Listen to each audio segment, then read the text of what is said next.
Hello, everybody. This is a day I never thought we'd be seeing again. How you guys doing? Been a bit. Lord have mercy. Well, it seems as if those of you who are not aware, a couple of years back, Susan WikiWiki, may she rest in peace, in her infinite wisdom decided my channel had violated the community service guidelines of YouTube. I don't know. I was bullying somebody. I don't know who. That was the what YouTube said, and the channel got yeeted basically, and I was not allowed to possess or operate a YouTube channel in perpetuity. As you may have seen, this has started to happen to other individuals. Lauren Chen, for one, Taylor Hanson, Amaranth, if you could believe it. I just saw, I think the Quartering just did a video. They're going after the asthma people now, I guess. So the asthma is now, the ASMR channels are verboten too now, I guess. YouTube going for the clean sweep, even of non-political channels. But anyway, for those of you who didn't know, the channel got yeeted, and since then I've been off and on doing live streams on Rumble. I'm sure some of you have seen those. So in case you're wondering how you could find me if YouTube decides that they are in error, which I guess I'll go through the situation. I suspect YouTube has made a grave mistake restoring my channels. I don't think they intended to do it, but here we are nonetheless. But they have restored the channels. So, but if in their infinite wisdom they should decide again to yeet the channel, you could find me on Rumble. Let me pop that up really quickly.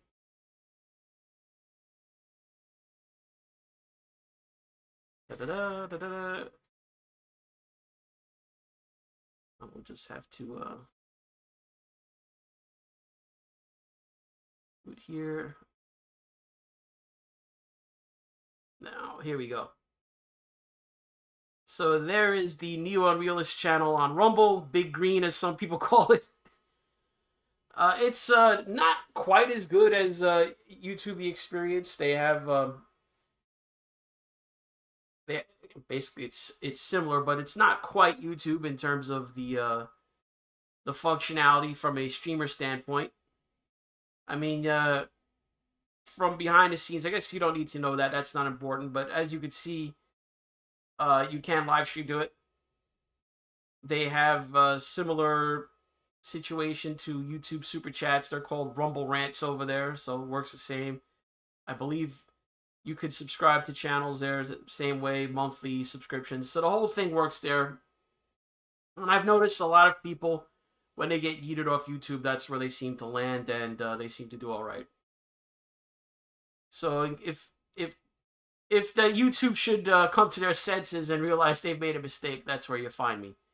Same thing, Rumble / NeoUnrealist, that whole thing.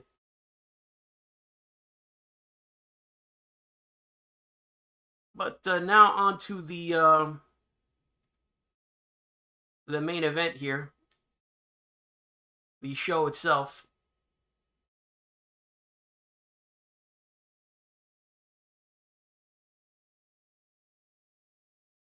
There's been some things happening.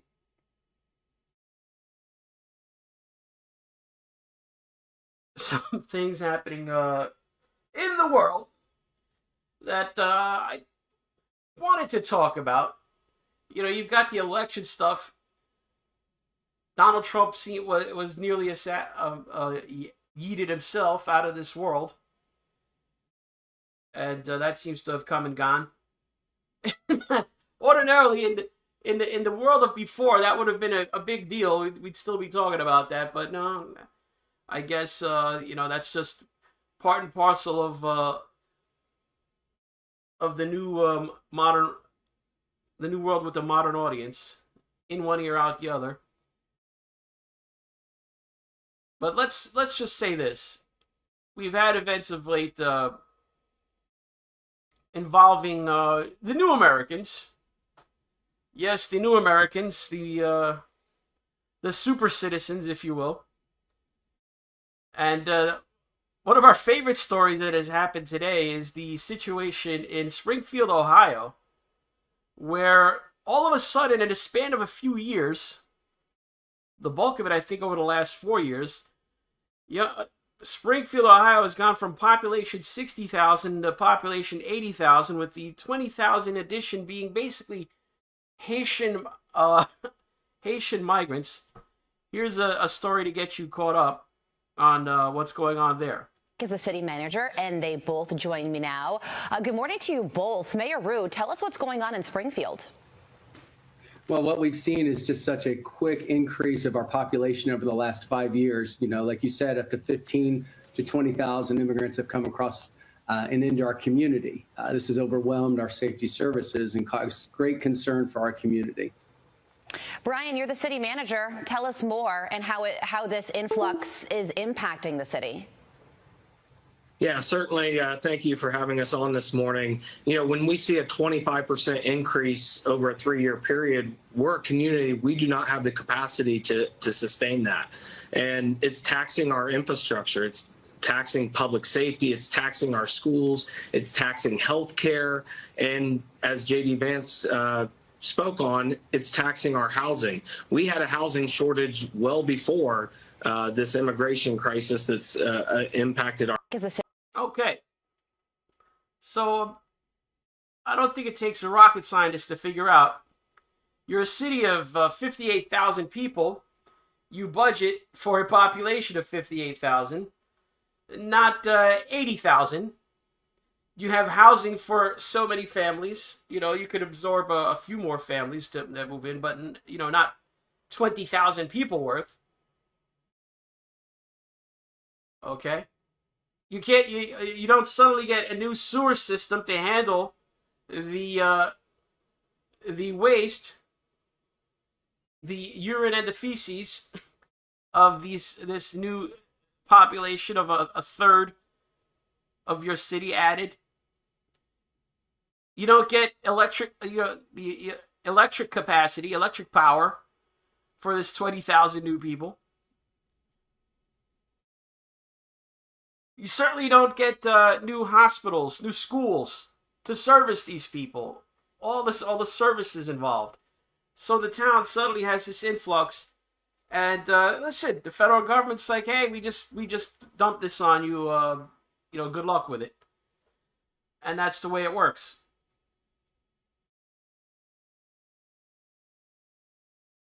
So that's the intro to it. So what you're left with, though, is that Joe Biden doesn't have to deal with this. Border czar Kamala Harris doesn't deal with this.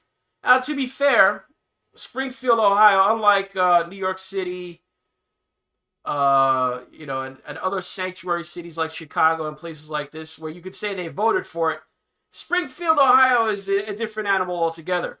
I believe the mayor and city council of Springfield, well, at least the mayor is Republican. I can't speak for the makeup of the city council. So, not exactly a place that voted, not a blue enclave, certainly not a sanctuary city. They did not vote for this. I believe Springfield, as a matter of fact, is MAGA country, at least nominally. So the citizens of Springfield are left to deal with it. And some of the stories that have come up today, here's a local activist, Anthony Harris, describing some of the difficulties, and this story seems to have caught the fascination of certainly the online world on X, formerly known as Twitter. I think it's kind of odd that a guy like me has to come out from doing what I do on a daily basis to have fun, because I see what's going on in these streets, and I see you guys just sitting up there in them comfy chairs and suits, and I'm getting out here every day and I'm broadcasting this, and you guys are just sitting up there in suits or something. I really challenge you guys to get out here and do something. These Haitians are running into trash cans. They're running into buildings. They're running into... They flipping cars in the middle of the street. And I don't know how, like, y'all can be comfortable with this. Like, I don't know, like, who's getting paid from it. I honestly feel like someone's getting paid from it in the background. You got a bunch of people on a bus getting dropped off at a gas station to come down here. I know a single mom that FaceTimed me this morning at the welfare office that really need something. And it's nothing but immigrants over there. And I don't even want to, like, seem like I'm coming down on the immigrants, because it's the people that's bringing them down here. Because wherever they're at, that's what they're used to, bro. They're in the park grabbing up ducks by their neck and cutting their head off and walking off with them. And Oh, did he say they're walking up on ducks and decapitating them and consuming them? Yes, this seems to have fascinated the internet world, and the memes have flowed. I mean, I have seen Donald Trump saving ducks. You'll see the cats have been involved in a future iteration. We got Donald Trump saving the ducks and the cats and all that. So the memes are out there, and they have been flowing, combining the internet's obsession with all things cats and Donald Trump for the viral gold. But this seems to be the contentious thing where, you know how the Democrats, they'll defend something by leaping on the most outrageous claim or element of a story and trying to debunk that. And if they, they don't, if they're not eating cats, somehow it's the whole story is false and there's no problem in Springfield. But let's listen further to Anthony Harris and his description of the situation in Springfield. and eating them. Like, y'all get the Highway State Patrol down here every week, and then y'all get like a task force for the Highway State Patrol, and they look for guns and they look for dope and this and that and the fourth. That same people that y'all got riding up and down Limestone doing U-turns, pulling people over for blinkers and pulling people over for like going left to center and like a couple miles over, like y'all can take them same people, the Highway State Patrol, and you can take them in every single one of their silver Chargers and Dodge Durangos, and y'all can take them to Sunset, and y'all can park them right over there, and y'all can teach people how to drive, since the Highway State Patrol knows so much about traffic laws and know what to do in traffic. They need to, y'all pay them. They can go over there and teach these Haitians how to drive, because it's getting bro. I'm getting thousands of views on these, and it's going to get bigger, and it's only going to get worse. And y'all sitting up there in these chairs, all y'all need to get out here and do something. Y'all making hundreds of thousands of dollars. Y'all need to put on a t-shirt and some Crocs, and then y'all need to come out here in these streets, and y'all need to go out here and I'm out here before the police is. Like, y'all need to do something, bro. Y'all really got to stand on business. Y'all getting paid all this money just to wear a suit and sit in a chair. I think it's crazy, bro. We got to do something, bro. It's kids out here getting hurt. Like, only reason I even went on here and said something about it is because somebody told me they walking from the school and a Haitian almost ran into them.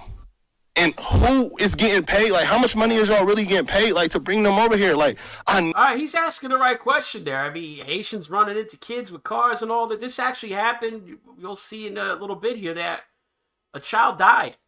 Sadly, sad to say, one of these situations. And he's asking, who's getting paid? You know, behind every story usually is somebody getting paid. No, it's deeper than them. I know. That's where they come from, and that's what they do.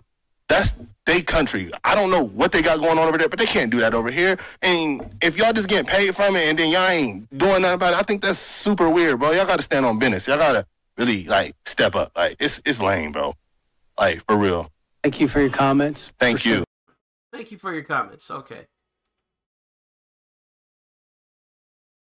So Anthony Harris, he had his say there. Just rearrange my screen a little bit here.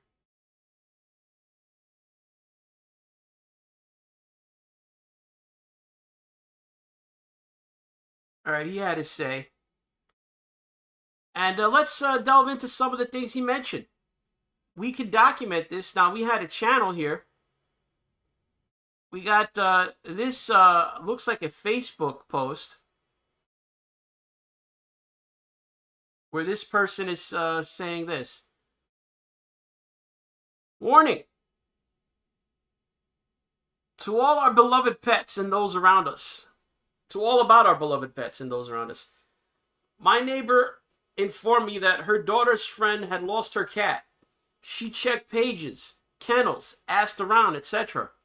One day she came home from work. As soon as she stepped out of her car, looked towards a neighbor's house where Haitians live, and saw her cat hanging from a branch like you do a deer for butchering. They were carving it up to eat. I've been told they are doing this to dogs. They've been doing it at Snyder Park with the ducks and geese, as I was told that last bit by rangers and police. Please keep a close eye on these animals. And here's a photo of what appears to be I don't know, I guess he could be a Haitian individual. I can't vouch for that. I can't even vouch that this is Springfield, Ohio. But I'm sure it could be geolocated. But there's an individual walking down the street carrying what appears to be a duck or a goose. How do you tell the difference between a duck or a goose? I've never been a duck or goose aficionado. I don't duck hunt, unless you count the old Nintendo video game Duck Hunt. That I was very good at. But we have this individual walking down the street with, I don't know, for those of you in the chat, can you identify if that is in fact a duck or a goose? I think it's a goose. Ducks have shorter necks than geese, don't they? Isn't that it? Oh, yeah. So I see in the chat some people are saying, yeah, that's the situation. Okay, so yeah. We have the man walking around with carrying what appears to be a goose. So we have that. And then you have the natural leftist response here of dear racists, you eat birds too. Racists are furious over migrants grilling seagulls and geese. Newsflash, most Americans eat birds. Ever heard of chicken? So yeah, the situation is this. I'm fully aware that many Americans partake of duck and geese. This is not unusual and strange. I don't find the Haitians unusual for having a liking of the occasional duck or goose. The thing is that normally this is something, for those of you who watch Duck Dynasty, normally you go out to some wetland. I don't know if this happens in swamps, but it usually seems to be wetlands where you find ducks and geese, and you sit out there in the bushes or in a blind with your shotgun, and you have your little duck call. You're blowing it, whatever the noise it makes. I don't know. I've never been duck hunting. The ducks come fly past your little blind. You shoot the ducks with your shotgun, and you send your hunting dog out to retrieve the animal after it comes out. You don't head down to the local city park, grab up a goose, and snap off its head, and then butcher it in your yard, right? Next to somebody's house. I mean, maybe that's just me. I'm pretty sure even duck hunters don't come home with their ducks and start butchering them in the yard and leaving them hanging to attract flies and all kind of stuff. If you have neighbors like next door, I mean, that's something you might do if you live out in a rural area. I guess you have a little space. Your neighbors then don't have to see your meat curing in your yard, I guess. But yeah, I mean, I'm pretty sure most cities have ordinances. They wouldn't want you, harvesting pigeons and cooking them on your barbecue. So that goes without saying. Not to mention, I believe in most states, you generally hunting of most animals is restricted to a hunting season. So you have to have usually some form of permit. And I'm not someone who wants, an administrative state where you have to have a permit to do every little thing. But, apparently they do that ostensibly to preserve the birds so that people don't basically wipe them out. So, there's some kind of conservation angle. So I understand the need for that. But anyway, yes, the argument is silly. You eat birds too. The argument is not about the consumption of the particular bird here. The argument is that it's not the appropriate thing. It's not how it's done, as they say.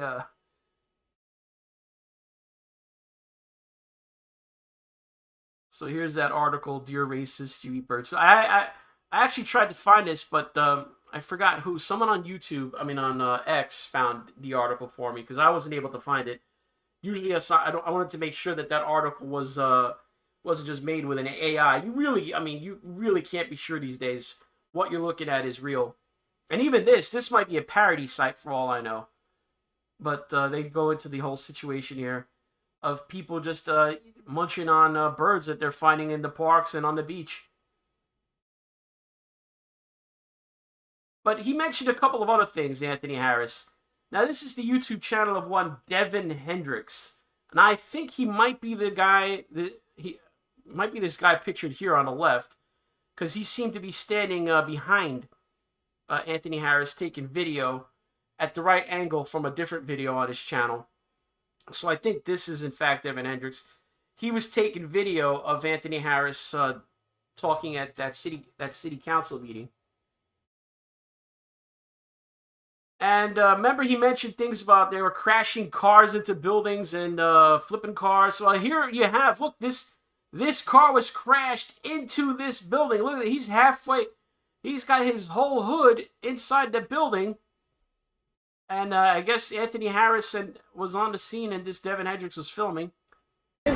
Forgive he has really loud music over it, so you can barely hear what's going on. But let's see if we get an idea of what's happening here. It appears that a Haitian has crashed their vehicle into a building, and you can see that. Look at the cracks in the wall there. They go from the crash site all the way to the roof. Might have lost control of his vehicle here, and might have got himself in a little predicament. Now started crashing into this building right here. I see a car. Here we have a witness to the wreck. This is our witness here. Old School. That's the name. I don't know if that's his nick or you just call him Old School because that's probably, maybe he doesn't have a name. You just call him dude Old School. I stay in the back. I'm homeless. I stay in the back. So he apparently is a homeless individual who has been inconvenienced by this mishap. How they gonna run through the wall of my shit? Having a seizure? Is he okay? Is he okay? The ambulance came, got him? He good. All right, but guess what? But you ain't, huh? I ain't good. Right. I gotta find me another plane. How can they get a reach you or get a hold if they want to, donate or anything? Oh man, what's the number here? What? What's the number here? The phone number or the address? Phone number. 4357. 323-4357. Y'all want to find out any information about? So, if you want to help out Old School, there you go. There is the number. You can get in touch with the people that could set Old School straight if you want to hook the brother up. Old School got displaced from his sleeping spot by a mad driving Haitian. Here we have another traffic incident. I mean, this is crazy. That this is so bad that this is what these people are complaining about. They got Haitians zipping all over.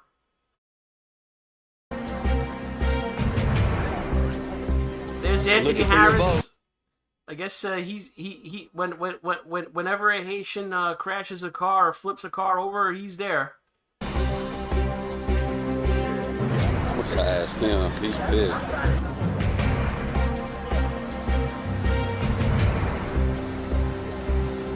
Community, we're going to do something about this. Vote Anthony Harris for mayor.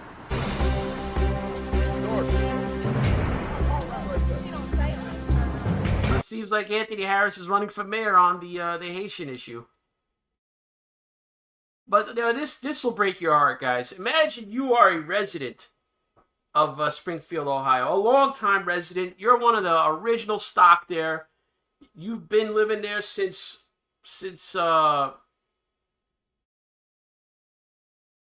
way back. You did not sign up for this. The town is going down and you stuck with it. You stuck with the town. You stayed. You didn't. You didn't flee. But then they impose this on you. Noel? Thank you. I live at 426 Northwestern Avenue. Miss Skinner, who I'm not trying to put on the spot, is my neighbor. Just talk to me, ma'am. Thank you so much. And I'm done with what I'm seeing. It is so unsafe in my neighborhood anymore.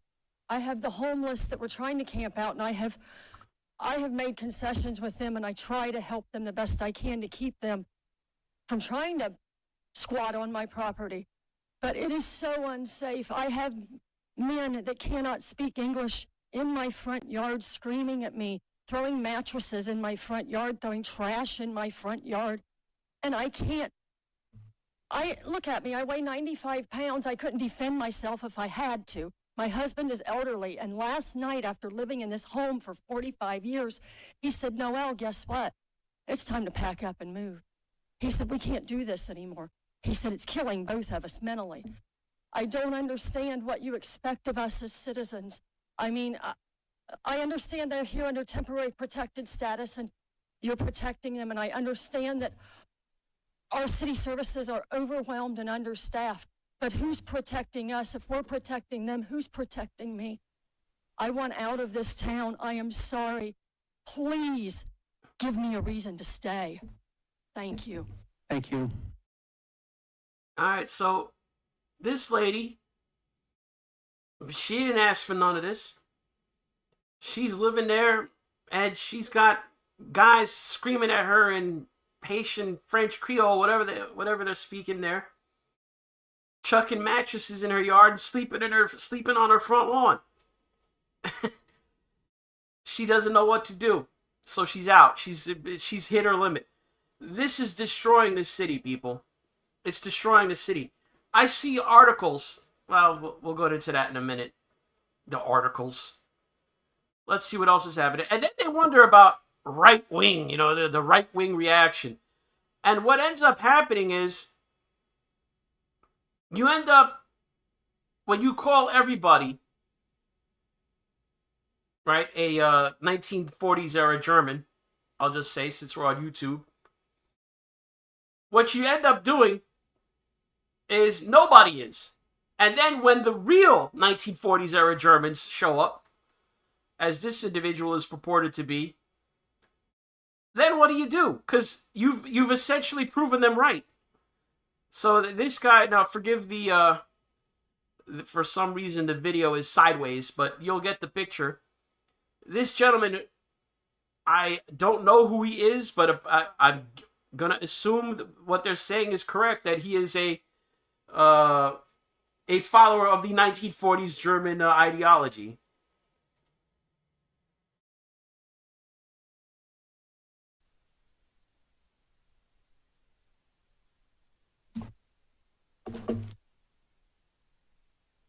Good evening to the people of Springfield. You don't know who I am.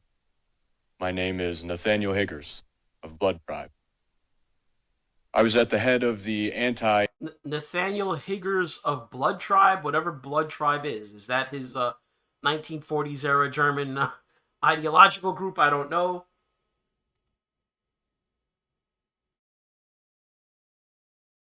I'm sure the Honorable Mr. Rob Rue recognizes me, considering he supposedly knew of our action before we even arrived. He's a literal Nazi. He marched with swastikas. First of all, I would like to dispel the myth that you knew of our march and intentionally had no reaction or made no forewarning about it as a preventative measure. You had no more idea than the police officers or Haitians. And it's frankly insulting to our organization to make such a claim. Second, I've come to bring a word of warning. Stop what you're doing before it's too late. Crime and savagery will only increase with every Haitian you bring in. And with it, public frustration and anger. You sound threatening to me. I'm gonna Based on the comments if I could tonight, ask the police to go ahead. I'm sure I don't need to tell you that. Just sound threatening if you go ahead and just peacefully be removed. These people didn't ask for this.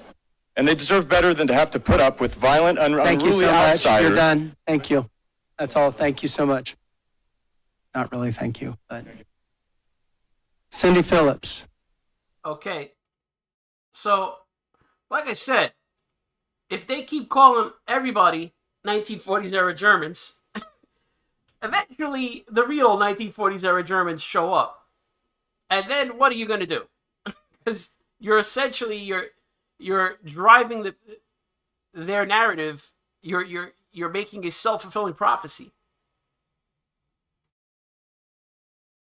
And let me be clear about this, ladies and gentlemen. I'm not just going to wing it.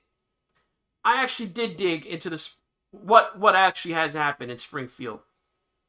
And I can tell you beyond a shadow of a doubt that this is all deliberate. Here is Kamala Harris herself speaking about the extending the temporary protected status to over 100,000 Haitian migrants. That is why, also, starting with our administration, we gave TPS, temporary protected status, to Haitian migrants, 55,000. And then more recently, we extended temporary protected status to over 100,000 Haitian migrants for that very reason, that they need support, they need protection.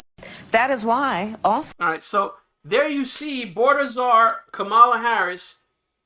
She has admitted that the extension of TPS, temporary protected status, to the Haitians who are in the country, whether illegally, legally, or whatever, they can't be deported under TPS. And I believe that status will last at least until 2025.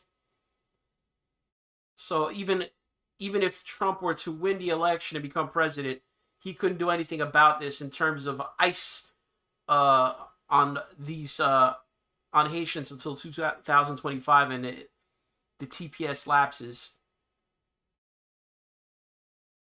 But here are a few articles. We don't have to go through all of them, but talking about the influx.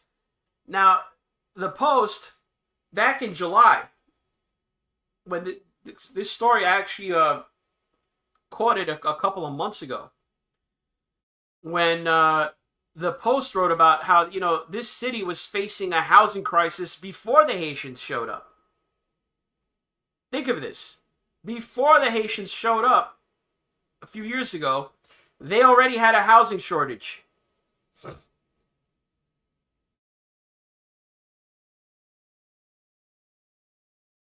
The 15 to 20,000 Haitians, as they say.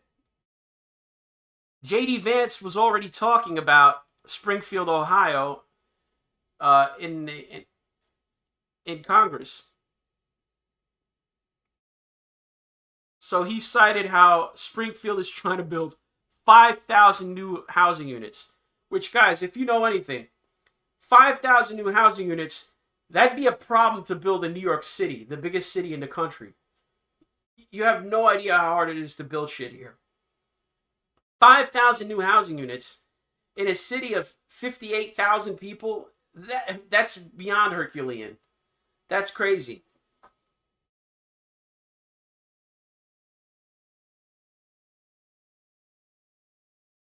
So J.D. Vance was talking about this. The New York Post was as far back as July. I had been seeing stories about the influx into Springfield. Now, the New York Times, when they wrote about this, they took a different angle about how an Ohio town landed in the middle of the immigration debate. Now, you have to understand that these articles, they all frame the situation in Springfield. It's as if the Haitians are saving Springfield. My God, how could these people not be getting down on their knees and thanking all these Haitians for saving their town? Now, the New York Times must have an interesting definition of what saving a town looks like, and we'll go into what saving a town looks like and what the parallel, where we have seen this before. But when you read the articles, they always start out with these glowing framings of how the Haitians are reviving the vibrancy and the life of Springfield. But then they tuck the cost into the back half of these articles, where in this one the cost is a little girl is a fatality in a bus crash because a Haitian driver with no license drives the wrong way down the street and plows into a bus, and the child pays the price.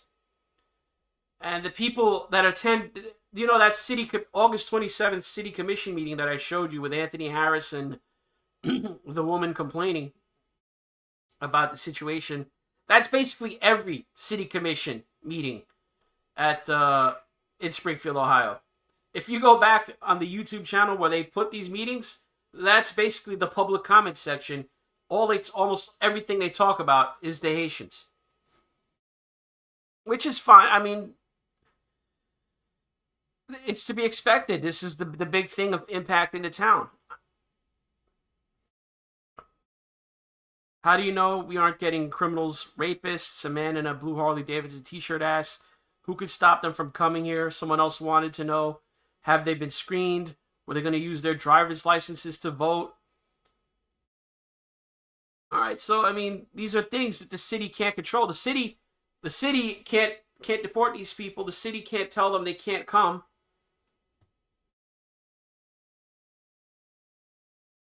Here's a picture of the bus. Look at it. I didn't realize the bus had been made to roll over in the incident. But that really is what riled up the town when that child lost their life. And this has dominated the town's politics and day-to-day discussions ever since. The crisis of the 20,000 Haitians that suddenly moved in there. But then they go on, again, they describe it as city's revitalization. This city is not being revitalized. You saw that woman, she's fleeing. Here's another article in NPR. How Springfield, Ohio took center stage in the election immigration debate. And the same thing. And you might be asking yourself, and I know that was the first question I asked. How did a bunch of Haitians, Haitians have been coming to the United States for years. This is no secret. It's just that they usually go to places like South Florida, Miami. New York City, we have a thriving Haitian community here in Brooklyn. This is not normally, you would not normally associate a small town in Ohio as being a hub of Haitian immigration. So the first question you ask is, this can't be organic. 20,000 Haitians who had probably never heard of Springfield, Ohio, didn't all just show up organically. This just doesn't happen. And this is this article got me on the right track here. It's the Springfield News Sun. It's always the local papers you got to go to if you want to find the real stories of what's going on in these places. Because, like I said, the national media, all you're going to get is the glowing pictures of, they're revitalizing the town. Thousands of Haitian immigrants now in Springfield. 5 takeaways from our reporting. So the local people, they're usually a little bit closer to the mark. Number 1, Springfield is now saturated, mayor says. Like I said, the mayor of Springfield is not a Democrat. I believe he's a Republican. Mayor Rob Rue. And Rob Rue basically saying, we're full. Please, no more Haitians. They set up a task force, immigrant accountability response team. And obviously he's the mayor. He has to service the people that are there. So he's trying to do his best to deal with the people that are there. But he's basically saying, please, no more. Don't come here. We have no resources to help you. Springfield is asking for help. The mayor, other city officials have gone to Washington, D.C. to plead with the federal government. Look, if you're going to dump these people here, if you're going to let these people into the border and release them into the country, you've got to give us some help then. No joy. The federal government doesn't care. Drop dead. 3, here's where you start getting clues. Haitian-led community center offers aid. Who's paying for this Haitian-led community center? Number 1. It's not the city government. The city government's not giving them money. Who's giving them money? This new Haitian Community Help and Support Center is led by Haitian community leaders, which Haitian pastor and president of the Community Center Board, Viles Dorsainville, said gives it a unique position. Many resources for Haitians are run by nonprofits and local government agencies. Okay, he's wrong there. It's not local government. It's federal government, usually. And sometimes state, depending if your state is run by a woke blue governor. The center is a one-stop shop for resources, with its goal being to end the need for Haitians to visit organizations all over to find what they need. Oh, how convenient. The center at South Yellow Springs Street sees a large number of people seeking services, such as help setting up and maintaining accounts with Columbia Gas and Ohio Edison, so utilities, obtaining food stamps, Medicaid, so welfare, work permits, and car insurance. Rose Tamar Joseph, the center's secretary and a board member, said, okay, so this center costs money. And the guy just basically, I'll tell you, nonprofits and government agencies are footing the bill. So I had to start looking around with that. Status extended by the feds. That you saw Kamala Harris. She talked about extending temporary protected status. I was wrong. It was not 2025. The TPS extends till February 2026. Frequent city commission topic. We obviously discussed that. So I went and looked around. This guy, he's an account on X called The Consultant at Civilian1A. How 20,000 Haitians stormed Ohio to take jobs that were advertised. So apparently this was a, I don't want to call it a conspiracy because it's not exactly illegal. You could say it's unethical, but a group of businesses came to Springfield, Ohio. As you know, there was a small renaissance in Ohio of manufacturing businesses that came back to Ohio during the Trump administration. And Springfield was one of the latecomers. They were one of the later towns to get some new businesses in. And new businesses come in, and as you know, they've got to fill jobs. Some of these were new businesses. Some of them were old businesses that were still there. But it appears to be about 4 or 5 businesses that got together and decided we're going to bring in cheap labor. So let's read. The Haitian invasion of Ohio has created a lot of buzz.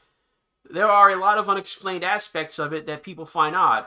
One of these strange happenings is that locals reported that the jobs the Haitians came for were never advertised to the local population. So how did the Haitians find out about them? It turns out that a network of federal grant recipient organizations, the NGOs, have quietly seized control of nearly the entire job market in the United States and work to ensure that openings remain hidden so that refugees can take them ahead of American citizens. How many job openings remain hidden? The internal estimates of this network put the number of hidden openings at 80% of all available jobs. So this isn't just Springfield, people. This is nationwide. 80% of job openings are hidden from the American public so that this network can essentially stick cheap labor into these positions. They will import it. And it's not just low-skilled jobs, people. 80%. The way that this network has seized control of the labor market of the United States is easy enough to understand. Firstly, it has positioned itself as a way to remove recruiting costs for employers. Next, it offers employers laborers who can work for lower wages by also providing its refugees with a plethora of social welfare not available to a typical American worker. Finally, it can provide access to the entire global labor market by setting the conditions of refugee status to effectively cover anyone in the world. If an employer needs nurses, janitors, programmers, police, or literally any kind of worker, the network can provide them to employers at a lower rate of pay than what an American citizen would require due to not having access to the same welfare benefits. These globally sourced scab workers don't require health insurance and have all living expenses subsidized by federal programs. If the typical American had all their health, food, and housing covered, they would also be able to work for a fraction of their existing wages. Instead, they cover the cost of these global laborers by paying much, much more for food, housing, and healthcare. Is this sustainable? If the trend of authoritarian communism continues to win, yes. If 80% of work opportunities are already exclusive to connected networks, most of the public will soon have no choice but to work directly for government. The military recruiting crisis will be resolved by simply continuing to deny access to employment and driving up the cost of living for citizens. Receipts. The Switchboard Resettlement Network Technical Assistance Report. The project is 100% financed by federal funds. He puts a link here. Switchboard is the hub that provides perfect insight into the plan. It is blunt and plainly states its mission to outcompete American labor through networking with all employers to fill positions with refugees in as cutthroat a manner as possible. The plan is simple and cruel. Don't even let Americans see a job opening, apprenticeship application, or social program, and instead fill every possible opening with global labor being subsidized with every possible form of social welfare. Switchboard has to be blunt because it provides technical direction to every organization in the network. Read the report, note the explicit acknowledgement that the economy is bad and competition for work is expected to be fierce for a long time.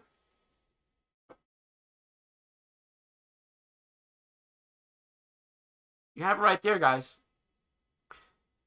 Jobs Americans won't do. Jobs Americans aren't even told about. So here's a story in the New York Post. Again, this not even that recent. This is back in July, dated July 22nd. Betsy McCoy, she's a she actually was, I think, lieutenant governor under the last Republican governor of New York. So she's pretty good on these issues, doing deep dives into these Byzantine government and non-government programs. Government using charities to hide just how much money is going to illegal immigration. If you're a taxpayer in New York or anywhere in the United States, you're getting scammed by groups like United Way, Catholic Charities, and the Central American Refugee Center, CareCen. And it's sad to say, guys, the biggest players in the refugee trafficking game are the churches. The Christian churches, especially the Catholic Church, with the Catholic Church's almost universal reach in Latin America. They are basically the enablers and the day-to-day operators of the smuggling network, almost hand in glove with the cartels. You go to the border, where do you find these refugees, or these migrants? Where are they staying? Usually in a church charity facility. You find them picked up by a church vehicle, bought tickets, given walking around money, all funded by the federal government, not private donations, federal government and state governments. So that's the way it works, and we'll go into this now. So rather than going further into her article, she put me onto this, and I'll just go look at how one of them started, because we've had a lot of people look into the Catholic Charities angle already. I decided to go look into the United Way, and this is going to sound chillingly familiar to a lot of you. Now, the United Way started way back. Way back. They go back to like 1887. Originally, in their original form. And this is no small organization. In 2021, their revenue was over $5 billion. And what happened is, in the 1930s, things changed. or the 1940s with World War II, where big companies wanted to bundle all these charities into like one big charity, or as many big charities as they could. They called it what was it, federalizing? And the big pusher of this was, believe it or not, Henry Ford II, he's the grandson of Henry Ford, the automotive founder. So this all started with the community chest organizations, and it became big during World War II. Americans have, always been generous with giving to charity. Now, what started happening was there were so many charities by the end of World War II that people were getting bombarded with requests for charity, and people were just getting turned off to it, and it was actually making people give less. So they figured, okay, we'll make like this one-stop shop for charities, so that you give to one place, and then we figure out how to distribute it among the different charities that need it. But what this also does, when you centralize all these charities, is that you centralize the decision-making. You take the decision-making out of the hands of the American people. So what happened before is, the American people would give to what they felt was important to them. But when you give to an organization like the United Way, well, then the United Way takes your money and then decides where to put it. So ordinarily, I would guess, in the 1910s, 1920s, and 1930s, most Americans would not be given to charities that are transporting illegal aliens into the country. But if you give it to the United Way and you don't have to think about it anymore, I've given my money to the United Way. I'm such a charitable person. How good am I? Then the United Way goes behind your back. They're not going to tell you what they're doing with it, and they take your money, and they start operating a trafficking organization. But we were talking about what's been happening to Springfield, how Springfield is being revitalized by these new influx of cheap workers. Well, there was another town that you may have heard of. Another city that the United Way in its new form decided to revitalize by bringing in a new population of labor. And that's the city of Detroit, Michigan. You may have heard of it. It's Detroit, Michigan. See if this film rings any bells. We have a town, Detroit, that obviously in the early 1900s became wealthy because it became the center of auto manufacturing in the United States, especially the big three.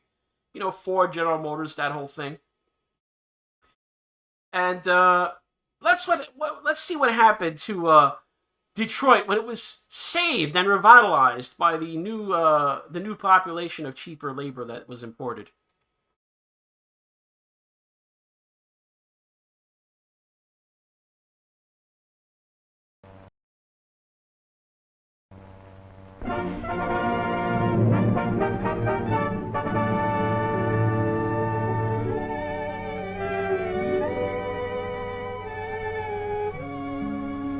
The frontier was harsh, so folks were friendly in the days when our town was young. We pulled together the next. I just want you to notice how idyllic Detroit looks in the before times, before it was saved. I'm looking at this video, and the first thing I'm thinking, oh my God, I would like to live there. Imagine this. Could you imagine Detroit looking like this today?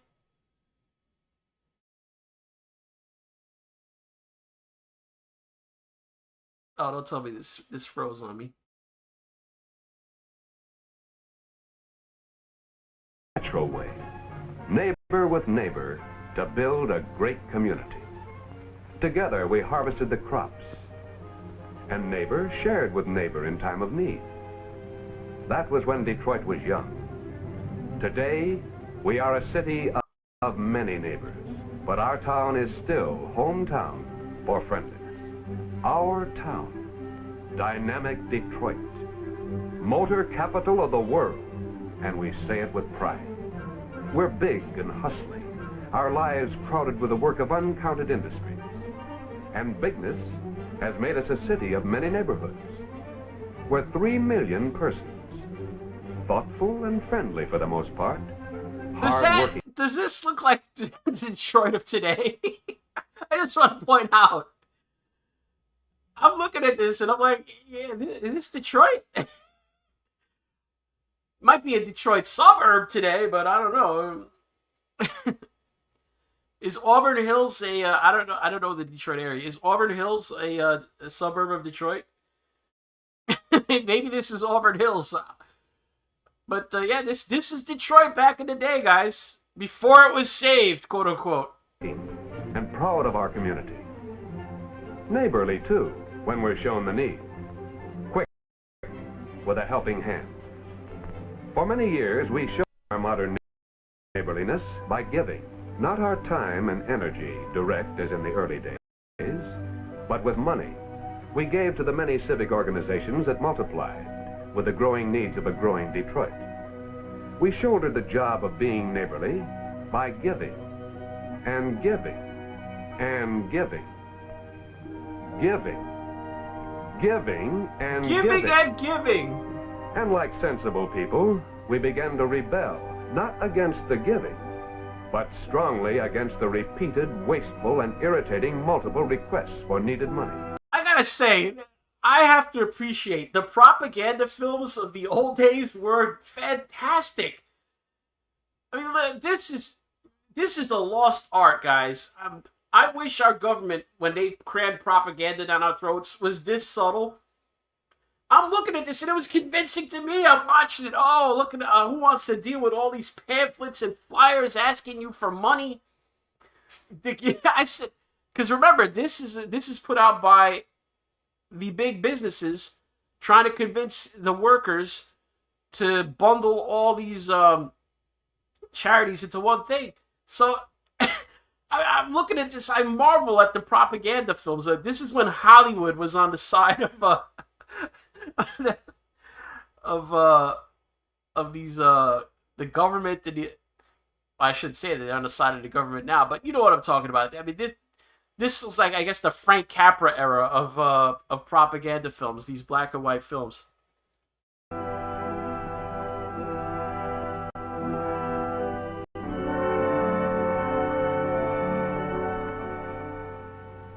It's like, nah, it's all right. I gave it the office. This was a nuisance. Request, request, request, request. Detroit rebelled, and rightly too, against repeated appeals, repeated drives, repeated demands to give. Deaf kids, cerebral palsy, polio, screw all them. On campaigns, month by month with the growing need. Money to fight cancer, help for polio, get it up for the community chest. Each cause worthy, but too many, too often, too insistent. And we rebelled, we gave less. Many people, unable to decide which drive to give to, avoided as many as possible. Detroiters were confused by this multiplicity of appeals. But the working people were not alone in suffering from this rash of fundraising campaigns. Management, too, was deeply involved. Multiple collections meant multiple collectors, and both summed up to multiple man-hours lost. There you go. Now you see the motivation. The original motivation was that these businesses, the charity drives used to happen inside the businesses. And they were usually done by an employee, usually somebody in middle management. And every cause would have like a different employee championing that cause. So if you're employee X and you're collecting for polio, you're calling a meeting for polio, giving the polio. Then you call a meeting to give to cerebral palsy. Another one, you're giving the guide dogs for the blind. So the employers, the big employers there, they had an incentive to kind of centralize all these charity activities going on in their businesses. Production hampered. More than that, individual campaigns were expensive to promote. In some instances, they cost up to 35% of the funds collected. In some instances, only 65 cents of every dollar was going to the cause for which it was intended. 35 cents was being used for promotion, collection, and These guys, imagine how Black Lives Matter would appear to these people. Did any of the money go to the stated purpose of Black Lives Matter? All the money went to mansions for the operators. Administration of the funds.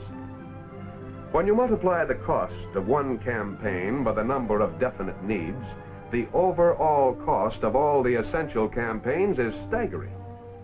Detroit decided something had to be done. From the grassroots, solicitors, contributors, volunteers, from the press, the radio, from businessmen came the demand for order out of chaos. The factory worker, the store employee, the office worker, the executive, the man on the street. From all of us came the demand for common sense in fundraising. And then we did it. We did it! Stopped the waste, put into effect the plan demanded. The plan to give... Again, this is Detroit, people. Back in the day.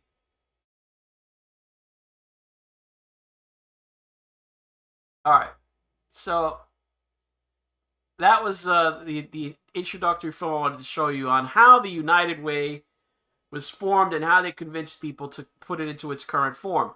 And here we have an appeal showing you that, yes, Henry Ford was the biggest pusher, and he actually made an ultimatum that fundraisers will either federate or perish. So Henry Ford was like, you guys either bundle all your stuff into one big, a centralized places that we can give money to, or I'm not going to give you anything. And remember that Ford was one of the biggest companies in the world at the time. So the Ford family, big deal. I don't know if the original Henry Ford was dead by then. Henry Ford II took over and became the CEO of Ford in 1945. So I don't know if Henry Ford had perished by then, but he was his grandson. And he was a big guy behind this push. Well, let's see how Detroit fared. What happened to Detroit since then? This is an NBC News nightly news piece that from 5 years ago. So keep that in mind with the dating.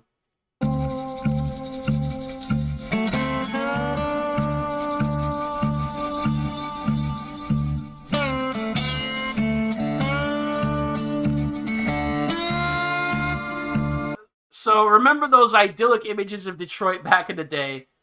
Now look at it.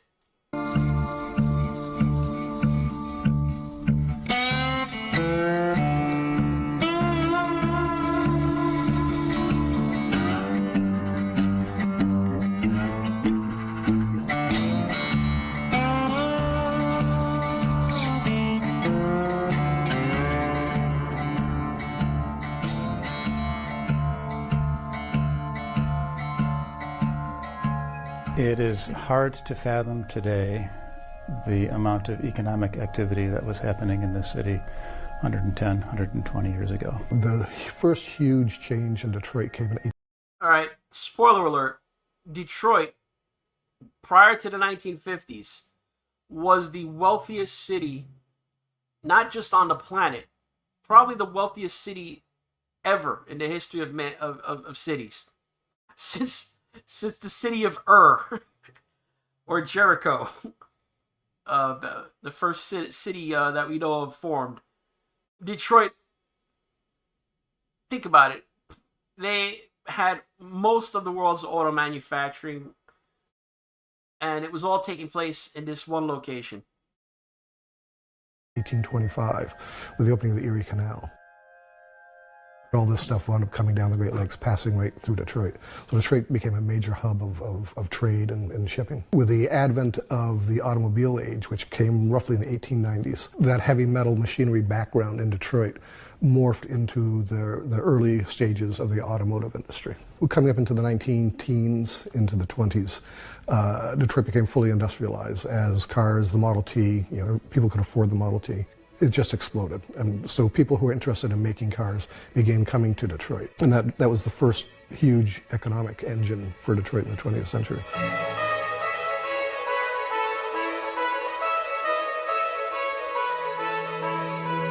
But that whole movement with the original mass production at the Henry Ford Highland Park plant was duplicated all across Metro Detroit. And each of those was an economic ecosystem in and of itself. So you had all the part suppliers nearby. And then from there, just a whole community of workers, and then all of the services that serve those workers. All right, so you see how this thing was like a virtuous cycle. You got a car manufacturing plant. Well, now you got car parts, auto parts suppliers, and the whole system that gets set up to support that manufacturing. Oh, by the way, you have a bunch of employees, tens of thousands of employees working here. Guess what? They need to get haircuts. They need clothes. They need laundromats. Back then, remember, it wasn't common for people to have washing machines. So you had to have services for all the employees. You could see how the city of Detroit just became an economic powerhouse. Mansions were built, skyscrapers were built, fortunes were made, the Fords, the Manoogians. It is really the period under which Detroit becomes a major industrial hub. It's a point at which Detroit becomes America's fourth largest city. And it's a point at which the African American community began to move to Detroit, mainly from the South to Detroit in the period that we call the Great Migration. The Great Migration. There's that migration word again. So you see, Detroit, again, it's a town. It's one thing in its form then. And then you get this Great Migration. Beginning in the 19-teens. Folks, African Americans in the South, were in economic distress. Post-Civil War sharecropping society cultures, as poorly paying as it was kind of dissolved. And there was a massive spike in lynchings. So there was economic deprivation and fear of death and jobs waiting for them in the North. Whether it be African Americans in the South, whether it be people from the Eastern Bloc in Europe, they all came here because it was a Goldilocks era where you could make a lot of money, relatively speaking, with no education. You have to imagine that. So again, you have the draw, the pull of low-skill jobs in need of low-skilled laborers, and that is the magnet that pulls in a new population. 110 years ago, there were lots of car companies. And over time, there was consolidation in the industry, so they all basically formed into the General Motors and the Ford and the Fiat Chrysler that we know today. But those plants were built in, by today's standards, very unfavorable settings for an auto plant. They literally assembled one part of the body at one plant. Yes, this is what I keep saying. The reason why we have cities always go into a death spiral is because there is only so much population density a location can support. All right? The more people you pack into a city, the more inefficient it becomes. The cost of electricity, it becomes too great because you have too many people, too much demand for it. You have space limitations. The roads become a nightmare because you have networks of roads that people have to have homes. Listen to the problem. Is it starting to sound familiar with Springfield? They only have an infrastructure for so many, and then all of a sudden this new population shows up, strains the infrastructure, causes the native stock to basically flee as their quality of life declines. We're going to hear this similar tale. And then put them on trucks and finish the assembly a mile away. And it was just tremendously inefficient. On top of all that, you had urban pressures that were beginning to build. By 1920, the Urban League estimated that 1,000 African Americans were moving to Detroit each month. And so Detroit's black population rises from 5,700 in 1910 to 120. Look at that chart. It starts going exponential, almost asymptotic at around 1920. Does this sound familiar? In a short span of time, Detroit changed from that black and white film that I showed you, the introduction, to more towards its current form today.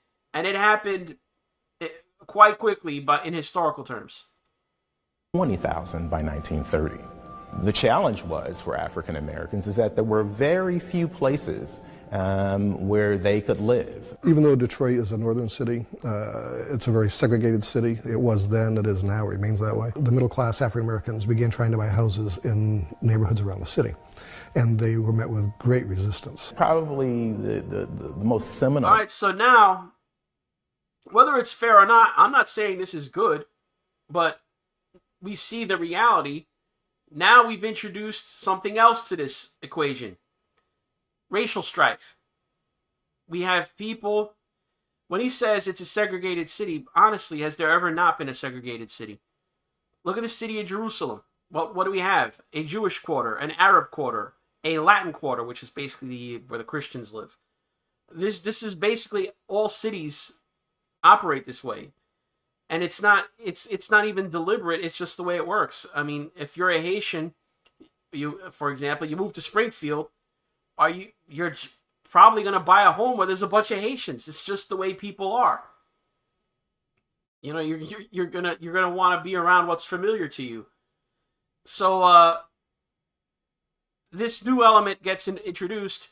Now you have racial strife. Again, another thing that makes the city less desirable for the native stock.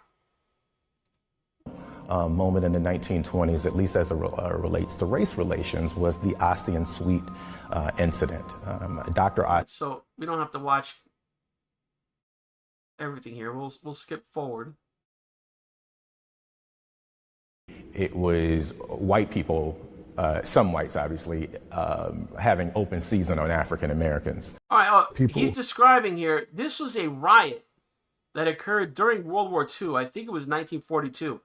I was always aware of like the big 1960, was it 67 or 68? There was this huge riot in Detroit that essentially was the death blow.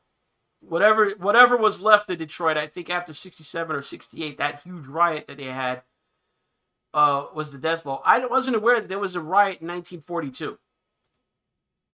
Let's hear about the 1942 riot. About 150,000 in 1940 to about 300,000 by 1950.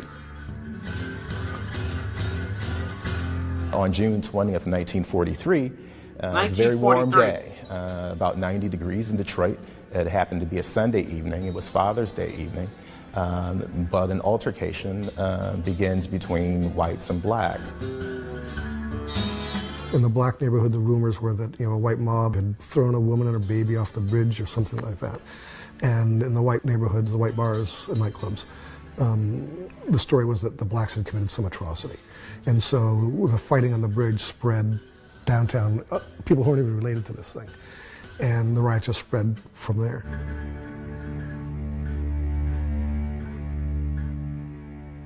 Over a 3-day period, 34 people were killed, most of them blacks. Really in 1943. I just thought it was weird that you just see, this is the middle of World War II, so you have guys in the military walking around carrying Thompson, 45 caliber Thompson submachine guns. Is that how they police Detroit back? Maybe they should do that today. I don't know. I have the cops standing around with 45 caliber Thompsons which was always one of my favorite firearms historically, by the way. People were killed, most of them blacks. Really in 1943, it was white people, some whites obviously, having open season on African Americans. The 67 rebellion, some people believe that was a byproduct of years of oppression by the police.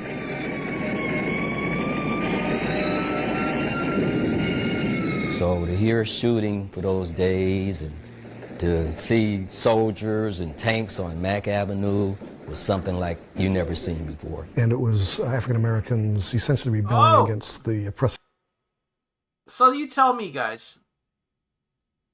Now, I'm sure that this influx of workers increased the GDP of Detroit. And that's the argument that keeps being made. Oh, GDP goes up. Well, let me tell you the dirty secret of GDP. GDP this was the argument put forward by billionaire Mark Cuban earlier today on X about, oh, if you deport X million of illegal aliens, you will decrease the GDP or the potential GDP that the United States would have achieved, but for the presence of them, because each one is a consumer and this, that, and the other. Okay, GDP is a measure of all economic activity. So welfare, the government spending money it doesn't have, that goes into GDP. Under Mark Cuban's argument, the United States should annex the country of Haiti, and that would be of benefit because it increases the GDP. Hello? No one's rushing to invade and annex Haiti, are they? Because yes, you would get millions of more people. Your GDP would go up because there'd be their economic activity, but they would be a net burden to your society. You know, people don't eat GDP.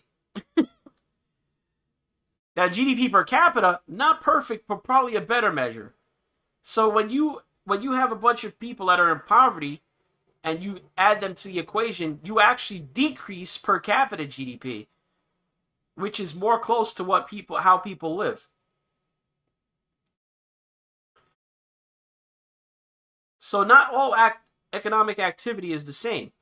As the old joke goes, you know, the federal government could hire 10 people to dig a hole and then hire 10 people to fill in the hole, and the money that they paid those people in wages counts as GDP.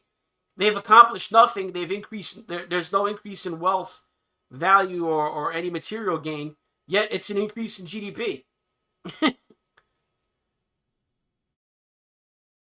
And the economic disadvantages, the racism, the segregation. But is that increase in GDP worth blocks of your city being burned down in race riots? They targeted the police because the police were seen kind of as the enforcement arm of the white establishment. That was actually, to me, the destruction of our neighborhood, because after that, it was never built back up. Racial tensions spiked. People had started moving to the suburbs. Obviously, we know the term white flight. This was the epicenter of white flight. Okay, exactly. People with the means to do so don't tend to want to stay in areas where there's constant racial strife, where any incident of friction between different communities leads to, again, swaths of the city being burned down in riots. Military soldiers on the streets holding submachine guns. Doesn't tend to be somewhere you want to live. And the problem with that was the automotive plants that were in the city started moving to the suburbs, basically abandoning the community in Detroit. The population peaked at about 1.84, 1.85 Exactly. million. When things start going bad, here's the irony. The businesses that imported all that cheap labor to begin with, eventually the management of the businesses, they don't want to stay there. And they move away. So the people that caused the problem, historically, the organization, obviously decades later, it's not the same group of people, but the entity that caused the problem, or that brought in that new population, they bug out and now causes the reverse. Rather than the virtuous cycle building up, now becomes the death spiral. Because once they pull out, the businesses that service them pull out, the original population with the with the capital, they move out, and you're left with all the poor people who can't leave. In 1950, it began declining steadily after that, and it declined even further after the '67 riot. But the riot didn't cause it; it was just sort of an accelerant to what was already happening. But what it did do is it drained some of these neighborhoods of businesses, and without businesses, there's not much of an economy.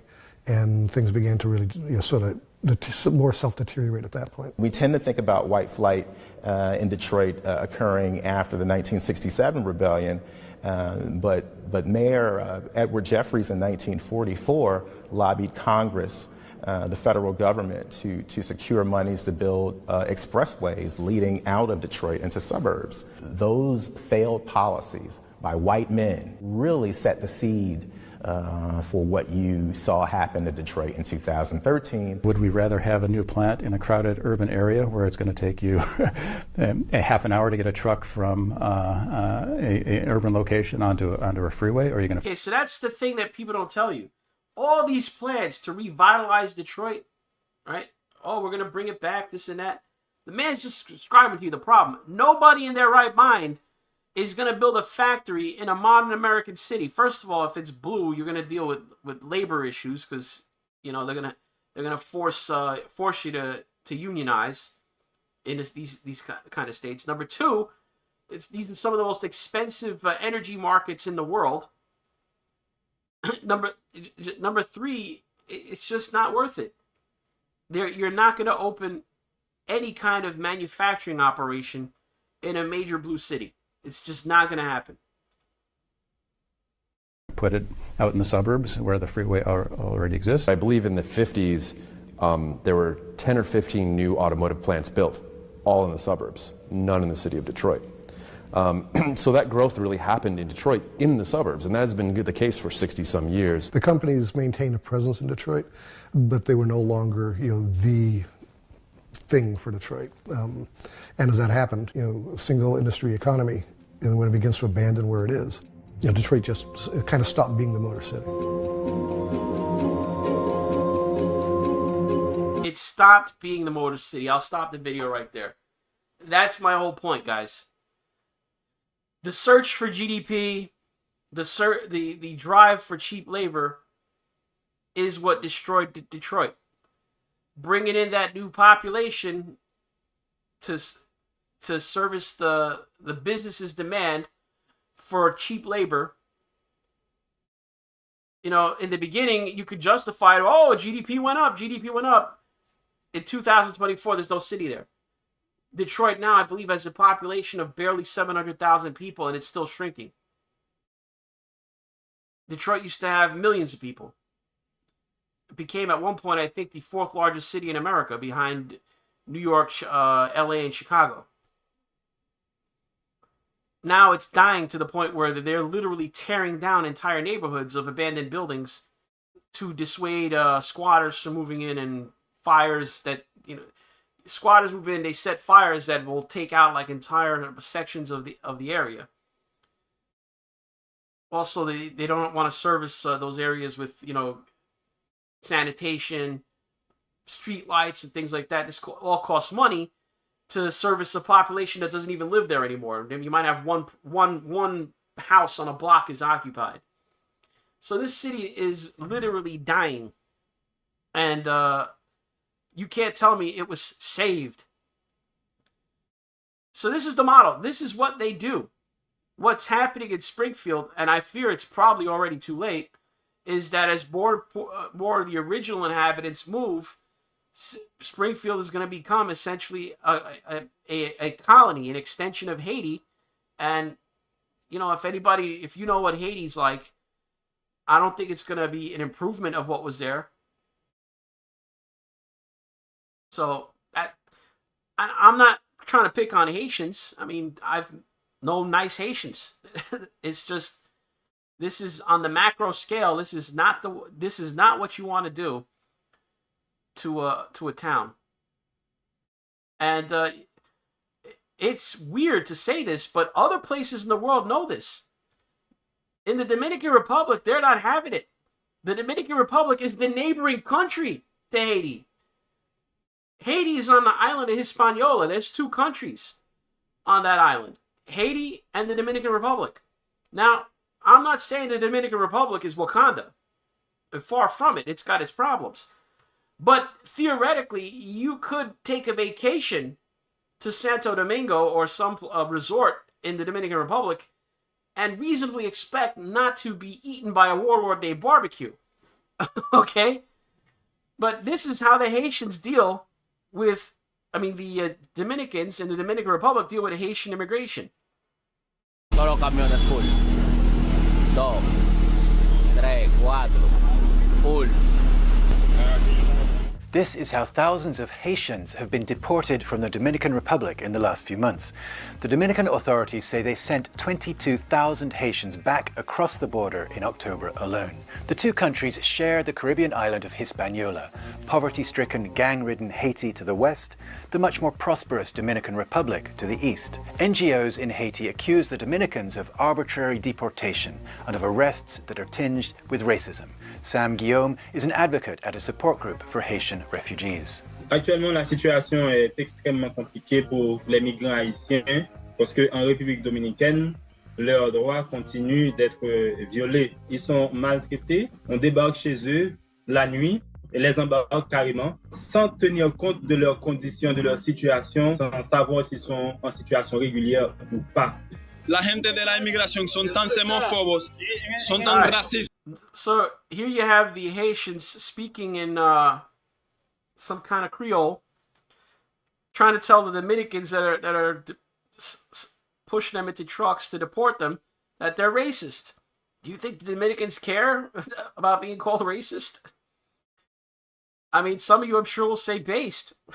They don't care. Lleva a uno, aunque tiene documentos. Mira, yo tengo mi documento. Mucha gente aquí tiene sus documentos. L'idée, c'est pas de courir après les migrants haïtiens en situation irrégulière, mais c'est de chasser tous les Haïtiens qui se retrouvent sur le sol dominicain. D'ailleurs, si vous êtes noir et vous avez les cheveux crépus, on vous prend pour un Haïtien.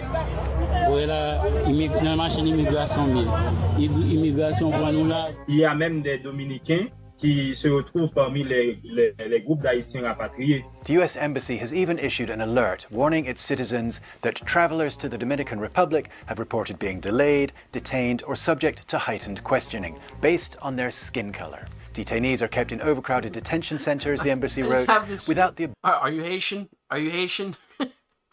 Is that what they're doing at the airports? Are you a Haitian? ...ability to challenge their detention.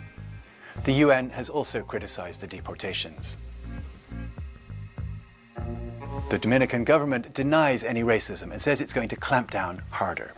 On the Haitian side, our observer says it's getting difficult to help all the returnees.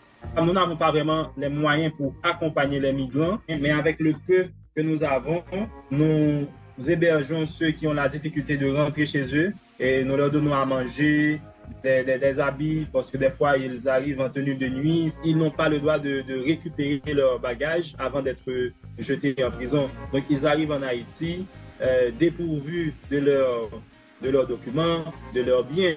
Oh Jésus, ça triste. Et c'est cette raison en général qui pousse ces rapatriés à retourner en République dominicaine parce qu'ils laissent des années d'investissement, des années d'économie derrière eux. The Dominican Republic has started building a 4-meter-high fence along a... What? A wall? Has no one told them that walls don't work? They want to build a wall between the Dominican Republic and Haiti? But they're wasting their money. I'm reliably told that walls do not work. 160 kilometers of its border with Haiti. The government has deported more than 100,000 Haitians in 2022, sending them back to a country where more than 150 criminal gangs prey on the civilian population. Look, the bottom line is, why did I include this story about the Dominican Republic? The Dominican Republic is a country, like I said, it's not Wakanda, but it's not the worst country in the world either. There are Americans, especially from here in New York, a place that has a lot of Dominicans. People go back and forth to the Dominican Republic on vacation. There are places you can go that are very nice. You're not going to get eaten by a warlord, like I said. It's the Dominicans want to keep it that way. I mean, they have, I guess you could say, they have enough of their own problems. They don't need to import other people's problems, and they just know if they had open borders with Haiti, pretty soon the Dominican Republic would essentially become Haiti.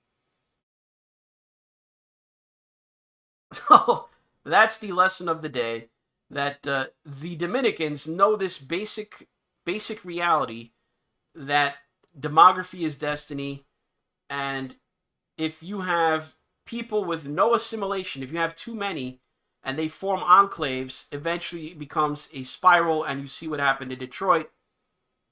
You know, you can absorb a small amount of immigration, right? Those people integrate into your culture, your society, they acclimate, you have fewer problems, it's fine. But if you're overwhelmed by more than what you can handle, more than what your infrastructure can handle, especially, now you have competition for limited, dwindling resources, you introduce a factionalism, people now organize along racial lines, it becomes a problem. Let's address now the other situation that's going on.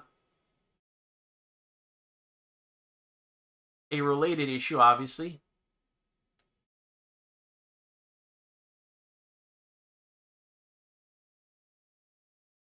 We'll just talk about the costs of unchecked mass migration.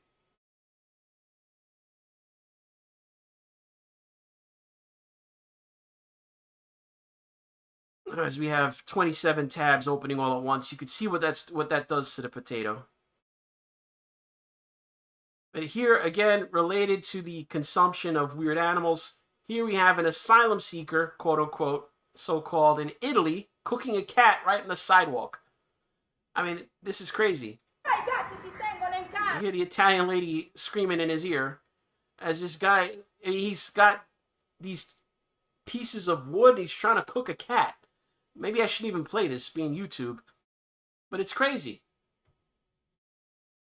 What else do we have here?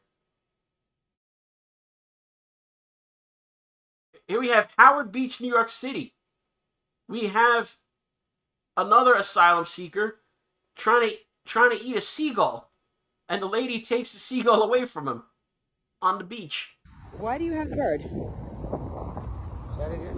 Why do you I catch you when Let me have the bird. But, I have the bird. I have the bird. You gotta be thankful. I know how to hold the bird. Let go of the bird. Yeah. Okay. So you want to show the... No, the bird is not your bird. Let's take you in for you where you belong. I know, you're scared. I don't know what he was doing with you.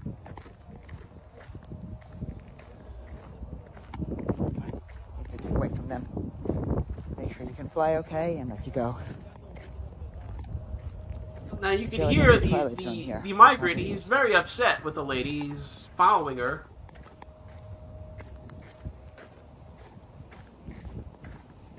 This is a young seagull. It still has juvenile plumage on its head.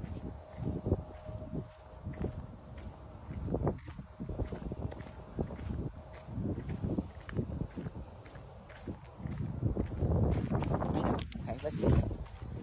Now, look at this trash. It's just a shame what's happened. Howard Beach used to be a nice part of New York City in the before times. But seeing all this trash around it it's a shame what it's become. Can you fly? Come on. Let's see you fly.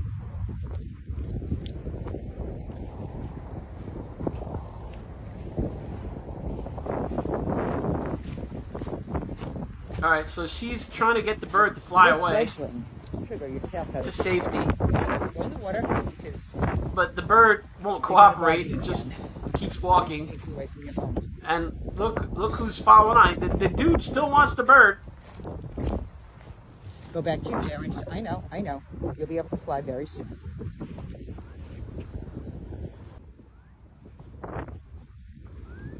This bird is a baby.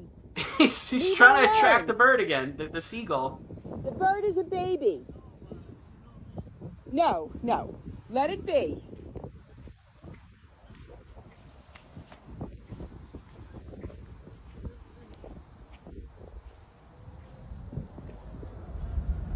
This lady's trying to guard a seagull. So here in Chicago, now obviously Chicago has had similar issues to what happened in Detroit. Now, the thing is, you've got a middle class in Chicago that is barely holding on. You know, shall we call it the black middle class? These are people that, you know, they work, they don't buy into the, you know, gangster culture and all that. So they have something to lose. So what little they do have, you know, and you got to respect people that, you know, follow the rules, avoid impulse control, save, manage to, you know, buy their own property. They're proud of it, obviously, and they want to keep what they have. It may not seem nice to you being in a war zone like Chicago, but whatever, it's theirs. And now this lady, she's had enough. She has taken the red pill. She has put on the glasses, you know, the They Live glasses with Roddy Piper. She's seen the messaging now. This lady comes with the fire, let me tell you. She burns this whole room down full of Democrats with this, this is one of the most base diatribes I've ever heard. Like in the words of Malcolm X, who told us what? That the white liberal is the worst enemy to the black man. Yes, yes. She's 100% correct. And in here, coming up in here, acting like y'all representing some social justice. Say that, when all along, Say all that. you're doing is trying to use black people Say to that. find a reason to make some money. Say Let me that. tell y'all something over there. We're done. The Democratic Party is done. Abuse the black American. Gonna come in here and gonna clean it up. Do just Trump gonna come in here and clean it up. You hear her? She's done. She like R.A. Jr., just do like that Tulsa lady. You better get up out the Democratic Party. Save yourself. Because if y'all don't, we coming for your seats. We ain't taking no disrespect from a bunch of people who have broke into the country and now have completely broke the city, have completely disgraced the United States of America. America is a disgrace. The number one function of a president is to be the commander-in-chief. You tell me anything about a Kamala Harris that look like she can protect this country after y'all have sat up here and let it get overridden with a bunch of illegals. Y'all have sat up here and put America's hands in all kind of wars. And you telling me a TACON man that ran from duty, Kamala Harris, who don't know what race she is, gonna protect this country?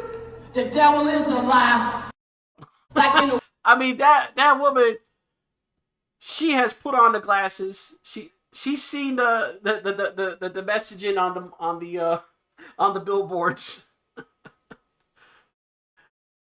She's not having it no more. She has taken the red pill.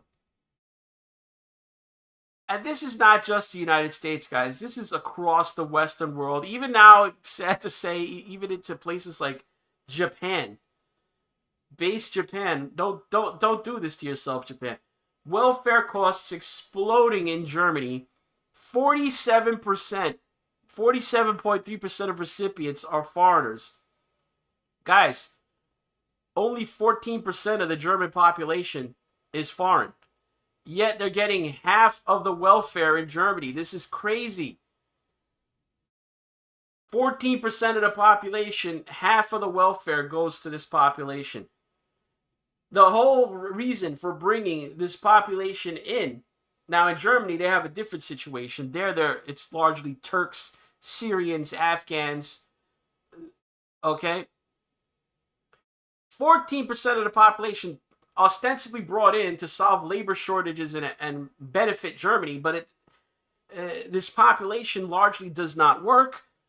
It really can't. They don't speak German, or they don't speak it well. They segregate. Again, like I said, if you allow an enclave to form in a country, what happens is instead of integration, you just get these parallel societies where people move in. It's like they don't even live in Germany.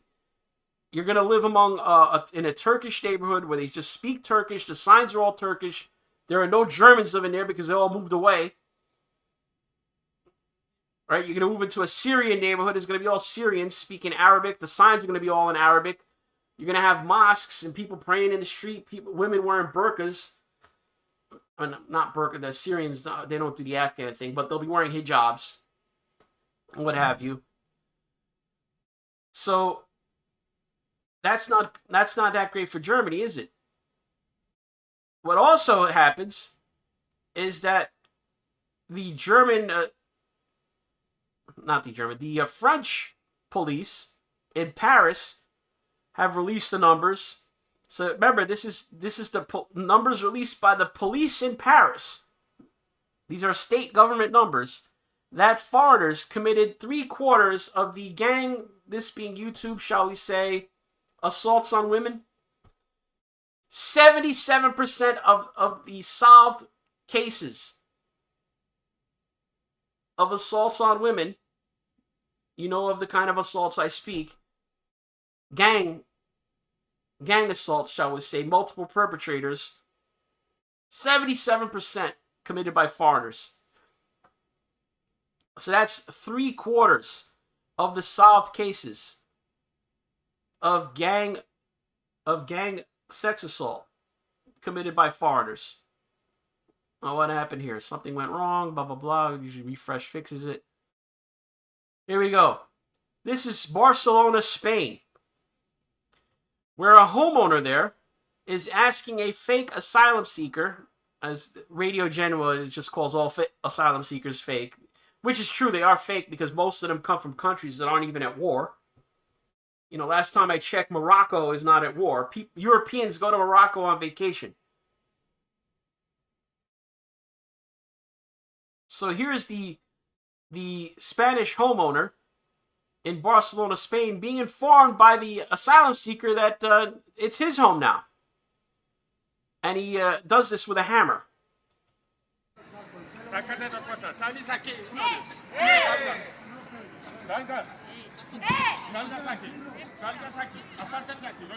So he's telling him in Spanish, get out of here. You know, this is basically that scene in the what's the movie about the captain? Was it Captain Phillips? Look at me, I am the homeowner now. Instead of I am the captain now, I am the homeowner now. Threatening the homeowner with a hammer, telling him to get out of there. Look at me, I am the homeowner now.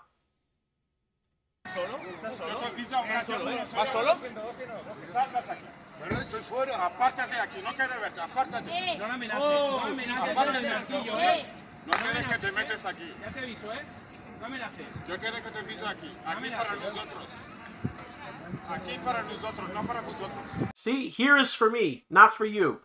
This guy's just basically taking the house. Here is for me, not for you, he's saying.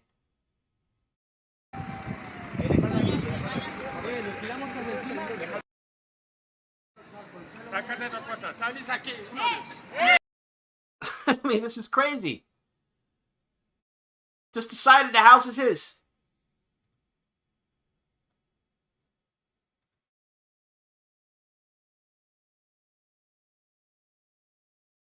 Now, Poland, of all the European countries, and this is not perfect, they have a left-wing government, but by left-wing government standards, they're actually pretty good. Not perfect. There's some chinks in the armor there, but this is how Poland guards its borders. We got copyrighted music there. We got the water cannons. This was at first, I think they had temporary fencing put up, so they're using water cannons here. But as you can see, they're trying to come over through Belarus. Putin and his puppet there that runs Belarus, they bring these Middle Eastern migrants up there to push them into Poland. And Poland put up first they erected these barbed razor wire fences, and we got the water cannons going on. You could see very effective in it, especially in the cold weather when it's winter, because obviously if you get wet and it's below freezing out there, you don't want to be there. They're trying to respond with slingshots, but you could see the hordes here. The winged hussars are looking down on their descendants with pride here as they beat back the Muslim hordes. Look at this guy getting sprayed. So that's pretty good, right? There's more. Now, that was a couple of years ago, I think. Now we have evolved to the point where we have the Polish military forces on the border. And this has turned into, like, people get shot now. Even I've seen border guards and Polish military get killed by migrants trying to cross. But here it looks like the soldiers are opening fire. So we have live ammunition being used to keep the hordes out of Poland.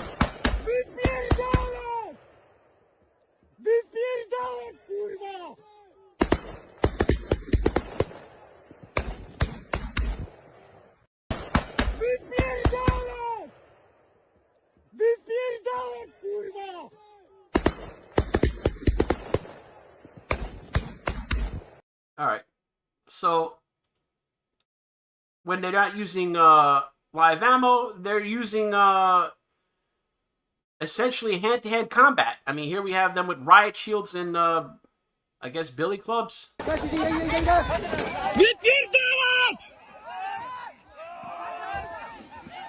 And some kind of pepper spray or mace. Dawaj z tym gazem tutaj, ej, tu! Tutaj, dawaj bliżej, dawaj! Bliżej podejdź! Napierdalaj! Wypierdalaj stąd, kurwa, ty! Wypierdalaj! Wypierdalaj! Alright, so the Spirit of the Winged Hussars lives on, I guess. But we have Canada. Yes, our neighbor to the north, Canada, were under the infinite wisdom of their leader Trudeau. We have an alleged member of ISIS, a terrorist and torturer, who became a Canadian citizen. Yes, he was granted citizenship. Months after getting his citizenship, this was the man caught in the apparent terror plot that you heard of, who intended to come here to New York City and commit an act of terrorism against Jews here in New York City. Let's hear the news in Canada. This was shared by Pierre Poilievre. He's the head of the Conservative... What do they call the Conservative Party in Canada? Is it the Conservative Party? If there was an election today, there is a good chance Pierre Poilievre may be the next leader of Canada, because Trudeau, apparently his approval ratings in Canada have gone sub-Biden level. We're learning more tonight about how the RCMP Which, it would be a good thing if Poilievre became the leader of Canada. He's not exactly Trump, but he's Trump adjacent. The best thing I ever saw was when he was eating an apple while he was explaining to a leftist reporter his positions. Active father and son accused of plotting a terrorist attack in Toronto. The men were not on Canadian authorities' radar before the beginning of July. Sources told Global News that the father allegedly appeared in an ISIS propaganda video around 2015, in which he allegedly hacked a man taken prisoner by ISIS with a sword. This man was given citizenship in Canada, despite appearing in his Islamic State snuff video.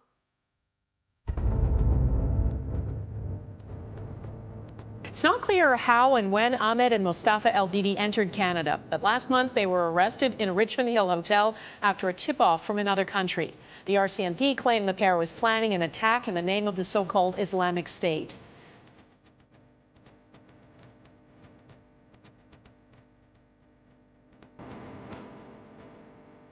Here he is in a video dismembering a boy with a sword. Oh, dismembering a body.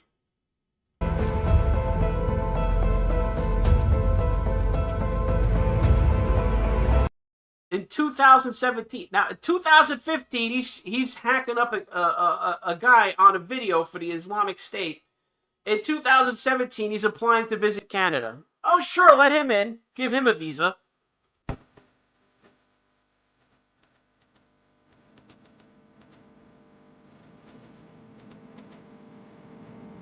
In 2018, the Trudeau government issues a visitor visa to El-Didi.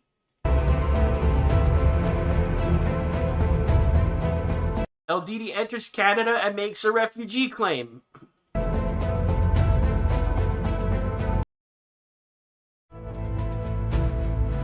2018, 2019, LDD is granted refugee status. 2021, LDD is granted permanent residency in Canada. 2024, congratulations, Canadian citizenship is officially granted to LDD. Liberal Immigration Minister Mark Miller is responsible. I don't know this Mark Miller guy, but he made a guy who was on video chopping up some dude for the Islamic State a Canadian citizen. June 2024, news reports. French sources tip Canada on imminent Islamic State attack. July 2024, LDD is arrested with his son and its terror plot is foiled. The pair were in possession of an axe and a machete. Well, maybe they were going to cut down some trees and bushes. I don't know. August 2024. Do you really think that the system is working if somebody like this, who's an alleged ISIS terrorist, who, if he was even a little bit more productive, would have resulted in mass casualties in Toronto? Do you really think that that's how the system should work? Do you really think that this is not a colossal failure of your government?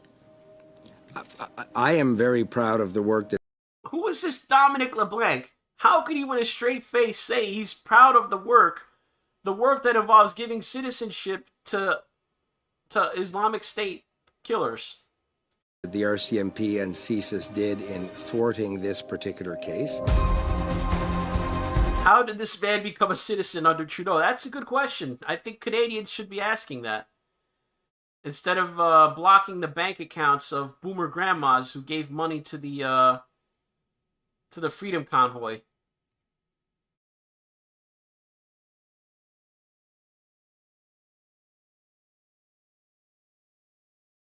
So here, I guess it was a different terror plot.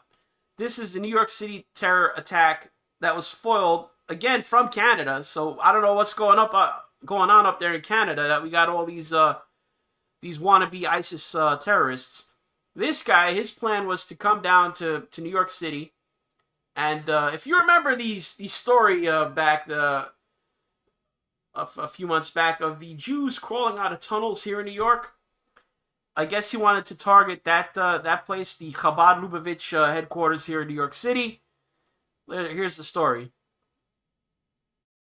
Justice Department says a planned terror attack in New York City has been thwarted. The suspect allegedly wanted to target Jewish people on October 7th, 1 year after the attack in Israel. The suspect was quoted by the FBI as saying, "If we succeed with our plan, this would be the largest attack on U.S. soil since 9/11. CBS's Nancy Cordes is at the White House with new reporting. Good evening, Nancy. It is chilling to read what this suspect was planning. It really is, Nora, and it took the FBI working with Canadian law enforcement to identify and apprehend this suspect, who is now accused of plotting to carry out a mass shooting at a Jewish center in Brooklyn, which authorities say he wanted to do just over a month from today. The suspect's name is Mohammed Shahzeb Khan. He is a good solid Canadian name there. 20-year-old Pakistani citizen who lived in Canada. He allegedly began posting on social media in support of ISIS last November and eventually, without his knowledge, began communicating with two undercover law enforcement officers. That's what led them to him. According to Attorney General Merrick Garland, the defendant is alleged to have planned a terrorist attack in New York City around October 7th of this year with the stated goal of slaughtering, in the name of ISIS, as many Jews as possible. October 7th, of course, will mark 1 year since the brutal surprise attack by Hamas on Israeli citizens that left nearly 1,200. The nerve of these Canadians wanting to come here and commit anti-Semitic terror attacks. But, you know, you get the idea. Just so you guys get in a...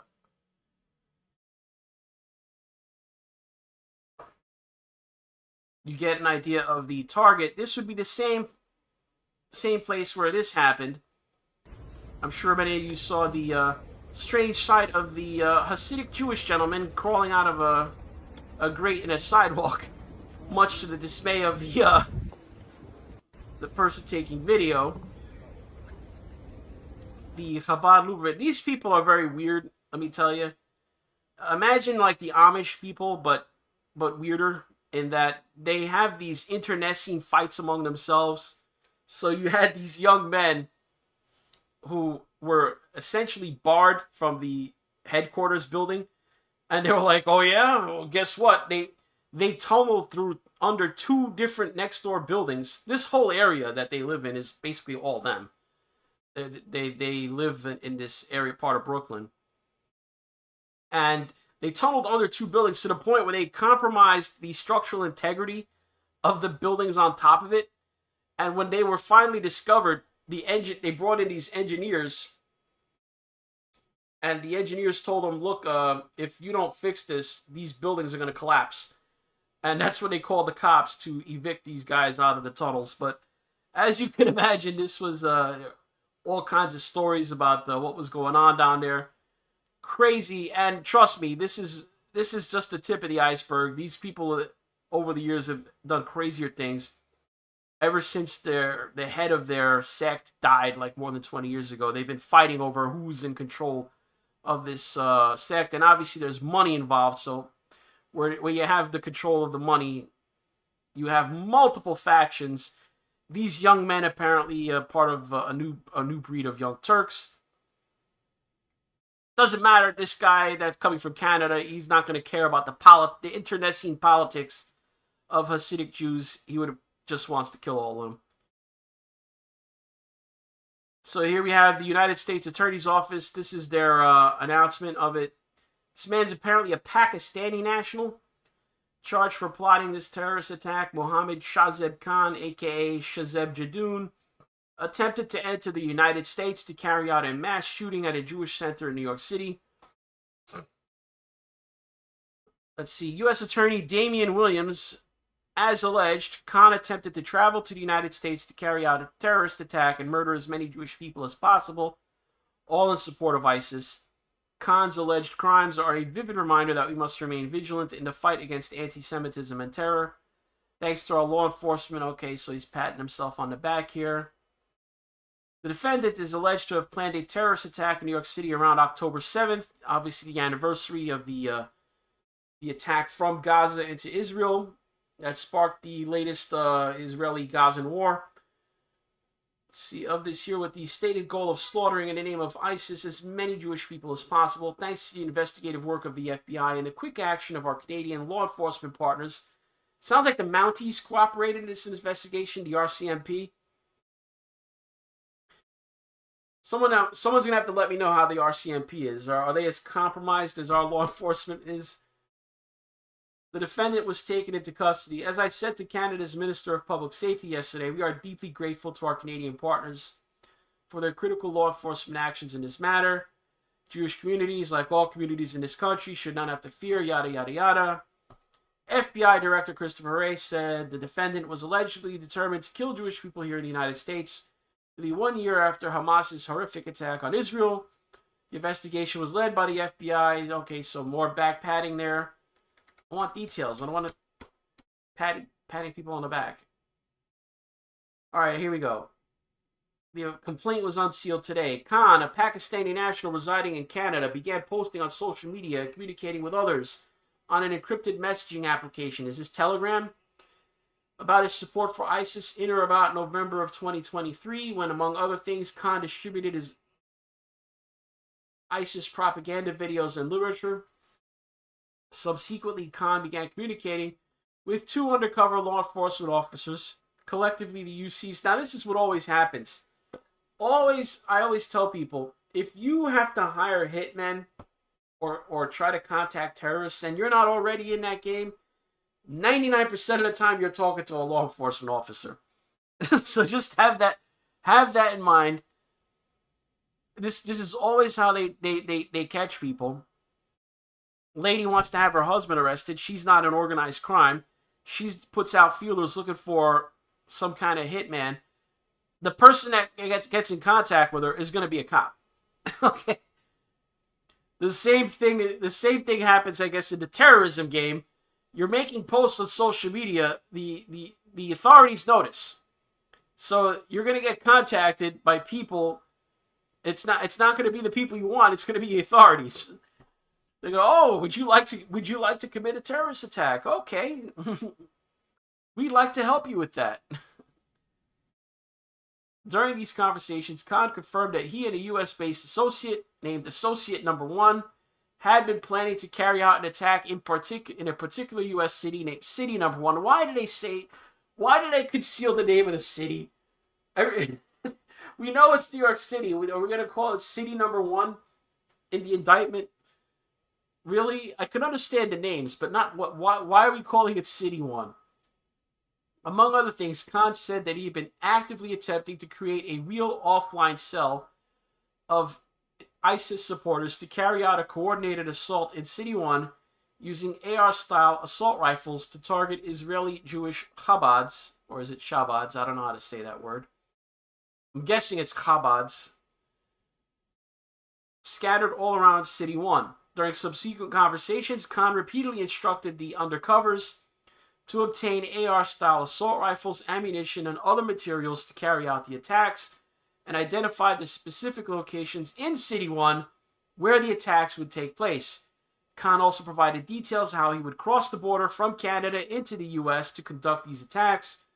During these conversations with the undercovers, Khan emphasized October 7th and October 11th are the best days for targeting the Jews, because October 7th they will surely have some protests, and October 11th is Yom Kippur.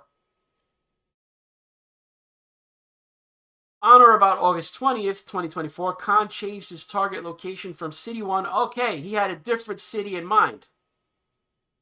From City 1 to New York City. After initially suggesting certain neighborhoods in New York City to the undercovers, Khan decided to target Location 1, a Jewish center located in Brooklyn, New York. Khan told the undercovers he planned to carry out this attack on or around October 7th, which Khan recognizes the one-year anniversary of the brutal terrorist attacks in Israel by Hamas, designated foreign terrorist organization, which on October 7th launched a wave of violent large-scale attacks in Israel. In support of his choice of New York City as his target, Khan boasted that New York is perfect to target Jews because it has the largest Jewish population in America, and therefore, even if we don't attack an event, we could rack up easily a lot of Jews.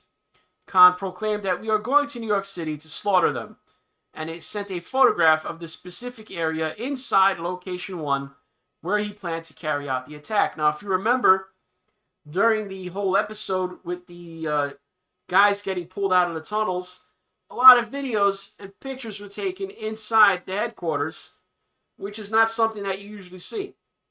Obviously, I couldn't go in there as a member of the public. I'm not Jewish.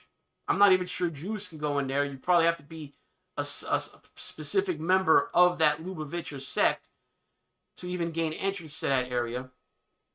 So me being not Jewish, I've never seen the inside of that place. Walked by it a bunch of times. There's a bus stop that you have to wait there that used to take when I was going to high school. After initially suggesting certain neighborhoods, So yeah, he probably saw those pictures and videos of the interior, so he used them maybe to plan his attack. Thereafter, Khan continued to urge the UCs to acquire AR-style assault rifles, ammunition, and other equipment for his attack, including some good hunting knives so he could slit their throats. So this guy, he was a freaking psychopath. Bottom line. So they got some problems up there in Canada, as you could see. Now here, we're going to go in. This touches on a situation that is happening in Aurora, Colorado, that I'm going to delve into as the last topic for tonight, but we'll just briefly touch on it here. This preceded the events in Aurora, Colorado, the infamous apartment building takeover, the alleged one that you have to say, apparent according to some of these leftists. But the thing that kicked this off it's been actually a couple months now, was a large gathering in a parking lot. I think it was of a Target. that happened that seemed to disturb the residents of Aurora, Colorado. This was during the Venezuelan elections, and you had basically a bunch of Venezuelans essentially take over the shopping area of Aurora, Colorado. A crowd of thousands gathered in Aurora last weekend as the election results came in from Venezuela. From the looks of videos on social media, it got wild. But some of the claims being made, including by elected officials, are even wilder. Our Marshall Zellinger set out to separate fact from fiction. Social media captured this large gathering in Aurora after Sunday's presidential election. All right, so it is a Target parking lot. So imagine if 4,000 Venezuelans all showed up in one location. Now, obviously, this was a situation about the elections in Venezuela. So not everyone here was a gang member, but there were gang members present. I want to put that caveat there. I'm not saying all Venezuelans are gangsters, but if you have 4,000 Venezuelans show up in a flash mob at a Target parking lot, good chance some of them, at least, are going to be gangsters. And that appears to have been the case that night as this situation devolved into people firing their firearms. Somebody got shot. Let's see. In Venezuela, where the crowd expected an autocrat to be thrown out of power. Aurora police believe 3,000 to 4,000 people were in this area Sunday night at the Gardens on Havana, the old Buckingham Square area in Aurora. A gathering that led to social media posts like this one from Aurora City Councilwoman. Now, I want to point out also, if you had asked me 6 months ago if there were even 4,000 Venezuelans in a Denver suburb, I would have said, what are you, crazy? Why would there be thousands of Venezuelans in a Denver suburb? Shows what I know. Danielle Jurinsky, where she wrote, there were reports of assaults, thefts, and gunshots in the air. A police car was shot up. That is the way that it was conveyed to me, but I have not seen the police car. Jurinsky showed me several text threads that she said came from Aurora police officers with images and narratives of what was happening. Assaults, theft, vandalism. All right, this lady, there's multiple videos. This lady right here, she is basically if you go into a deep dive of what's going on in Aurora, Colorado, this lady's the only hero in the story, if you ask me. This lady here, she's, I think, a local city councilwoman. I forget her name. We'll get her name in the stories to come. But she is the only one in the city government that appears to actually be doing something and putting herself on the line to do it. She is the one basically championing these people where people are trying to say this is not even happening in Aurora, and she's documenting this, like, hey, this is happening. Vandalism, there's multiple videos showing that. They just jacked them? You hear them yelling that someone just got jacked. You hear them yelling that they were just almost hit by a car. You hear the gunshots. In a prepared statement to clear up misinformation, Aurora police say shots were fired in the air, but no one was injured, and that an Aurora police vehicle was hit by an unknown object while driving in the area, but it is still unclear if it was related to this gathering. The interim police chief called me yesterday. We spoke for roughly 15 minutes. Okay, the interim police chief. Keep in mind, this town of Aurora, Colorado has had 5 police chiefs in the last 2 years. Nobody wants the job, apparently. I think that their police department is under is actually under the control of the Department of Justice. I think they have a consent agreement, so that might have something to do with it. Thankless job. Nobody appears to want it. She is the one that told me that someone had in fact been grazed by the bullet. That is not in the Aurora police statement. And before that statement came out, I asked Jurinsky if she felt officers might use her as a louder mouthpiece to spread information that might not be accurate. Usually when one officer reaches out about something... I think that's her name, I think, is Danielle Jurinsky. I do take that into consideration, but when it's multiple officers that start reaching out about the same thing, I do look into it. Aurora Mayor Mike Kaufman also posted on social media that residents of Aurora are owed an apology from the Venezuelan immigrant community for unacceptable conduct because trash was left behind and because the shopping center was blocked off. What we need to get to the bottom of is really what happened. Either you know a police car was shot at or not. There's a hole or a graze or there isn't. Someone was hurt. So apparently, from what I understand, a police vehicle was damaged. By it appears, I think it looked like it got a bullet hole.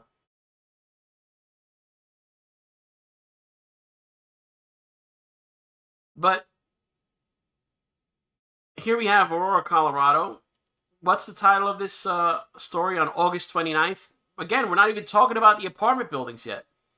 Aurora shopping centers face fear of closure as crime continues to get worse. Gee, I wonder what's happened recently to cause this rapid rise in crime in Aurora, Colorado. Now, I don't mean to present Aurora, Colorado as an idyllic community. Again, as I said before with the Dominican Republic, Aurora apparently has had its problems before the Venezuelans showed up. Gangs are not a new thing in Aurora. There are Bloods and Crips, for example. There are Bloods and Crip sets in Aurora. So this is not like idyllic.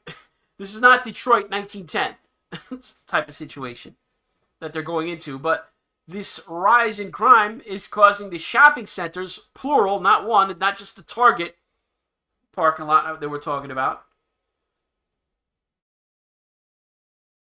We have these shopping centers, plural, worried about closing over the crime in Aurora, Colorado. Now, again, what also fuels this is it's certainly fueling it here in New York City, guys. Here in New York City, a lot of these migrants, there's no jobs for them.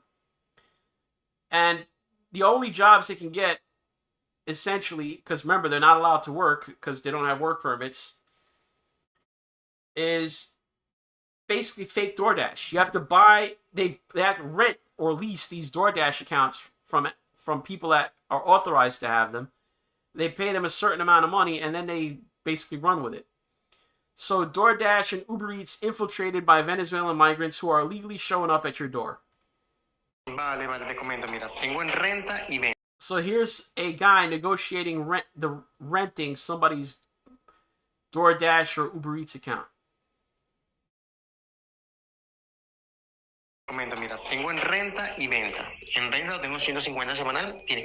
Saying that, okay, let me tell you, I have accounts for rent and for sale. Something about $150, I heard. $150 a week. It's hard because when you click pause on these, it doesn't let you see the subtitles either. You just have to play it by ear. And if you want to buy it, it's $900. If you don't have the $900 to buy it outright, you do it in installments, pay $300, 3 payments. But then, okay, he raises the price to $1,300. Alright, so the deal was $900, you could buy the account. Or if you want to pay it in installments, you got to pay him $1,300 in installment payments. So the bottom line is, when you're ordering DoorDash and Uber Eats and all that, you're basically fueling this illegal immigrant economy.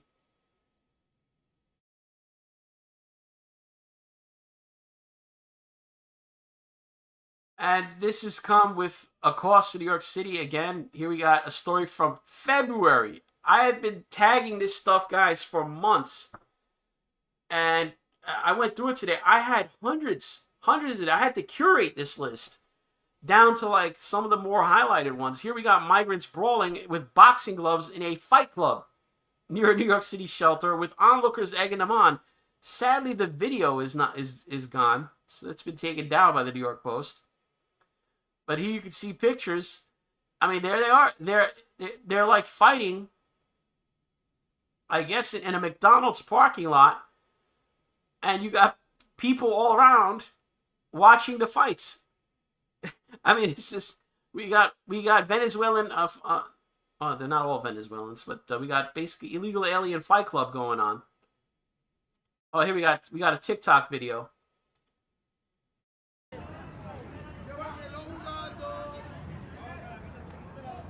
Hold on.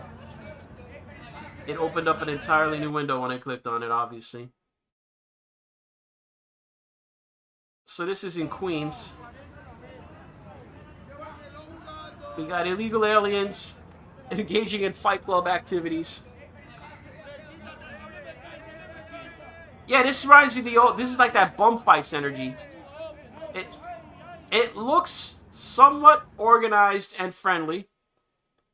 Because believe me, I've seen the unorganized and unfriendly type of situations here. There even appears to be a white man who is an employee of one of these stores, just being an onlooker, so he feels safe enough to do that. So this actually looks like wholesome, quote-unquote, if you want to call it, activity.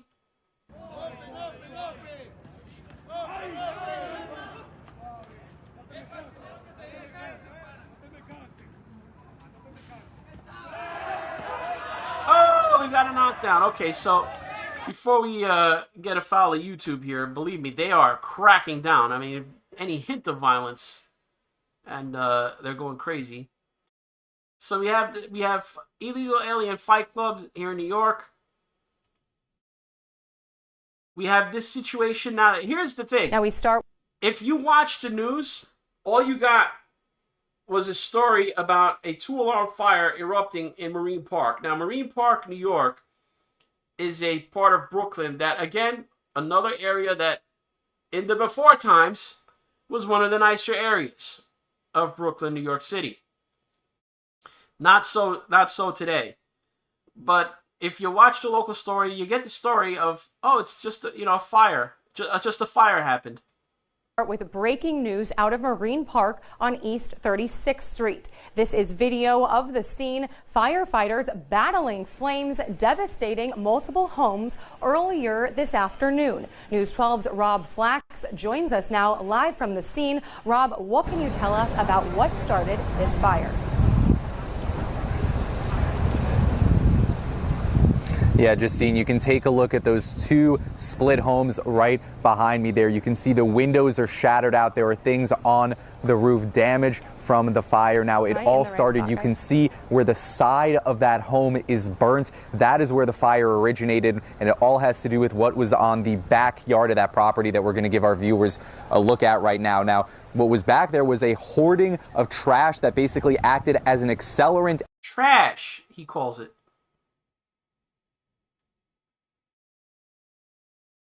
I think I screwed up the video by pausing it.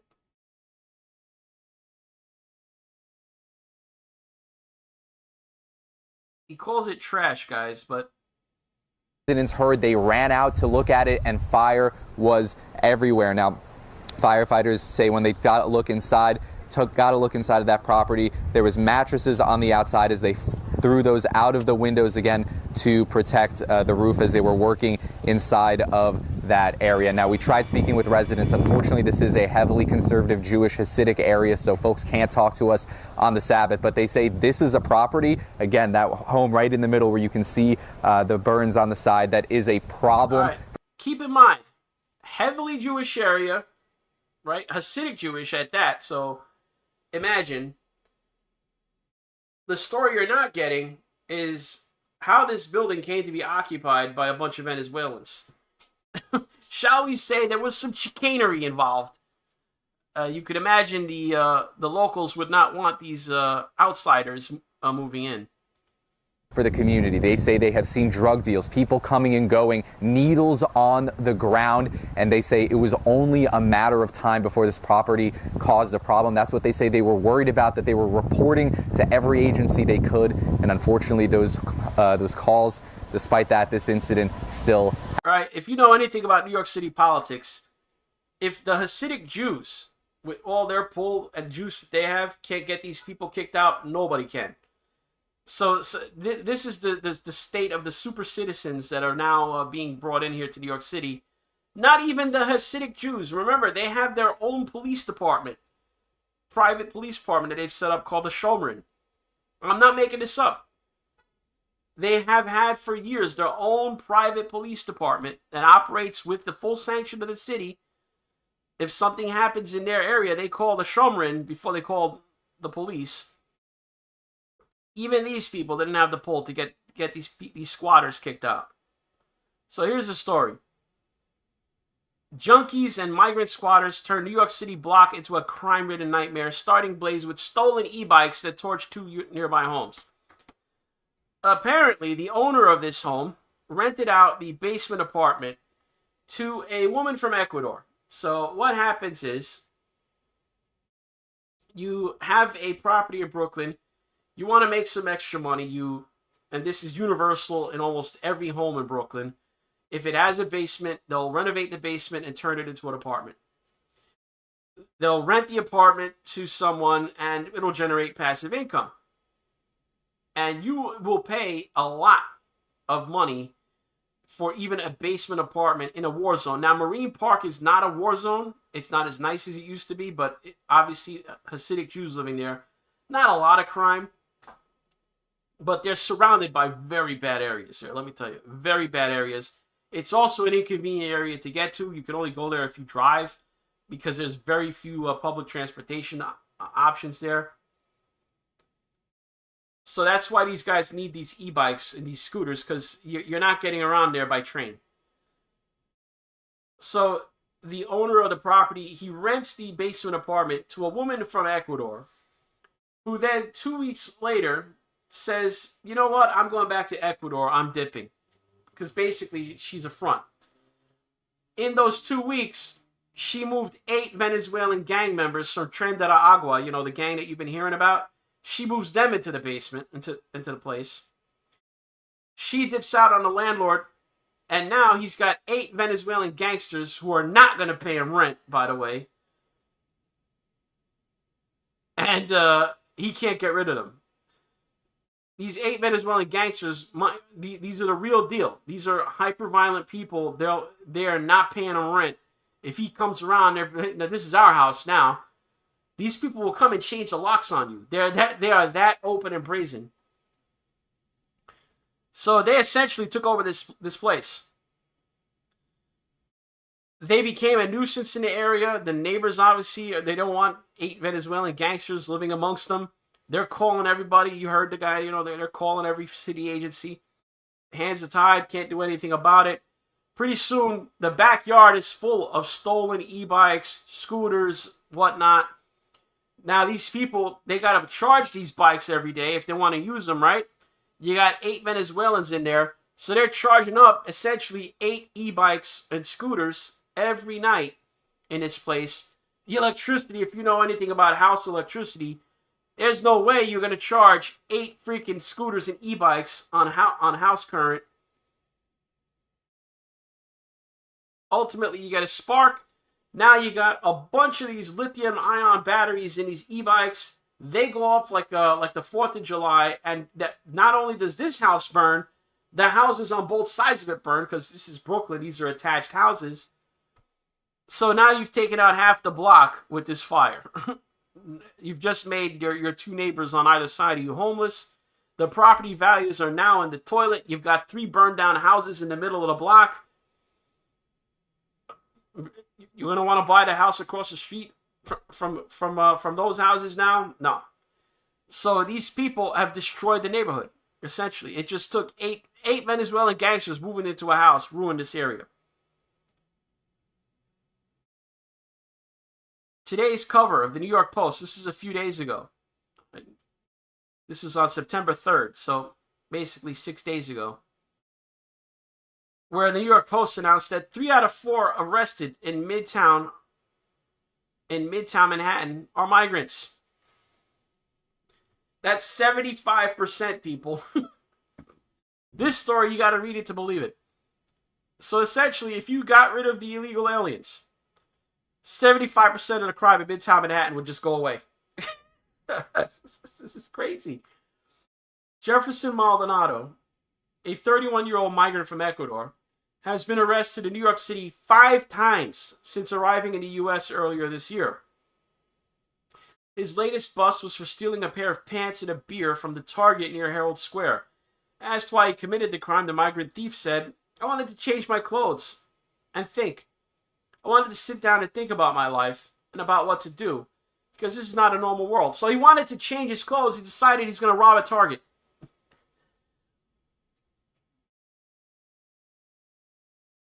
He was just one of 5 migrants in a Manhattan courtroom for arraignment one night last week. Across New York City, recently arrived migrants are flooding the criminal justice system at far higher rates than public officials have acknowledged.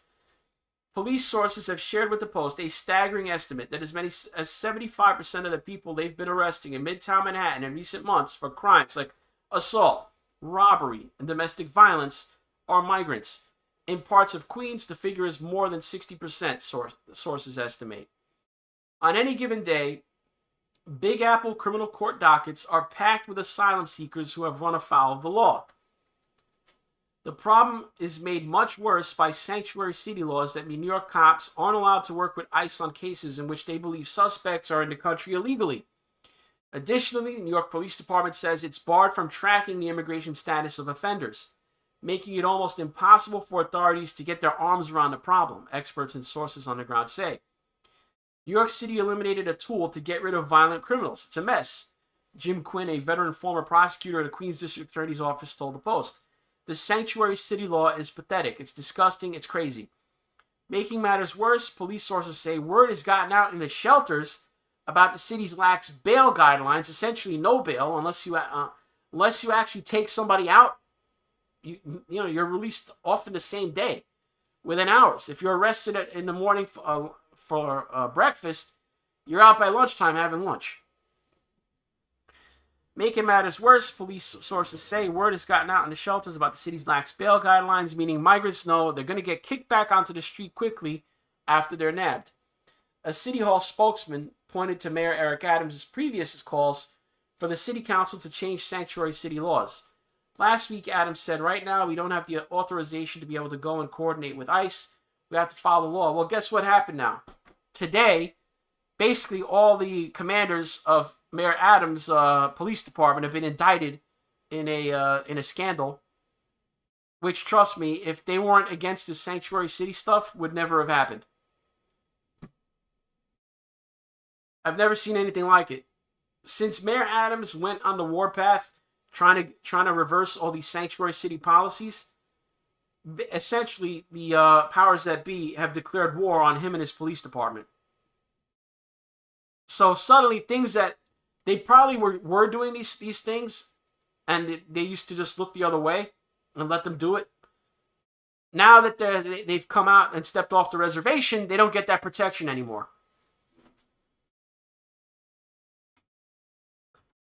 So that's this picture right here, this to me is a microcosm of what's happening here in the United States.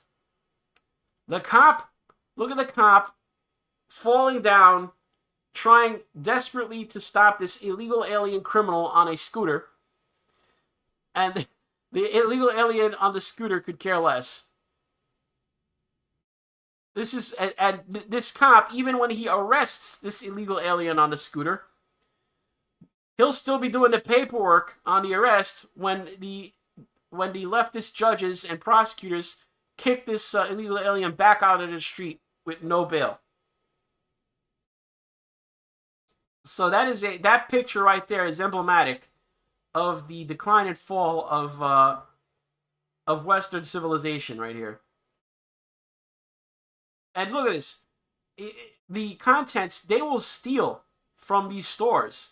And they don't even care anymore. They won't even go away. They'll sell it right outside on the sidewalk, right outside the store.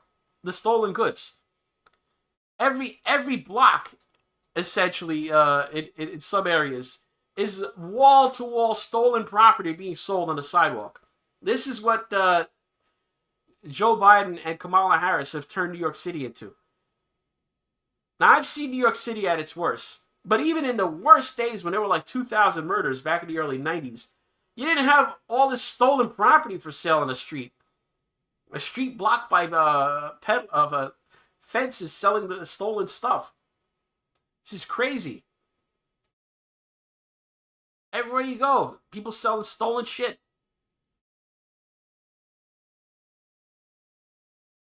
Look at these criminals. They know they're going to be kicked loose into the street in a couple hours. It's basically, they get a free meal and they're kicked loose.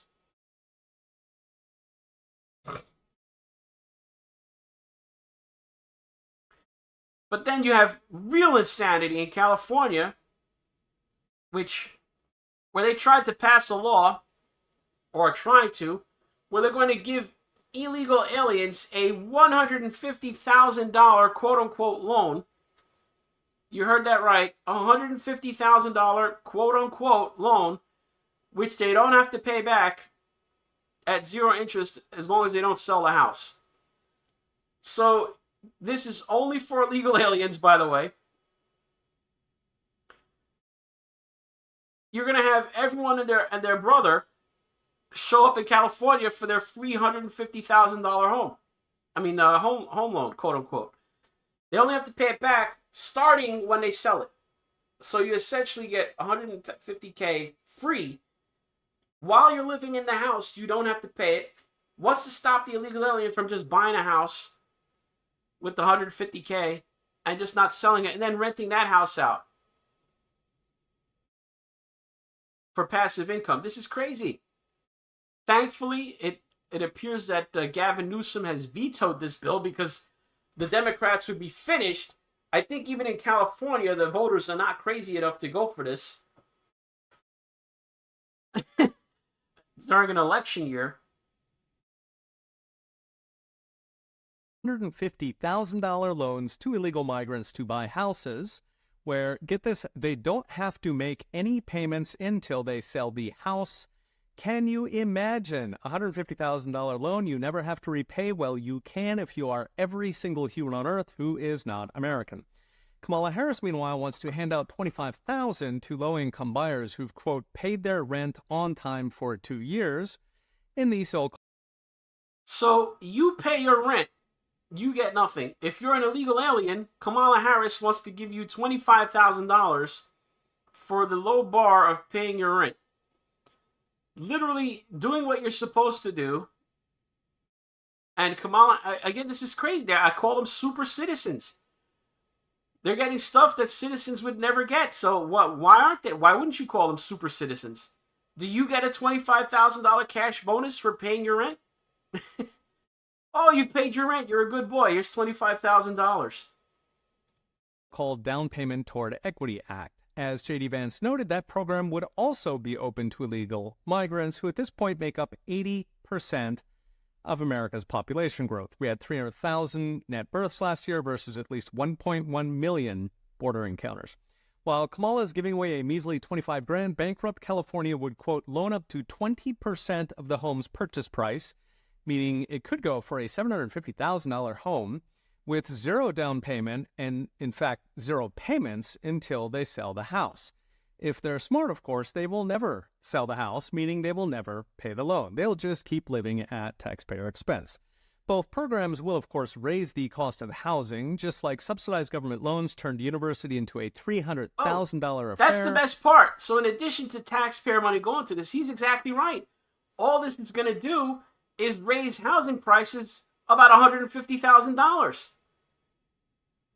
You're gonna wind up.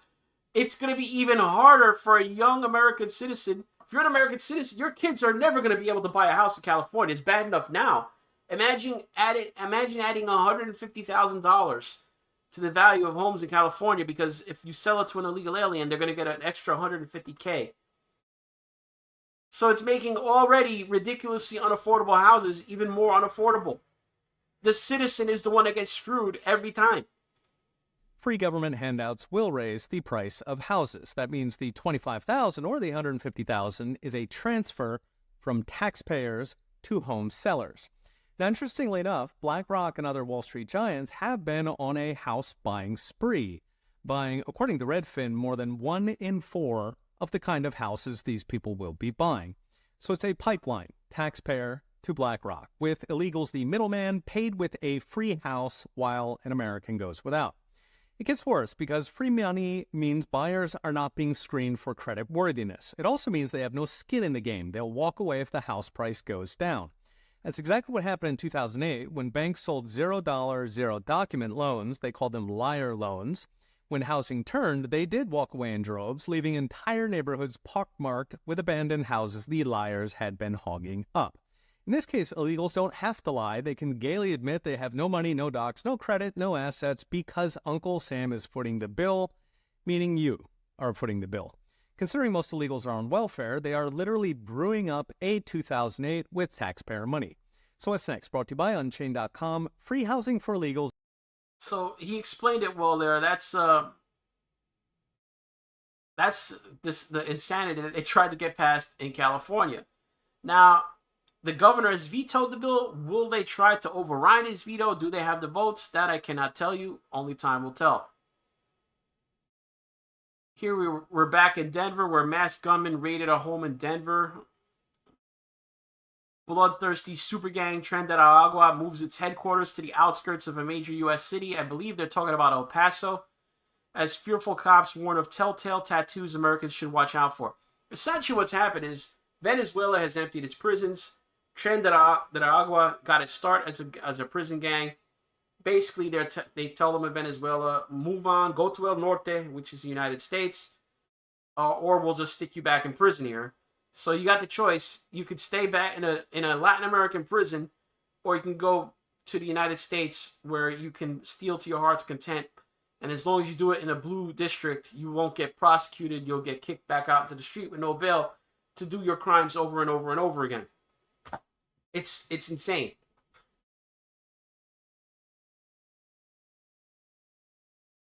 But to support the story we had before, we had the situation I showed you, the animals. But now we have it here in Queens, New York City. Animal sacrifices are on the rise. This is, again, the cost of unchecked mass migration.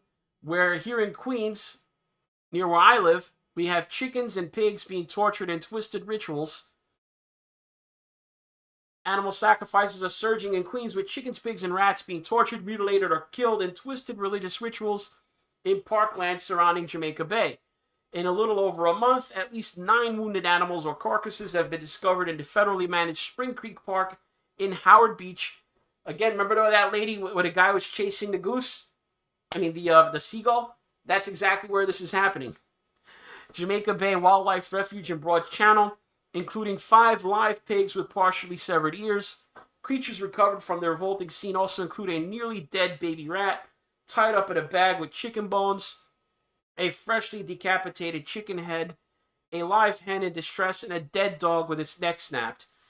It's continually getting worse. The animal sacrifices are happening more repeatedly, more times a week. Sloan Quealy, founder and president of Zion's Mission Animal Rescue. The sacrificers know it's open season. One of the distressed pigs was found emaciated in a food-filled crate in July with a deep gash running down its face and its body covered in oils and spices, said Kristen Latuga, who has taken in all 5 of the ailing swine at her Long Island animal sanctuary, Brucey's Angels. Several rescuers and a local religious leader suggested that the torture, now get this guys, you're not going to believe this, the torture was linked to a sect of Hindu devotees who worship the goddess Kali and have practiced animal sacrifice in the area surrounding Jamaica Bay for decades. So, this illegal alien situation and this mass migration has turned Howard Beach, Queens, and Jamaica Bay into Indiana Jones and the Temple of Doom. Remember the guy screaming Kali Ma as he reached into people's chests and ripped out their hearts? Kali Ma, Kali Ma. We have Kali worshippers sacrificing animals on the same beach where we saw the guy chasing the seagull. Jamaica Bay has been a popular religious site among members of the Hindu, Guyanese, and Indo-Caribbean diaspora living in nearby islands, including Richmond Hill and Ozone Park. Along the waterway, which has been nicknamed the Ganges by some, now they're calling the water by Howard Beach the Ganges River. The sacred body of water in India, people regularly gather to give offerings, typically flowers and fruits, and leave statues of deities as well as prayer flags. This week, the Post observed Quealy and another animal rescuer, Kim Fraser, tracked down a trio of piglets that had their ears and tails cut off roughly 100 feet away from a pair of statuettes of Hindu deities resting atop a mound of turf alongside a trio of flags. Prayer flags were spotted nearby, bundled up in the brush. Followers of other religions whose rituals involve animal sacrifice, such as Santeria and Voodoo, also have been known to use beaches and parks surrounding Jamaica Bay. So we have Hindu Kali worshippers, Santeria people, and Voodoo practitioners all doing these animal sacrifices here in New York City. This is insane, people. I feel like I'm living in a movie. This is all places that I've been. We've gotten to the point where, of all people, Anna Kasparian of Young Turks fame, I don't know what happened to her since she got victimized by a crime, by two homeless men basically sexually assaulted her by groping her rear while she was walking a dog at the time. Since then, she has taken the red pill, at least on the issue of crime, and she is trying to scream to every leftist who will listen, hey, there's a problem with Venezuelan gangs taking over in Colorado, in Aurora, Colorado, which is a story I'm going to go into for the last part of tonight's stream. Eyewitness News reporter Josh Haskell is live in Van Nuys with more on the arrest and what investigators... So she posted this video. It's not just that people like this clown. She was replying to some guy that was trying to deny that anything is going on with the illegal aliens. So she's got this story that's going on in Van Nuys, California. call crime tourism. Josh. She's showing how there are now businesses set up to help Latin American gangsters travel around the United States and commit crimes. This is a rent-a-car business that caters to Latin American organized crime. And Philip and Colleen, this is the business behind me. It is now shut down. It appears to be a car rental company, but they were not interested in renting cars to you or I, but criminals from South America. 6 defendants under arrest in Los Angeles for coordinating a nationwide crime tourism operation involving an LA rental car business with locations in Van Nuys and in Panorama City. But the dealerships only rented cars to criminals flying in from South America, mainly Chile, coming here to commit home and business burglaries, thefts, and other crimes. Crime tourists would go to this car rental business. There they'd be provided with a vehicle. They would also be directed, since many of them were not familiar with the country, to where to go to commit acts of crime and theft. Eyewitness News reporter. Right, so she linked that story, and this is causing some friction between her and Cenk Uygur. Let's see here. Is this the video I'm thinking of?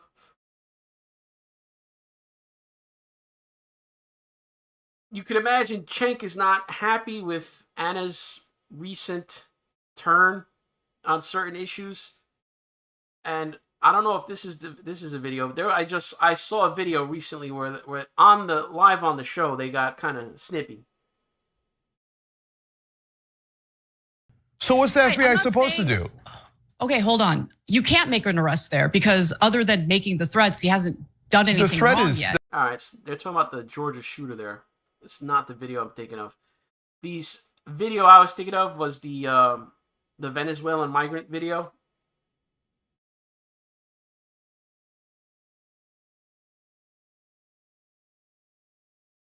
Let's see if what's this here? Okay, so this is the last of the cost of illegal alien mass migration. Is again, we talk about retail thefts. That's bad enough, right? But a lot of people say, okay, shoplifting, come on. There's always been shoplifting. It's shoplifting. Who cares? It affects big businesses mostly, blah, blah, blah. No.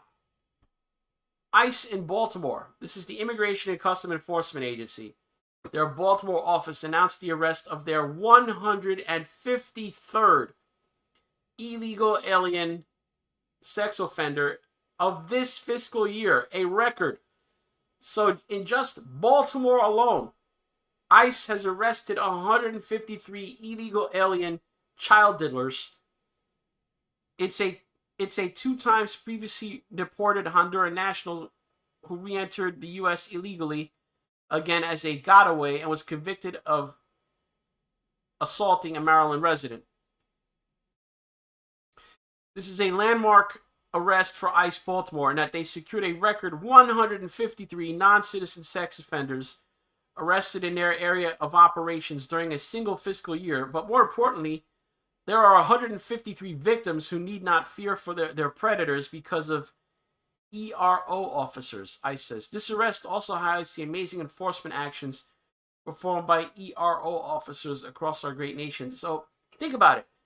Baltimore, it's not even one of the biggest cities in America. 153 in Baltimore. Just multiply that across all the cities in the United States.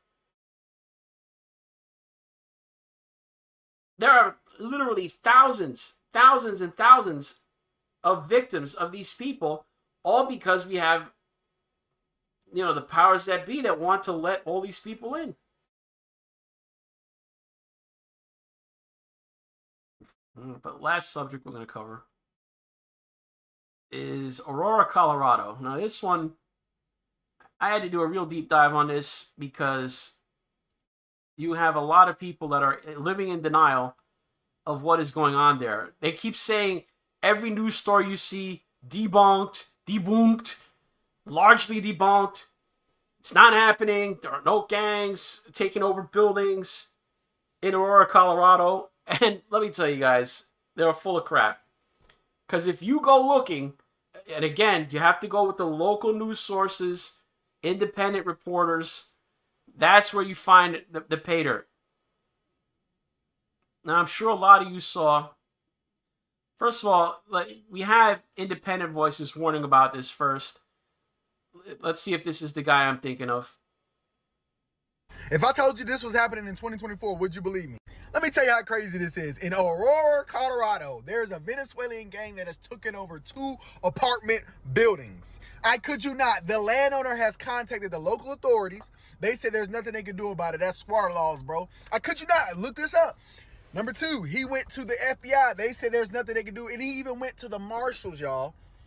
And this Venezuelan gang has taken over the apartment building. They're charging the tenants inside rent money like they're the landlords. Meanwhile, the real landlord can't get these people evicted. All the people that's leaving the apartment buildings, as soon as they leave, these Venezuelan gang members are just moving in more gang members to a point where they are taking over the building with guns. It's no more security there. Like, look this up right now. And this is exactly what I was talking about like 2 weeks ago. Oh, not even 2 weeks ago. All right, so a lot of what he says there, he makes several claims. And it's very important that you keep track of these claims. Venezuelan gangs, moving people in, people paying rent to the gang, taking over with guns. And each and every one of these claims, in some way, shape, or form, has been proven true. Let me repeat that. Has been proven true. Yet, the mainstream media and the politicians still say that this story is debunked. Let's go find some receipts here. First of all, taking over buildings with guns was thoroughly debunked when video was published of Venezuelan gangsters busting into apartments armed with guns.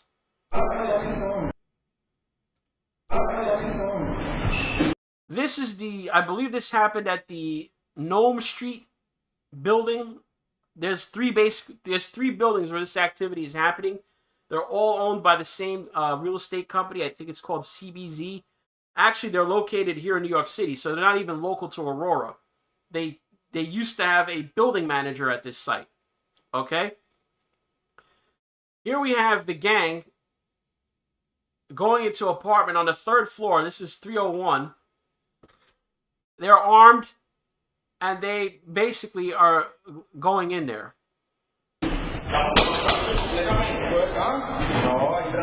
Now notice the door here is different, a different color than the adjacent door. Why would a building that is basically an apartment building, none of these people own these apartments, why would they have different colored doors? we're going to find out, guys. These doors have been kicked down and replaced so many times. You know, they have, sometimes they're just like barricaded with wood. So already you have a sign here that this place has problems, because now you have different colored doors. This looks like a replacement door already. Because I believe the red colored shitty looking doors are the originals. You can see they have like the peephole.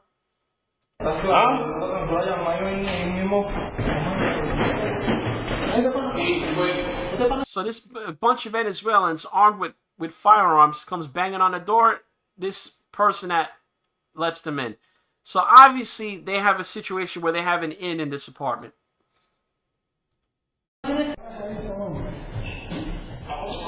Notice the impunity with which they go here. This video is taken by a tenant, by the way. This is not building security cameras. This is a tenant that installed these cameras. I believe her name is Cindy Romero, if memory serves me right. And she and her husband set up these cameras to catch this activity because nobody was believing them. They're like, yo, these people, they come and go as they please with these guns.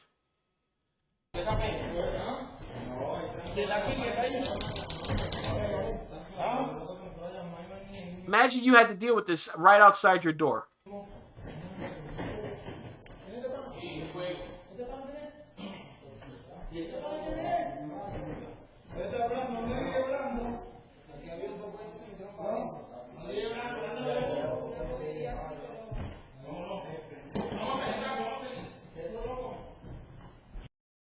All right. So that video came out and debunked that. Here we have another woman. Now, a lot of times people that complain about this, if you notice, hey, there's Venezuelan gangs up to no good in Aurora, Colorado, the first thing they say is, hey, you're a racist. You bigot. Why are you trying to put this on Venezuelans? This, that, and the other. Usual. Now, this woman, I'm sure you'd agree, does not look like she's a member of any white supremacist groups, I would imagine. And she's afraid. Again, you're living in a place where the people that run it don't even acknowledge that it's being taken over. So they're not going to help you. She's scared. So what's going on with this, like, gang thing? Because, like, literally, I'm seeing it everywhere. I'm a mom. Some of my friends are moms, too. And it's gotten so bad to the point we don't even want to take our kids to the park without being in a group. And even in a group, we have to make sure that someone has a taser. We have some type of, like, pepper spray. We have to have some type of protection. Me, I don't mess with guns. That's just personally me, because guns, they scare me. So it's just, like, I don't know. We need to figure out something, because, like, I'm not going to lie. This is terrifying. And I understand they're coming here for a better life, but at the same time, is this life getting any better when you're bringing what was there here? I don't know. We need to figure something out, because literally me and my son are too scared to even go to a playground, and that's not right. All right. So take me through the moment. I don't think Dr. Phil is going to help. That woman is scared. Okay, she's just a lady that lives in the area. I don't think she's a racist for just wanting the simple ability to take her son to the park, just to go outside.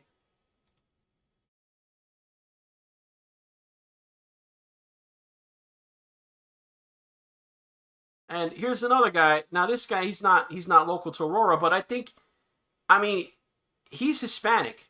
And I think this guy's, I think he's from New York City. I'm guessing he's Puerto Rican. And even he's like, what's going on? Why are you letting these people in to do this? An American criminal. Right now as we're speaking, there are 2 apartment complexes in Aurora, Colorado that have been taken over by Venezuelan gang members, right? To the point where they told the landlord, bro, you come around here, man, we're going to take your life and we're going to take your family's life, right, landlord? Again, I'm just playing this to point out, is he a racist?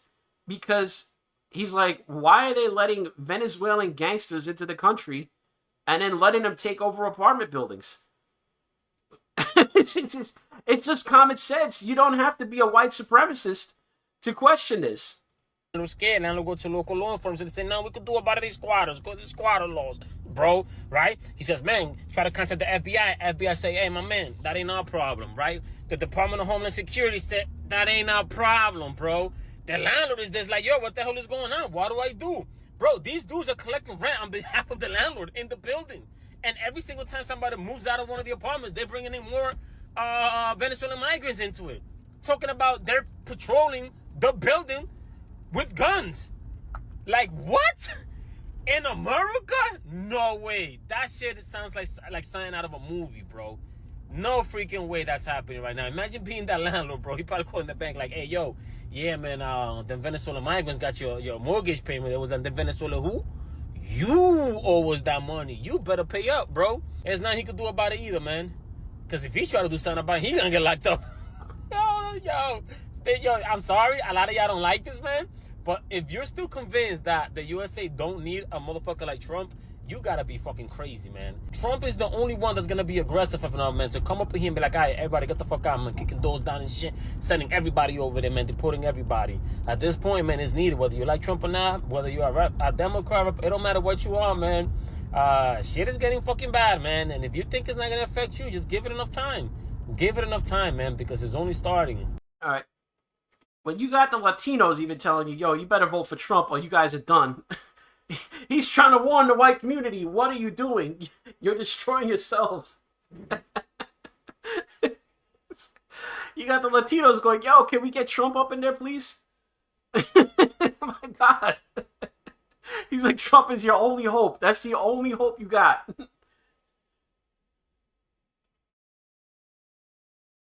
All right, so I think this is the same video we watched earlier. Yeah. Okay, so again, the guy, this is, I highlighted this video again because I want to show you who was the reporter that broke the story. Vicente Arenas. Yeah, that doesn't sound like an Anglo-Saxon name to me. I don't think he's of German descent, Vicente over here. Vicente Arenas, is he a racist? Because he was given video of a Venezuelan gang roaming buildings with firearms that they're not supposed to have as they're illegal aliens. Okay. Is Vicente Arenas, the reporter who broke the story, is he a racist? Because he went to the building and got video from one of the residents? Here again, Vicente Arenas. You got more video. This time of an assault in the parking lot. Again, this is what happened here. They're forcing their way into a unit in the second video. But I think in this first one, we have an assault where someone didn't pay the protection money, the quote-unquote rent.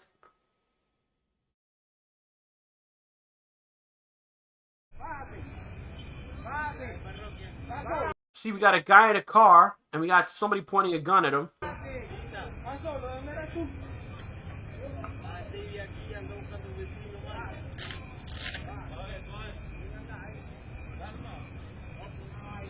When they say they haven't taken over, I think most people have this idea that taking over, it's like that movie New Jack City where the gang literally just fortified the building and didn't let nobody in. No. If the gang could come and go as they please and just rob you at gunpoint whenever they want, they control your building. Even if they didn't live in the building. Now, these gangsters, a lot of them live in the building, so don't get that wrong. But even if they didn't live in the building, if they can come and go whenever they want and just bash down your door and take what they want when they want, they control the building. You can't even drive your car past here without them coming and collecting what they think they're owed.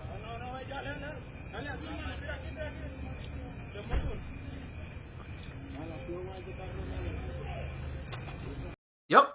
Pay up, brother. You can pay, you get shot. Now, the other video shows what they do. Either if you're not home, or if you're home and you just don't want to open the door, they don't care. They will bust your door in. They will knock your doorknob and your lock off. They will sit there with a hammer, with crowbars. So notice these doors, the original doors are red. And you're going to notice in this building, not all the doors are that red door anymore.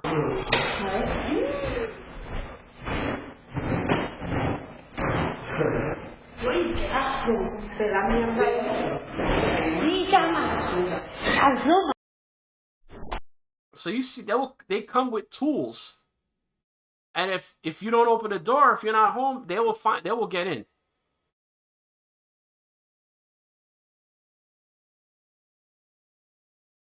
We have I don't even want to hear the clown mayor. I mean, he's not the worst mayor. Believe it or not, I think he's Republican. But for a while, he was denying, and I think the reason he was denying, no mayor wants to go out there and admit that his city is being overrun by immigrant gangs.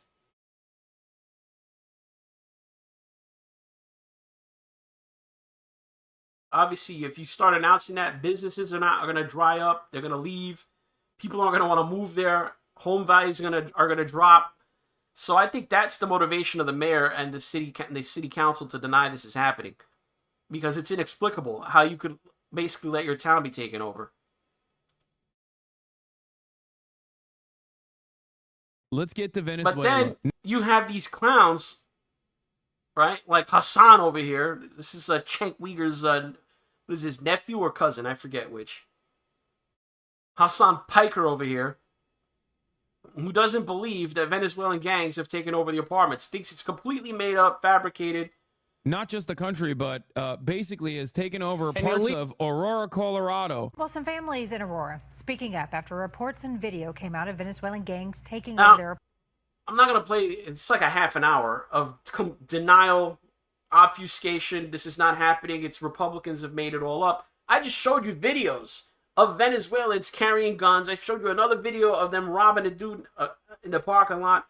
I showed you a video now of them busting a door with tools. I'm not even 10% into the video, into this story yet of my deep dive, and I've already shown you shit happening. And here's Hassan Piker, who I guarantee you hasn't investigated this one bit. All this guy does, if you ever watch his streams, is he sits there and comments on other people's videos. He does no independent research on his own, and he just off because he says it's true. Zero effort. He just sits. Sometimes he'll play the video and walk off for like an hour or whatever. Go eat or take a shit, I don't know. And he'll just leave it playing. This guy, anyone who gets their news from this guy needs their head examined. So I put this up there just to show you an example of where these denials or these claims that it's been debunked come from. Clowns like this, or these mainstream media reporters that don't do any investigation of this. None. They just say it's debunked because they say it. They're debunked. It's debunked. Now here's the problem with this.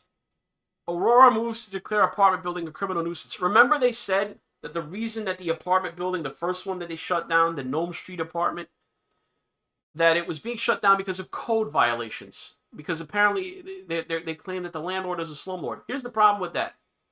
Let's say they're 100% right, and it appears that is the truth. It appears that is the truth. Okay, I'm not saying that this place wasn't a nightmare before the Venezuelans came in. But the two things are not mutually exclusive. The place can be a slum, run by a slumlord, and still be taken over by Venezuelan gangsters. I am shocked that Venezuelan gangsters saw a building that was in disrepair and neglect and decided it would be an easy target to take over. You know? Aurora, but the problem with that is that the city, when they filed the paperwork, did not cite code violations. They cited that the building had become a criminal nuisance. In the letter to the real estate company that owns these buildings, they listed a series of violent crimes that they were citing as the criminal nuisance. Nothing about code violations, nothing about the water heater needs to be fixed, the roof needs to be fixed because it's leaky. No, they were citing violent crime happening over and over and over and repeatedly at the location, and that they were going to declare it a criminal nuisance. So I want there to be no illusions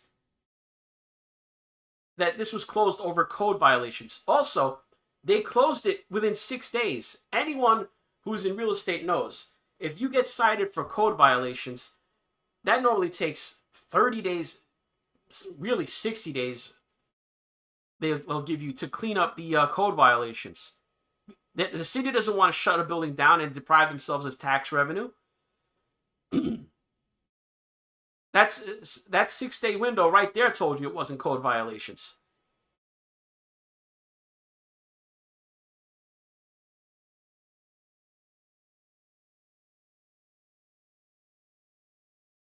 So Vicente Arenas, again, that same reporter that broke the story, again, I want to emphasize with the name Vicente Arenas, probably not racist against Venezuelans, I'm thinking. Ali Bradley on X, breaking, Department of Homeland Security sources confirmed that the individuals in the video, remember the video of the guys carrying the rifles through the complex, at an Aurora apartment complex, they are verified members of the Venezuelan gang Tren de Aragua. So, right there, you have now the Department of Homeland Security verifying that the individuals seen in that video of the Nome Street building are members of the Tren de Aragua gang. So what is this debunked bullshit?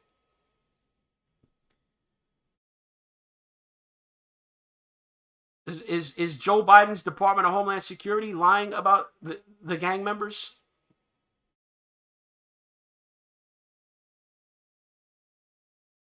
Staying safe. Now this is the woman. This is the woman that set up the cameras, by the way, I think. This is, yes, Cindy Romero, I believe. Look at the number of locks she had to put on her door, and the look at that. She put a plate, looks like a metal plate, on her doorknob because she saw these people knocking out doorknobs. She's got 1, 2, 3, 4 locks. This is a deadbolt. This is another deadbolt. That's another deadbolt. She's got 3 deadbolts in addition to the doorknob lock, and she's got this brace that I'm guessing she's gonna brace up against this this doorknob. So she has 5 locking devices on this door. Is this another locking device up here? I didn't even see this one. Every day when we come home, we have to do this every time we go outside to take Oh, that's not a deadbolt. That's a chain. So she's got a deadbolt, a chain, a deadbolt, the knob, and another deadbolt. the garbage. Every time we try to go to bed at night, we have to keep it like this so nobody can kick in the door. Every day when we come home, she should not have to live where she has to lock 5 locks on an apartment building door. Video shows break-in attempts at Aurora apartment complex amid violence reports. Issues unfold at CBZ management apartment properties. Mayor responds. Okay, so this more of the same. Venezuelan gang activity confirmed by Aurora officials after release of Colorado woman's surveillance video. So until that woman released the video, then they had to change the story. Then they had to admit, yes, there are Venezuelan gang members in the building, blah, blah, blah, blah, blah. For Cindy Romero, living at 12th Avenue and Dallas Street has become a daily struggle against escalating violence and neglect. Life deteriorated into a nightmarish ordeal marked by frequent encounters with crime and what she calls a lack of support from the city and police. So this is a woman living in the building who is a victim of the gang. Okay? We're constantly forced to take measures to protect ourselves. I installed more locks, bought additional cameras, parked further away from the building, and despite all these efforts, the situation kept escalating. We felt like we were being tortured. She reported seeing people move automatic weapons and engage in shootouts. I've seen handguns, rifles with scopes, and other firearms, confirmed by her video. The guy had a scoped rifle. It got so bad that bullets even went through my friend's apartment and hit my car. Here she's showing a bullet hole on her car. What more evidence do these people want? This is physical evidence. There's her car. There, she's put her finger in a bullet hole. Cindy Romero shows CBS Colorado's Tori Mason the bullet hole in her car. Despite frequent calls to 911, the police response was nearly non-existent. The police would call me and say they weren't coming unless it was a severe crime, Romero said. When I called the police to report a shooting, one officer asked if I had considered moving. If I could have afforded to leave, I would have. So she calls the cops. The cops are telling her, just move, lady. We're not going to come. Romero installed multiple cameras that captured violent activity over weeks. Doorbell video shows a group of armed men forcing their way into her neighbor's home. After night, her camera outside captured 2 men approaching a vehicle with guns drawn. Romero criticized city officials for their failure to address the problem. You are elected to protect your constituents. You fundraise off your promises, yet you left us to die, she said. After a shootout on August 18th, Romero was driven to desperation, and this week her pleas for help were finally answered by Aurora City Councilwoman Danielle Jurinsky. So here, the woman that we saw earlier, that I pointed out to you guys, now she re-enters the story. Danielle, when she found out about Cindy Romero and her husband's plight, she personally came to move her out of the building into a new apartment. Jurinsky helped her move out and find other housing. I went in myself to help people move out. There was a large police presence, so she's a city councilwoman. She wasn't going to go down there alone by herself. She made sure she took cops. You know, she's a city councilwoman. They're gonna back her up. The cops went with her to move this lady out. So think about it. She needed an armed escort, and yes, she did need it. When you're going to read what happened, she needed an armed police escort to move this woman out the building. This Cindy Romero woman. There was a large police presence, and at one point a gentleman charged up the stairs after me. Gentleman, quote unquote. It was an eerie feeling. Even as I was helping people move out, others were moving in right in front of me. Guys, they hadn't even left the building yet. They were still loading up the moving van, and the Venezuelans had already moved somebody into the apartment. They hadn't even vacated the premises yet.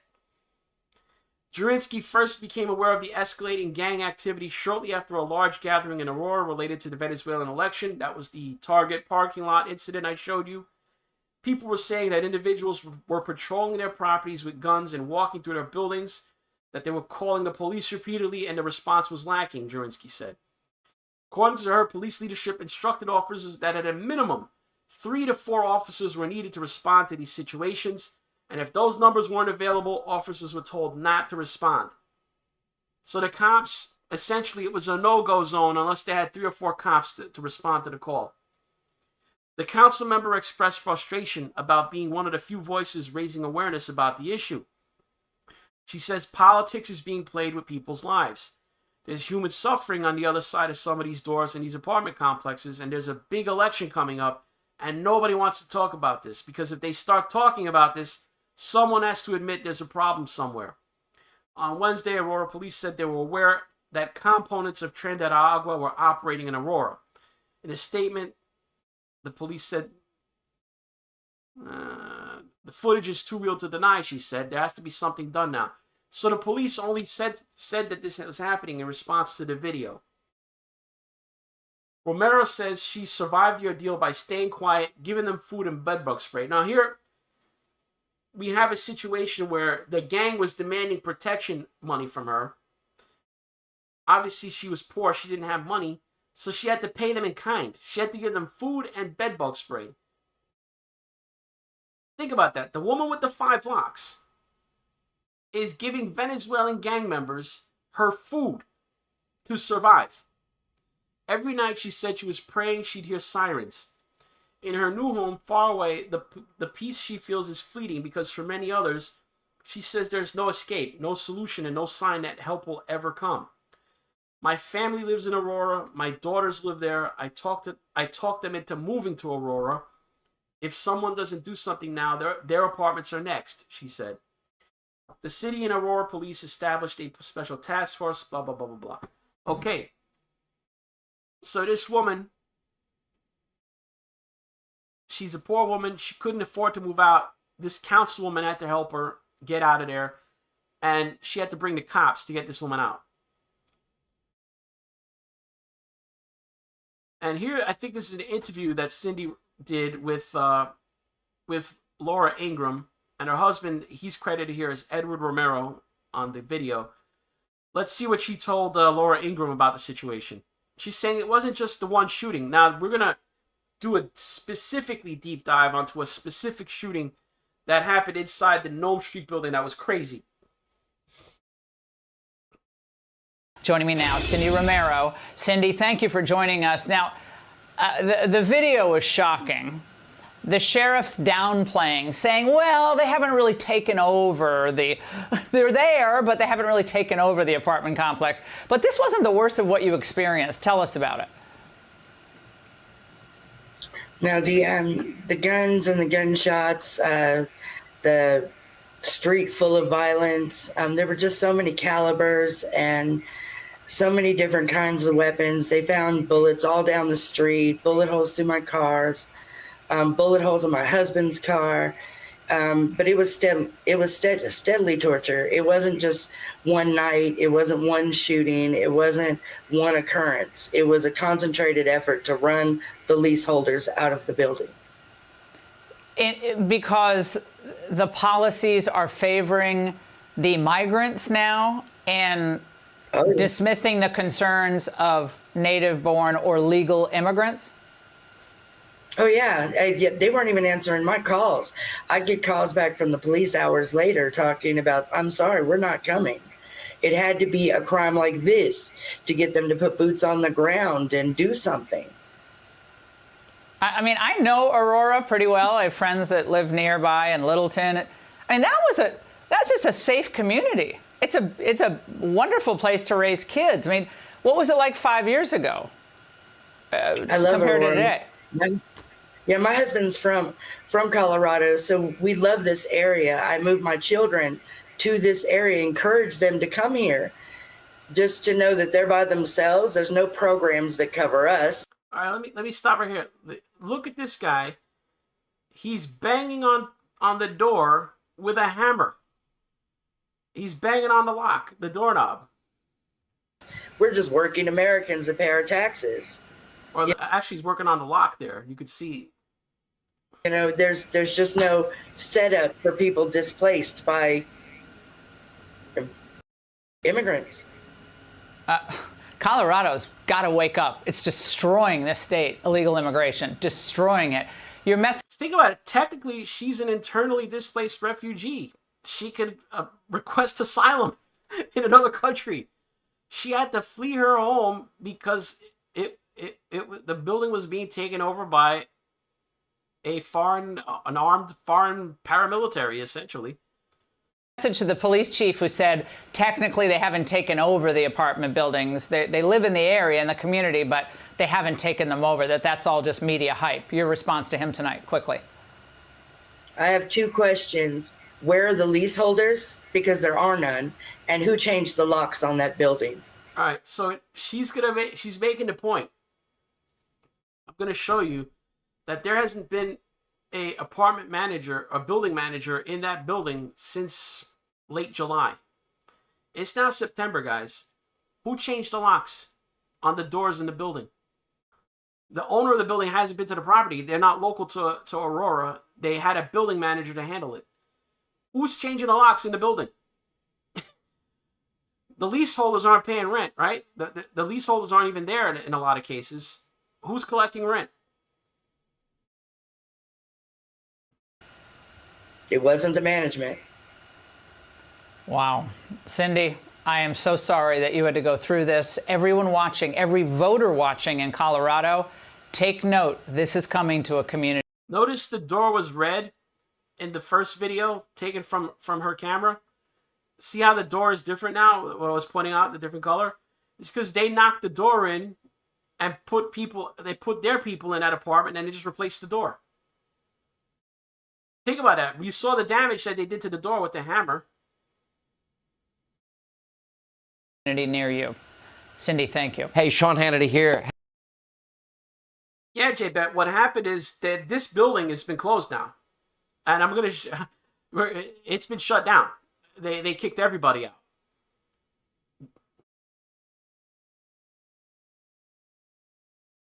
Think about it. If they kick everybody out, then the problem doesn't exist, right? Oh, there's no gang. The gang didn't take over because there's nobody in the building now. Now, here's the guy. This was the day they moved Cindy Romero out of her apartment. And this was taken by another counsel. Now, who is this guy? John Fabricatori. United States Air Force veteran, retired ICE field office director.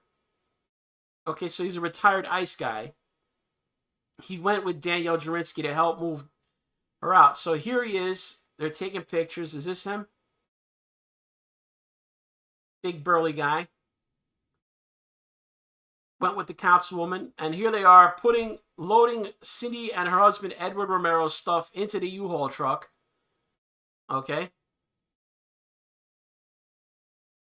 They got the U-Haul truck ramped down. They got her stuff waiting to be loaded. Looks like she has a printer here. So she needed these people to help her move out. Now we'll see in the next post. The second post in the thread, gangs harass this lady and threaten her. Councilwoman Danny Jurinsky listened, heard, and responded with a small crew to move her out. Aurora police showed up to provide cover for us, and we're thankful for their presence. So here they've loaded the mattresses into the U-Haul now. You can see it's almost full. The police responded. You can see the police vehicle there. A couple of them, looks like a couple of police vehicles. And another one around there. So this woman had 4 police officers respond to watch them watch the building. Yeah, you're right. I think that was an AC, not a printer. Okay, in the third post in this thread, listen to what he says happened. When we first got there, being the badass she is, Danny Jurinsky was the first one to go in to meet the lady. A young man charged up the stairs after her, not realizing that the Aurora Police Department was coming up the back stairwell. They stopped him and questioned him, but he really could not do anything.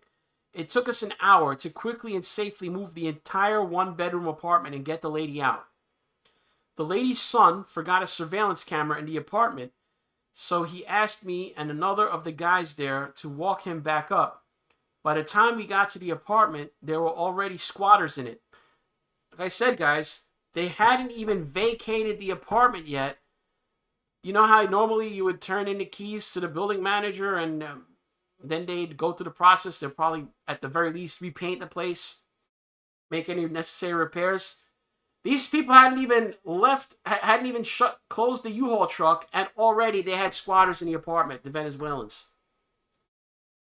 That's how it works. They moved the leaseholders out, and they put people in there to pay them rent. U.S. citizens.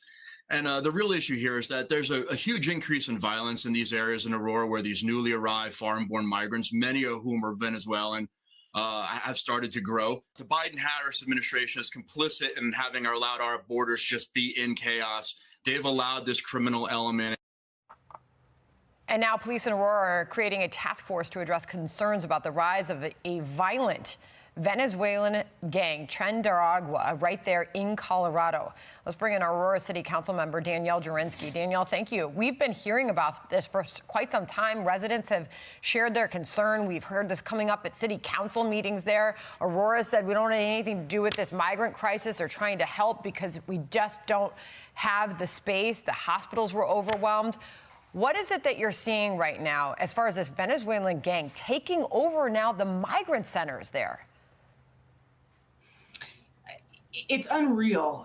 It's unreal. Residents tell me they feel like they are living in a third world country at this point. They are going block by block. They are going apartment complex by apartment complex.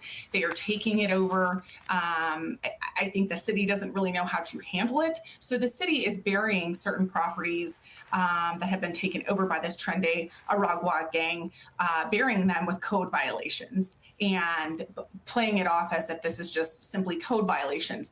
But this gang, they are marking their territory. They are putting up their gang-related graffiti on the blocks, on the areas that they have taken over. And quite frankly, I have heard too many stories from too many property owners, business owners, and residents to think that this is anything other than a complete gang takeover in parts of our city. Like, what are you hearing from them? So say the business owners, for example, what have they been experiencing? Break-ins, violence. Yes, Lucifer the Doberman. As if you see, he says in chat, where do you think Donald Trump said this months ago? Last year, Trump was saying that Venezuela had emptied their prisons. Where did the people think they were going? They didn't give them a choice. Like, listen, you could be you can either go back to jail or you can go to the United States. They call it El Norte, going north. They chose the El Norte option. Trust me. Violence, kicking doors in. I had one property owner tell me that a tenant literally vanished from their property to this day. They don't know what happened to that tenant. His phone was shut off. They had not collected rent. They went, knocked on the door to get into the unit. The Aurora Police Department had to come let them in the unit, and the whole place was filled with guns, money, and giant barrels of gasoline. I am being told that they are running a black market for gasoline. And again, like I said, to this day, they have no idea what happened. I mean, these people will do anything from it. They will siphon gas from your car, store it in barrels in an apartment to sell gasoline. Now, think about it. Their cost of acquiring the gas is $0, so they could sell you gas at $1 a gallon, and they're sitting pretty. They have all those cars in the parking lot. They just siphon the cars of gasoline. To that man, to their tenant. Just reading through the what we know about Cookie Monster. I'm sure you've heard about this. Oh, so the purported leader of this gang, or I shouldn't say leader, one of the ringleaders, who they're calling Cookie Monster, is because his nickname in Spanish is Galleta, which means cookie in Spanish, cookie or cracker. I think they've misinterpreted it as like that he's named after Cookie Monster. It's just a common Hispanic nickname, Galleta. It just means cookie. This local gang leader by now. This is according to the reporting in the New York Post. This person has set up operations. So his name is Gennady Jose Pacheco Chirino. Okay, he's got a half brother with actually kind of the same name, but he spells it differently with a different consonant or a different vowel. Instead of Jonardi, I think it's Gennady maybe. This is Galleta.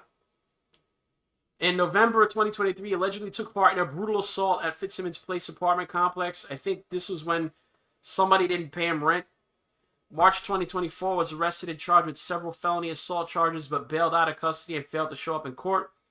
Then on July 28th, he was involved in this huge shootout, which we're going to hear described. July 28th, arrested for allegedly carrying out a shooting at the same apartment where the previous assault occurred. This happened inside the Nome building, and I think that's when Cindy Romero got the bullet holes in her car, because a witness that was there, that witnessed this, he said bullets were flying everywhere in the neighborhood and going in his house. With the other gang members there in Aurora. This person allegedly took part in a brutal assault at an apartment complex there in Aurora. In March 2024, was arrested and charged with several felony assault charges. But the assault was a stabbing, by the way. It wasn't a fist fight. Was bailed out of custody and failed to show up in court. July 2024, just a couple months ago, arrested for allegedly carrying out a shooting at the same apartment where the previous assault occurred. One of your biggest points is, and we've heard this from others, is that Denver initially downplayed the concerns about this gang takeover. Where's the city now on this, and what are they doing about it? I mean, we've heard that the Venezuelan gang has green-lighted their members to attack police when confronted. That's right. And Denver remains silent on the issue. Our governor remains silent on this issue. But the city of Aurora, we are taking a very different approach. We are trying to expose everything that we can. The Aurora Police Department just formed a gang task force. All right, she's going into the gang task force. We don't need to hear that. So what happened with the building? And this is further, again, this is further debunks the debunked claim. Debunking the debunked claim. Attorney's letters warned Colorado officials of Venezuelan gang control at Aurora Apartments. Okay, so you have these building owners, CBZ, I think their name was. They're in Brooklyn. They're not on location. They hire not them, their lenders, the people that they owe money to for these buildings. They want to get paid. Now they realize, hey, what's going on? They're not receiving rent for these buildings. Are they going to go into default on this? So the lenders hired a law firm local to Aurora, Colorado. And believe it or not, you're not going to believe the law firm they hired, of all coincidences. They hired Perkins Coie. Some of you may remember the Russia scandal, it was Perkins Coie that were the lawyers for Hillary Clinton that hired Richard Steele to make the phony Russian Steele dossier against Trump. They were the lawyers of the Clinton campaign and the Democrat National Committee. So if you're saying that this is made up, you're saying that Hillary Clinton's law firm and the Democrat Party's law firm is somehow in cahoots with the GOP to perpetrate a fraud of Venezuelan gangs. Yes, the PP dossier. So they were hired by the lenders to investigate and find out, as Trump would say, what the hell is going on. Letters obtained by the Denver Gazette from the law firm representing CBZ Management, whose apartment complex in Aurora was shut down over what the city described as safety issues last month, show officials were fully aware weeks ago of accusations that a Venezuelan gang had forcibly taken control of the property. In an August 28th letter to Colorado Attorney General Phil Weiser, the law firm wrote that CBZ Management had been informed that Aurora multifamily projects have been forcibly taken control of by gangs that have immigrated here from Venezuela. Based in Brooklyn, CBZ Management operates rental apartments in New York and Colorado, with 11 properties in Denver, Aurora, Colorado Springs, and Pueblo. Aurora officials initially dismissed the company's claims publicly, calling them diversionary tactics and alternative narratives, quote-unquote. The issue, the city insisted, was the numerous violations of the local government's code. Officials have since walked those claims back. Really? The videos forced them to walk it back. The videos and the shootout. The Aurora complex is affected by gangs based on reports including the Aspen Grove, Whispering Pines, and the Edge at Lowry. So it's actually 3 properties, guys. The city is trying to distract you by closing down 1. There's 2 other properties where this is happening at. This gang was not restricting their activity to 1 building or 1 complex.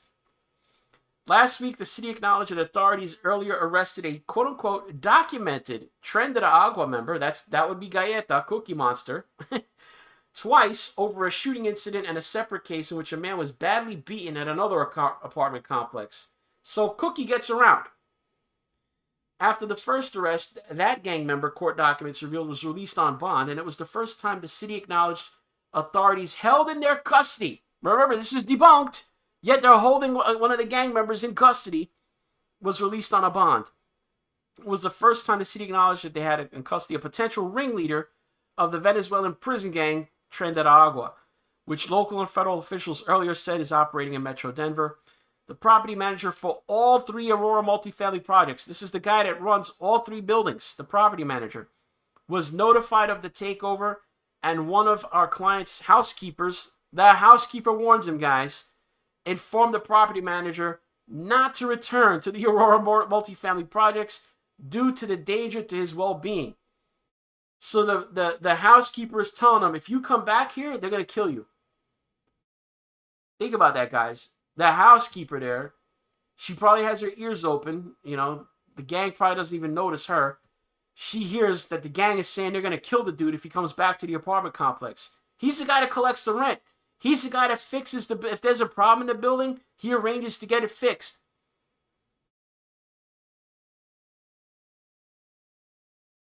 So the housekeeper is calling the property manager and telling him, don't come here, they're going to kill you. In the letter to Weiser, the attorney said the company was informed that the Aurora Police Department was unable to take effective action due to a consent decree with the Colorado Attorney General's office. So the cops, when they were told that the building was taken over, they're like, our hands are tied. We have a consent decree with the Colorado Attorney General's office. So it's saying that essentially the governor, because the Attorney General, unless it's a separate elected office in Colorado, don't they normally get appointed by the governor? Either or. It's either the governor or the Attorney General, if he's an independent operator, from the top of the state is coming, no, you guys can't interfere. And remember, the governor to this day is a Democrat, is denying this shit is going on. At least the mayor changed his tune when the videos came out. The governor is still saying it's exaggerated. Unable to take effective action due to a consent decree with the Colorado Attorney General's office. So the cops are being said that they're being prevented by the Attorney General's office from doing anything. Our clients have for several months complained to the Aurora Police Department and the Aurora Code Enforcement Division about the lawlessness surrounding the Aurora multifamily projects. For the most part, the response has been very little and totally ineffective. The police department is emerging from years of scrutiny over its handling of the 2019 death of 23-year-old Elijah McClain, who died after an encounter with officers and paramedics as he walked home from a convenience store. So again, because of a Black Lives Matter situation, remember earlier I told you that the current interim police chief is the 5th police chief that they've had in this place in the last couple years. You could see that this police department is in chaos. It's got no leadership. If you've gone through 5 police chiefs in a couple years, you're run by basically the Attorney General's office in Boulder, you don't have a police department. The gang takeover occurred on June 27th, according to the law firm. So this has been going on since the end of June, guys. The law firm did not respond to a phone call and an email seeking comment. Of course, they're the Democrat Party's law firm. Lawrence Pacheco, a Weiser spokesman, confirmed the letter's authenticity to the Denver Gazette Tuesday. The Attorney General's office advised the attorneys to contact local law enforcement with concern about criminal activity on the property. Having already done that, owners of CBZ Management, through its law firm, then reached out to Aurora City Manager Jason Batchelor. On July 3rd, the landlord's attorney wrote a similarly worded letter to Batchelor. Remember, so this is not bullshit. These were letters that they wrote. Very smart of them to document this by writing letters. So they could document that as of the end of June and the 3rd day of July, that they were informing the city that this had happened. The city said it's unable to immediately authenticate the letter because Batchelor is out this week. So while this is all going on, this Batchelor clown is on vacation. AWOL. Nowhere to be found. In a meeting with Aurora Police, the Federal Bureau of Investigation, and the U.S. Department of Homeland Security, the landlords were told that the gang infiltration in these properties were, quote-unquote, not an isolated event, but numerous other multifamily projects in the city of Aurora and throughout the state of Colorado are subject to the same gang control. So the property owners meet with the police department. The FBI is there, and the Department of Homeland Security, and they admit to them at the meeting, these 3 law enforcement agencies, 2 of them federal, it's not just you, buddy, it's not just Aurora, this is all over the state. So not only are they denying this is happening in Aurora, they're denying that they've told these guys that this is happening all over Colorado, and the governor is insisting not. And I'm telling you why. It's political. He doesn't want to admit that illegal aliens are overrunning his state. And it's also, again, like they want to protect property values. They don't want businesses to get the idea that the state is out of control. You have all these competing motivations for these people to deny this is happening. Roughly a month after Weiser and Batchelor received their letters, news outlets across the country, including the Denver Gazette, reported that Tren de Aragua gang members had given the green light to its rank and file to attack law enforcement. Okay, so I've just shown you that these people wrote letters. This wasn't just word of mouth. This wasn't just convenient excuse making after the fact. These letters were written before this story hit the news. These letters were written before weeks before anybody had ever heard of Galleta. Okay?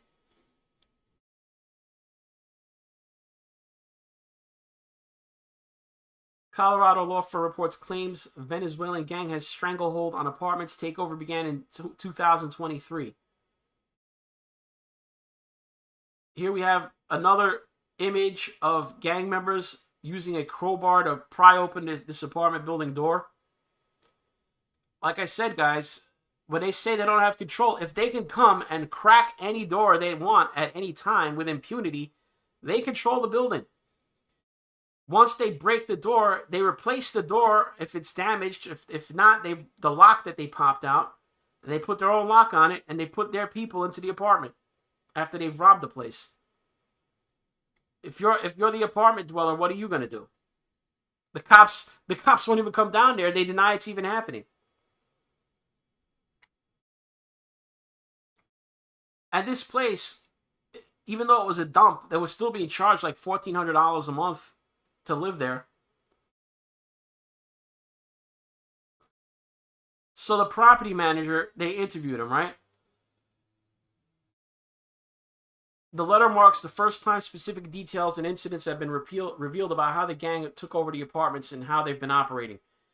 Tren de Aragua has threatened to kill and in certain instances has apparently actively attempted to kill. So they didn't just make the threats. They've tried to carry... That's what this gunfight was about. The gunfight was about a rent situation. They've actively attempted to kill members of the Whispering Pines management. They interviewed the property manager who had 15 years of experience in the industry. The property manager said he had never seen anything remotely like the Tren de Aragua takeover of Whispering Pines in his career. It consists of 54 apartments with rent ranging from $1,450 to $2,000 a month. According to the report, tenants are generally working-class Hispanic families with children. The property manager told the law firm he started his job January 2024 and that Tren de Aragua had already established a presence at the apartments before his employment in November of 2023. So he takes the job in January. The gang had already been there 2 months. The report states a consultant for the property management company was so severely beaten and stomped by gang members that he had to go to the hospital. That guy took a traumatic brain injury. He might still be in a coma. I don't know if he's woken up yet. That was the assault that Cookie was first arrested for. He busted a bottle over this guy's head first.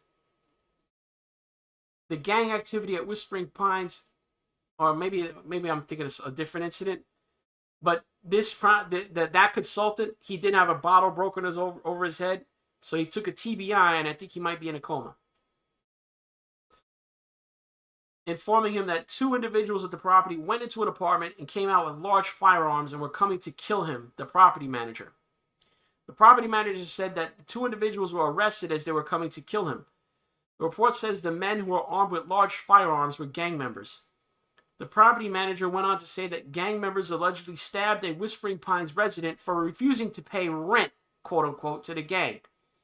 Since then, the property has recorded footage of gang members knocking on doors and without authorization or any justification, attempting to collect rent from the tenants of Whispering Pines. So they have the gang on video going around collecting rent. Remember this? That was another of the claims made that they said were debunked. The law firm has video of the gang going around collecting rent. The investigators who authored the report called this an organized crime tactic. They said gang members then said they were taking over vacant units at Whispering Pines and would start collecting rent from tenants. This is our business plan, one gang member told a housekeeper. So the housekeeper basically ratted these guys out. They're telling her this is our business plan, and if the property manager doesn't like it, we'll fill him with bullets. And that's when she called the property manager and told him, don't come back here. They're going to kill you. Following that incident, the report says video footage shows Tren de Aragua gang members violently breaking into vacant apartments, kicking doors open, and moving Venezuelan immigrants into the empty apartments. This conduct's brazen and public nature further exhibits the suspected gang members' sense of comfort and control, consistent with their taking over the property and not fearing the law enforcement of the property or the property management. Now, remember, the other reason they say it's debunked is because the people living in the building say it wasn't happening. Guess what? The people living in the building, half of them are probably in the gang, and the other half are paying rent to the gang. They're not the original leaseholders. I was laughing when I saw this. I'm like, these people that they're talking to, most of them, you could say are probably not in the gang. Some of them are. They're standing right there. Nobody in that building is going to rat out gang members when they're standing right there. You know what happens to snitches. The property manager further shared that Tren de Aragua now uses the formerly vacant units to host quote-unquote parties where they serve drugs and child prostitution. Yes, they are trafficking children in this building. This is also documented by the law firm, Perkins Coie. The property manager apparently told the law firm that investigators that minors are a good source of money. These people are sick that are denying this and doing nothing about this. CBS News Colorado obtained internal Aurora police documents from June that appear to support some of the law firm's conclusions. An officer reported responding to a call from a house cleaner. Here's the house cleaner again. At Whispering Pines, he said she told police that she was threatened and that she needed to give up the keys to the vacant apartments at the Whispering Pine Apartments so that a group of Venezuelans could move people into the Whispering Pine Apartments. The officer reported that suspects left, but not before warning her to comply or else they would kill her or her family. The Aurora officer wrote to fellow officers, "I would highly recommend you guys take 2 or 3 friends with you when responding to any calls there." Late Wednesday afternoon, a City of Aurora spokesperson confirmed they had received a letter and immediately included it in their ongoing investigative work.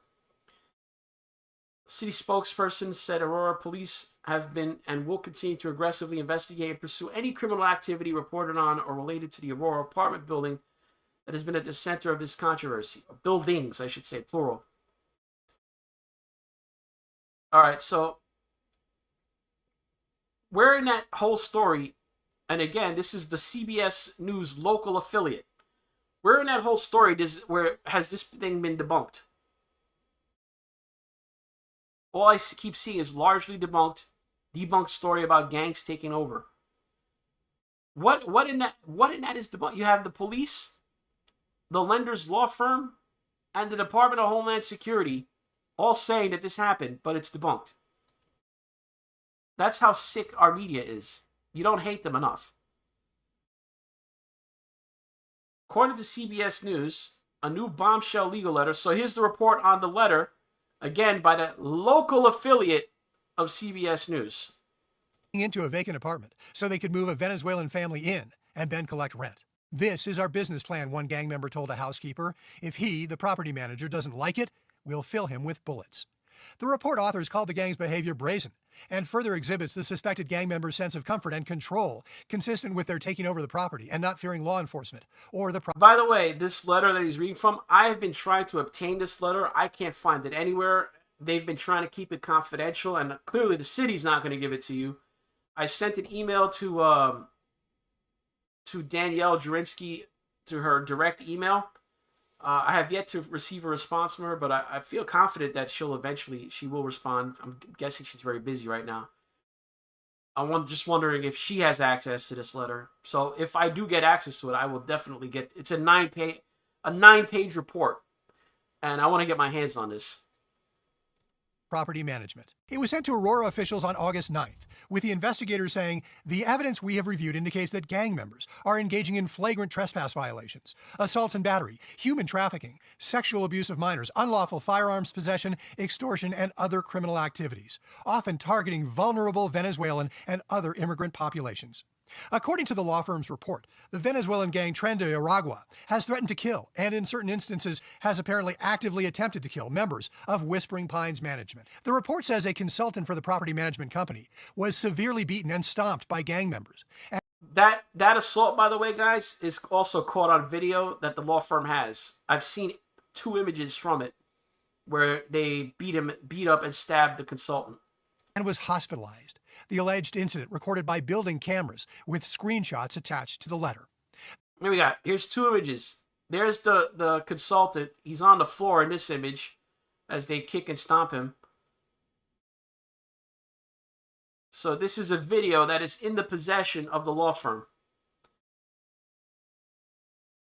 Yeah, I was gone for almost for 2 years, Friggledy. I got yeeted off of YouTube. Long story. You'd have to watch the beginning of the stream to hear it. So here you got these guys. They're beating up. This is the consultant for the management for the building owners. You could see they could not go to the building. The building manager wisely did not go back there. At the very least, he was going to get the same kind of beating. Like I said, this guy is in the hospital. I don't even know if he's woken up yet after this beating. He's going to have brain damage for life, though. That I know. The report relies on a property manager who said that gang members allegedly stabbed a Whispering Pines resident for refusing to pay rent to the gang.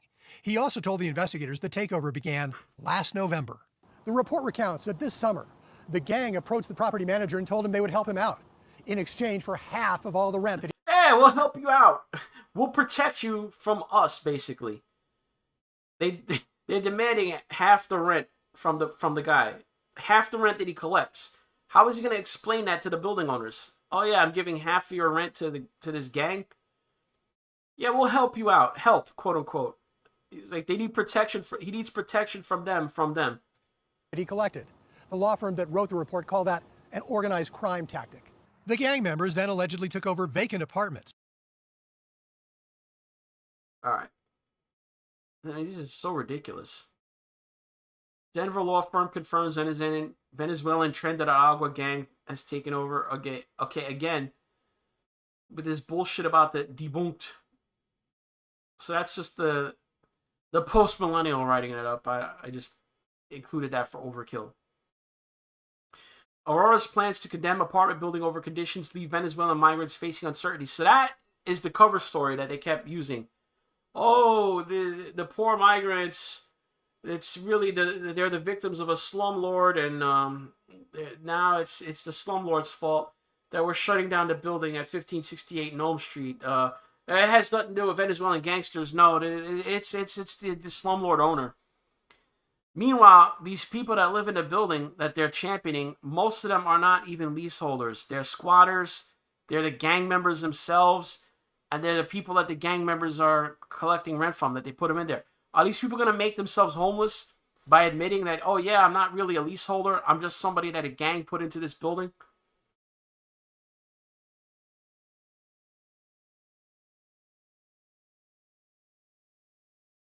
Aurora police. So here's the news story, the local news story. This is NBC 9 News. The day after, I guess, of the shooting, or the morning after. Now, this shooting occurred on July 28th inside the Nome Street building. This involved the Cookie Monster Galleta, and this is what finally got him and his brother off the street. The cops are still holding them, I think. They did not bail out on this charge, I believe. Police announced they had arrested 4 people in connection to a shooting investigation. They range in ages from 19 to 24. The shooting happened at an apartment off of North Nome Street near 16th Avenue just after 4:30 yesterday morning. 2 men were shot. One has life-threatening injuries and the other has serious injuries. A third man broke his ankle. Yeah, that guy broke his ankle because he jumped out the window. I believe this fight happened on the top, either the top floor or the floor underneath. It looks like this is a 5-story building. So yeah, if you jump out of a 4th or 5th story window, you're lucky you only came away with it with a broken ankle. But that's how bad the shootout got, that the dude chose to jump out a window rather than stay in the apartment. Multiple people, as you heard, were shot. I don't believe anybody died, or maybe they died afterward. I don't remember. But that was the local news story. Nothing to do about Venezuelan gangs in there. But you know this shootout happened. They can't say it didn't. It's not debunked. ICE confirms that all of the 4 guys arrested for that shooting are members of Tren de Agua, or suspected to be. And here are the fellows here. You could see Joe Nardi there. That's Cookie. That's Galleta. This is his brother. They believe that they're not actually biologically related. They believe it's like a stepbrother situation where their parents got together and they were still young, so they grew up together. So essentially, they're stepbrothers. And these are 2 of their associates who were also involved in the shooting. Dixon Azuaje Perez and Nixon Jose Azuaje Perez. Sounds like they have the same last name. So these guys are probably siblings or cousins. So as you could see, the other thing you have to understand is that Galleta and his brother, they lived in the building with their parents, and also they're adults, so I believe they have wife. One of them at least has a wife and kids. So these guys lived in the building before it was shut down. Here's Aurora Police Department. Essentially, if you don't believe the media, the Aurora Police Department says the same thing. They arrested these characters and that they are members of Tren de Agua. Again, enough with the saying it's debunked. We have guys arrested in the building that are members of the gang for a massive shootout where multiple people got shot and a guy jumped out a window. Here's a story they did on the brothers. Brothers believed to be Venezuelan. Again, these are all local news outlets. The Denver Gazette. You go to the national media, you get none of this. None. It's debunked. It never happened. But you go to the local news outlets and you get story after story. Brothers believed to be Venezuelan gang members terrorized Aurora apartments. The two Venezuelan brothers, Gennady and Gennady Pacheco Chirinos, terrorized residents of an apartment. Notice, they say it's a fact. This is reported September 3rd. The story's been updated 3 hours ago, so it's still an active story. How is it that the Denver Gazette is reporting on this as a news story? It's a fact, but the mainstream media and Democrats, especially national Democrats, are saying this is all made up.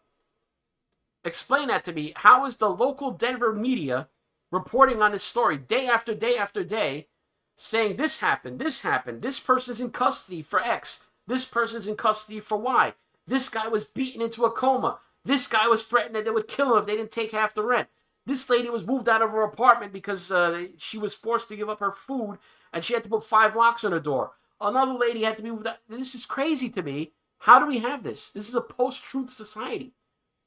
It's not postmodern, it's post-truth. Newly released details compiled from police-written arrest affidavits hinted of a twisted tale involving 2 Venezuelan brothers who allegedly intimidated other immigrants with guns and threats. Witnesses say they bragged that they owned. They were going around saying that they owned the building, that they owned an apartment complex in North Aurora and funded their gang by stealing from Walmart stores. So here the gang themselves are saying that it's their building. And they're telling you that, no, they didn't take over the building. The gang seems to think so. They're telling everybody there that this is their building. But just before dawn on July 28th, Gennady Jose Pacheco Chirinos, 22, and his older brother, Gennady de Jesus Pacheco Chirinos, 24, were part of a group of several men who terrorized residents of the Aspen Grove apartments at 1568 Nome Street with automatic weapons. It was a drunken night turned violent, according to the July 30th arrest document.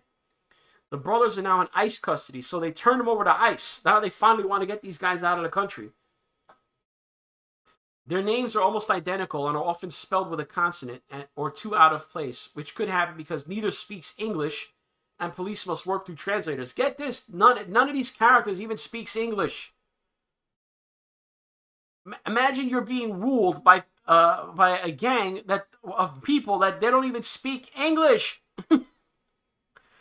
The older brother has a wife and children and they share the same parents, but this may be a step-parent situation in which one is the biological child of the mother and the other is the biological child of the father, according to family conversations with their bail bond company.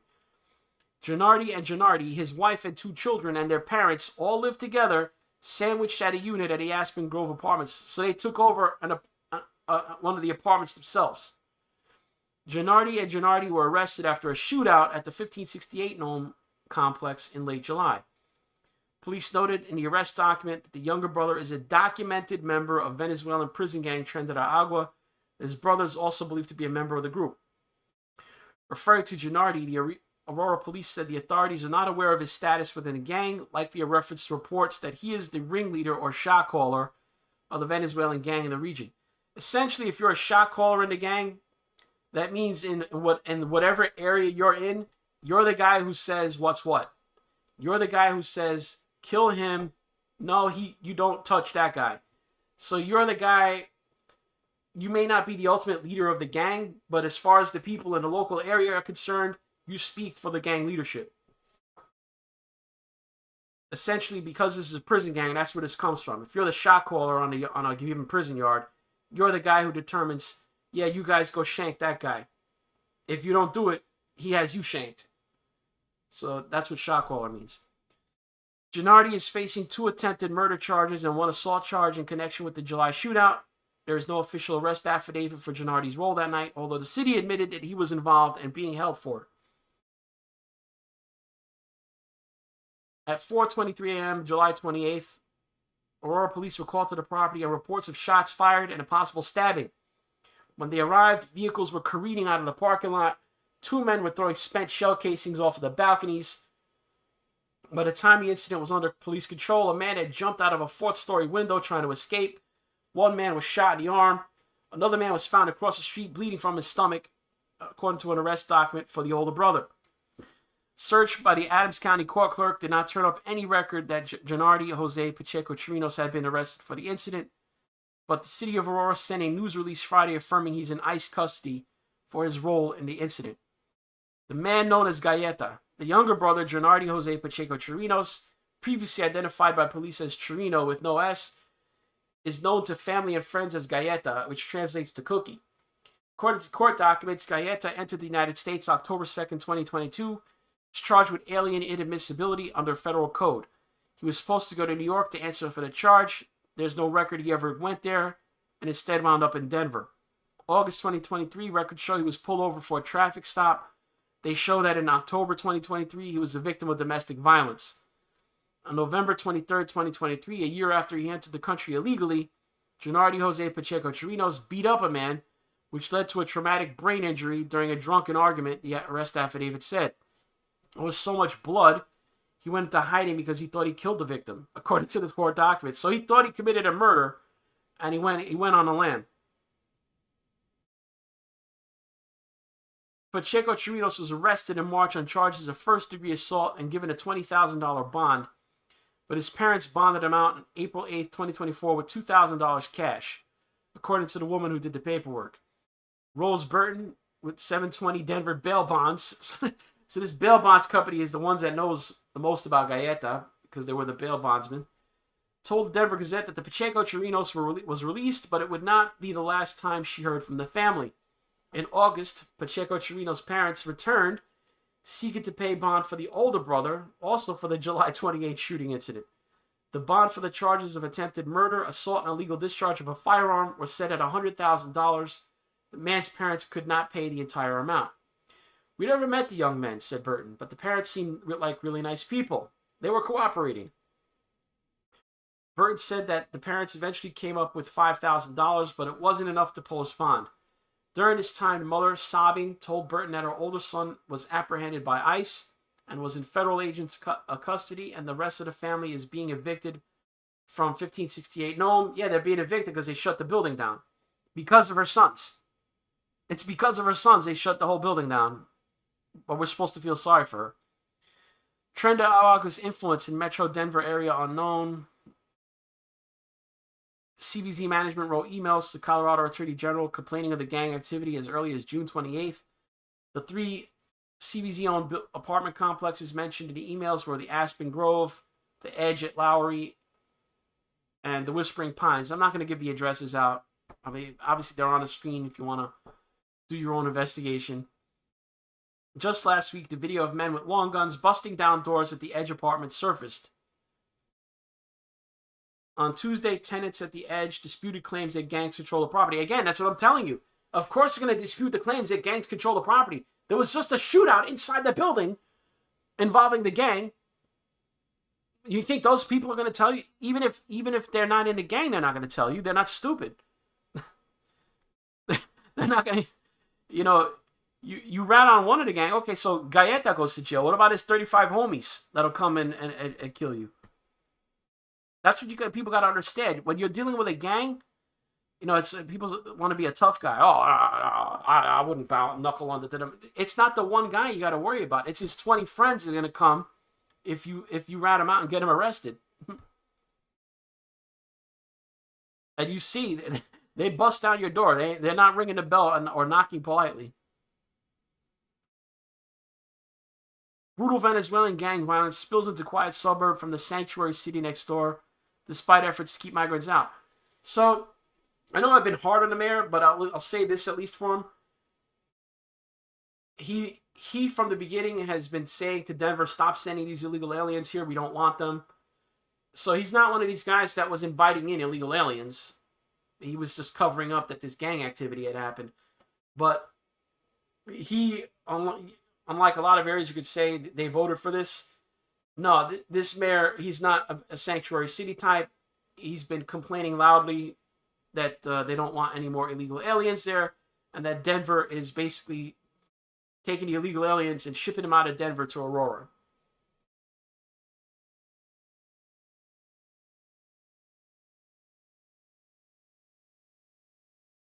So it seems like the city council is also based mostly.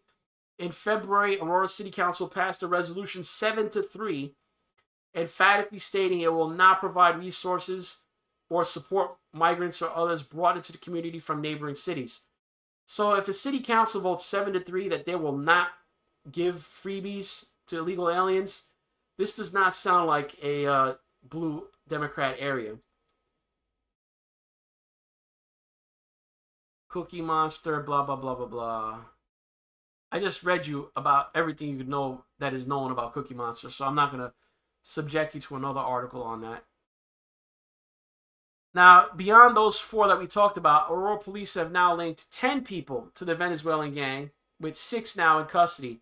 So again, they keep denying, but yet the cops keep arresting more and more of these Tren de Agua guys. So they got 6 in custody, and they now have confirmed that they have at least 10 known gang members that are operating at these buildings.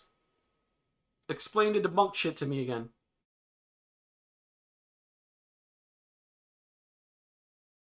Alright, so this guy, I want to highlight, there are 2 different YouTubers, or I don't know if this guy is a YouTuber, he just posted on X. This guy went down to the buildings to see what was going on. He gave a report, and let me see. He was taken through the building, I believe, on a tour, and it's messed up in there.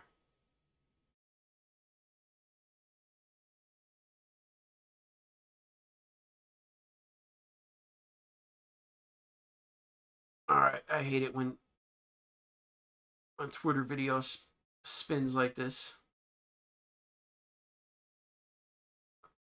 Better off just refreshing it than waiting for it to cache. Illegal Venezuelan immigrants part of the Tren de Agua gang breaking into an apartment complex in Aurora, Colorado. At least that's what the current narrative going viral on Twitter is right now. They're armed and ready. They'll try to wipe your windows and then come rob you. Well, I see that bullet hole in my bedroom window, huh? You see a bullet hole in my bedroom window. Been terrorized. Gunshots, the trash piling up. Every time we try to go to bed at night, we have to keep it like this so nobody can... You notice how you get a different story when you talk to the neighbors who aren't in the building? Notice they're not paying the gang rent and they're not subject to direct oppression from the gang. So they tell you the real story. Like I said, you're not going to get the story from the illegal immigrants who are in there, who are probably either paying rent to the gang or have family members who are members of the gang themselves. So I think it's stupid to ask the people in the building, and even if they weren't, are afraid of the gang. Can kick in the door. Besides this incident caught on camera, is Aurora in flames right now? Have Venezuelan gangsters conquered the entire city? And are the Hells Angels actually on their way to enact vigilante? Nah, the Hells Angels never said they were coming to Aurora. Everybody thinks that somebody's coming to save them. No, the Hells Angels are not coming to Aurora to save these people. Why would they?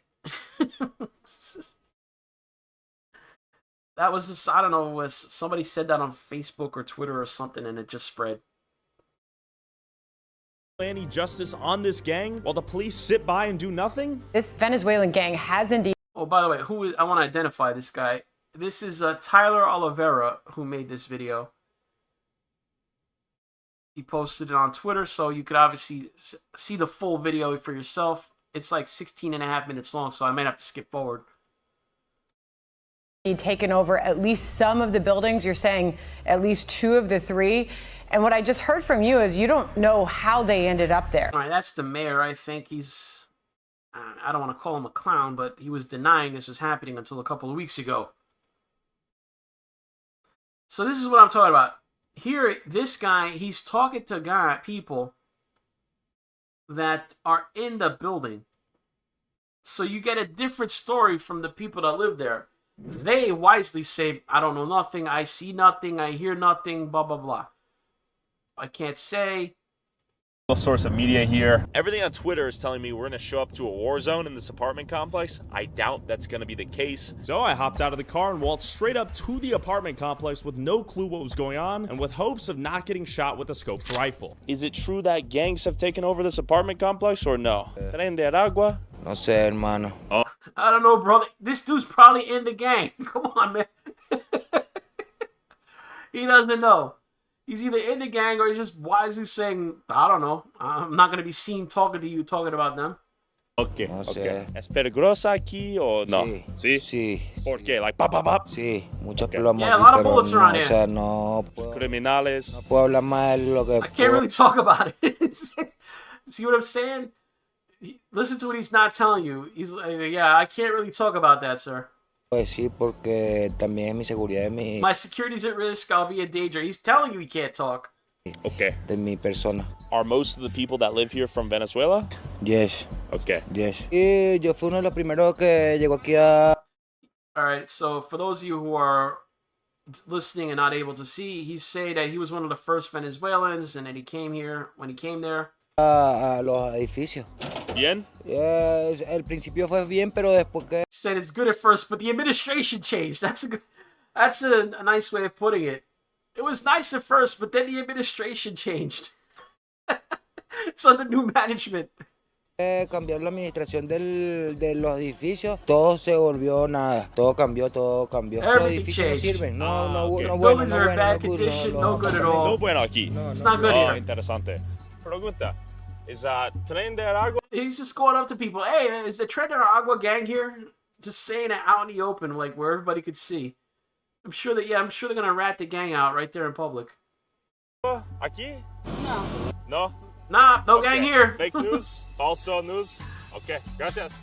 ¿Es Tren de Aragua aquí o no? No. No gang. Aquí lately? No? ¿Es cierto que los dude, you're in they're probably watching you from the windows. They're not gonna talk to you under these circumstances. ¿Se han apoderado de este complejo de apartamentos o no? No sé, porque yo vivo trabajando. I don't know, I work. I mind my business, I think this is the guy's gonna say. Okay. I work, I go to sleep, that's all I do. A dormir. ¿Cuántos años vive aquí? Meses. ¿Meses? 3 meses. Okay, ¿de dónde eres? He's been there 3 months. Okay. He's Venezuelan. So this guy, think about it, he's been there 3 months. He's not holding a lease, guys. The property manager's been gone since July. It's September already. So yeah, he was moved in there by the new quote unquote the new management. I'm sure that'll be a common story out here. We are not hearing any confirmed gang activity. Is that you get shot out here, by the way, guys? Okay, have you heard about like the gang activity and that sort? All right, so this guy, he doesn't live in the building. Obviously, he's a white kid. He lives in the area, so he's probably a little bit more likely to talk. What are they? No, I hear gunshots all the time throughout the night. Gunshots all the time? About the apartment somewhere over here that 2 people died in. Okay. 2 people were shot apparently. Is it safe out here? During the day mostly. I don't like to travel around through the neighborhood at night or Hey around dusk. man, I got my Tren de Gatorade. Aragua. No corren los apartamentos. No. Los rejas de los apartamentos. Creo que hay una... Misinformation. This dude probably in a gang. Hay una desinformación con respecto a un video que anda circulando. En realidad, a mí no me han extorsionado. I've never been extorted. Now you know he's in the gang. No, yo no he pagado, yo siempre pagué aquí a los propietarios, como tal, siempre. No puedo decir que hayan pandillas aquí, porque en verdad yo no tengo conocimiento de I eso. don't know anything about that.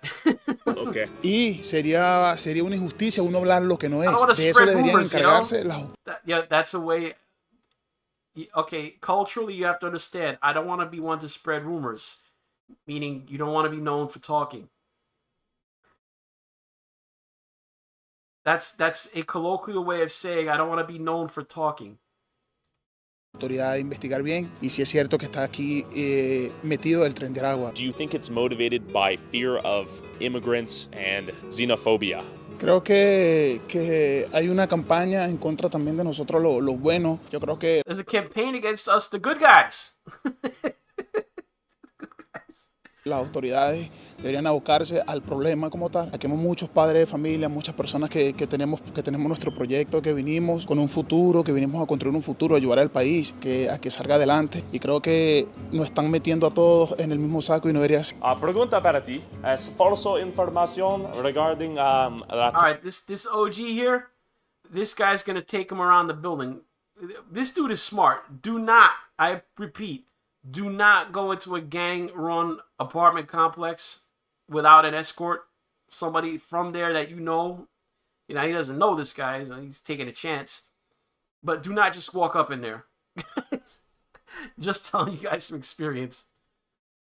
Tren del agua, los criminales aquí. Make sure you're invited. Falsa. You got a door in the window right here. You got a barred wall on the wall.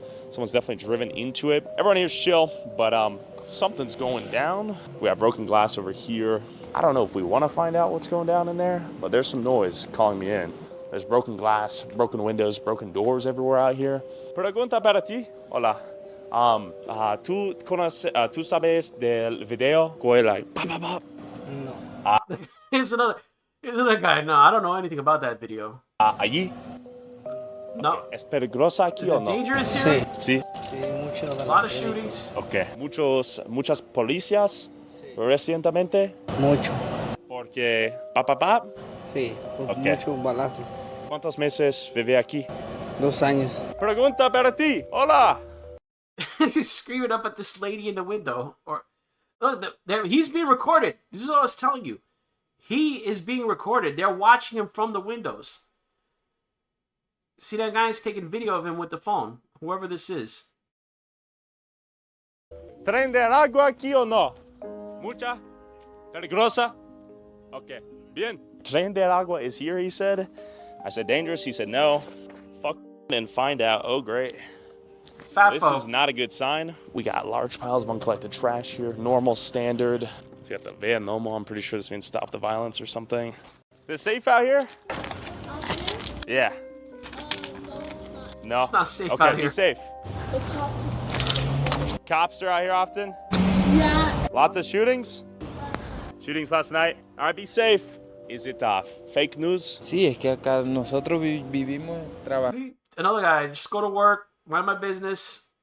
trabajamos y, o sea, llegamos del trabajo y para la casa, nos Come home, acostamos go to sleep. temprano. That's all I do. años vive aquí? No, yo acá tengo 8 meses. ¿De dónde eres? De Venezuela. Okay. Did you see the video of the guy with the big rifle? Ah, sí, ¿Sí? por el TikTok, sí. Okay. ¿Qué es? O sea, no sé porque yo no los conozco, no. Okay. I don't know them. O sea, porque nosotros llegamos de I just work and come home. The same story. I'm very suspicious of this I just work and come home story that seems to be common here. trabajar y para la casa. Muchas de las personas aquí It's like they were coached to say ilegales o de Venezuela. De Venezuela, yo soy de Venezuela, o sea, yo estoy arreglando mis papeles porque la verdad entramos fue por migración. I see. I want to see if it's false, fake news regarding the gangs inside the buildings. Can you take me inside and give me a tour? ¿Pasar ahí por ahí? Sí. ¿Sí? ¿Sí posible? Ok, vamos. Yeah, I'll take you inside. ¿De Venezuela? No, yo soy de México. México. Ok. Muchas personas So the aquí OG is Mexican. tiene Yo no he visto ninguna pistola. Ok. So, muy tranquilo. Sí, yo estoy tranquilo. Aquí Okay. estoy tranquilo. Ok. ¿Qué? He's like, I got my gun. Based Mexican. I'm not worried about no Venezuelans. I got my gun. Por rent. ¿Cuántos dólares? Por meses. ¿Renta? Renta, sí. Están cobrando como 1.300, 1.400. $1,300 to $1,400 a month for rent, he says. Okay. Keep in mind, at this point, there's no rent being collected by the property owners, so you're paying that rent to a gang. You chill up here. Pretty nice place. Got a nice view. Fair one? Oh, es aquí. Un momento. Yo quiero mirar un video. Este. Ese apartamento no es aquí. ¿A dónde eres? It's a white door. Maybe they got a new door? Hay diferentes apartamentos. Diferente. Y ¿Allí? todos los edificios tienen la misma puerta, 301. Pero no. ¿Qué es esto? It's a reinforced wall. Take a look at this. What is this? Una persona vive aquí. I mean, look at these doors, guys. I mean, these doors have obviously been busted down and they just put up some bullshit temporary doors. Here we got another temporary door standing waiting to be put in. I mean, this place is so janky. Aquí? No sé, yo si viven o no. Está cerrado. Should I knock? Sí, suena. Hola. The doors are walled off right now. Esas puertas son normales, pero yo no había visto eso. Okay. Hola. Amazon. You don't want to go in there, dude. If the gang boarded it up like that, that means they got something in there that you don't want to see. Amazon delivery. Okay, so we got the broken glass here. Look. This is broken in too long ago. This looks like it's in a pretty bad state of disrepair. We got Feastables on the ground though. That's crazy. Mr. Beast Feastables on the ground in there, along with... I'm guessing on the ground floor, that's just junkies. Nobody wants to be on the ground floor windows like that. That's just like junkies squatting in there, you can tell. heroin needles and fentanyl foil and trash. This is quite the experience. Oh boy. Broken stools here, beers all over the place, family inside, a lot of Modelo's out here. So that looks fully boarded up right there. Like it looks like someone's reinforced their door, and that may be a new door for 301, that's my guess. I can knock. If you want to stand at a distance, minimize your risk, I suppose. So that looks boarded up. Looks like it's been broken multiple times. You can hear the fire alarm that hasn't been changed. Yep, you heard the the beep of the fire alarm. Look, these doors are all busted. They've been replaced. Come on, man, this is bullshit. That door is not the original door. That blue one. That's a meme.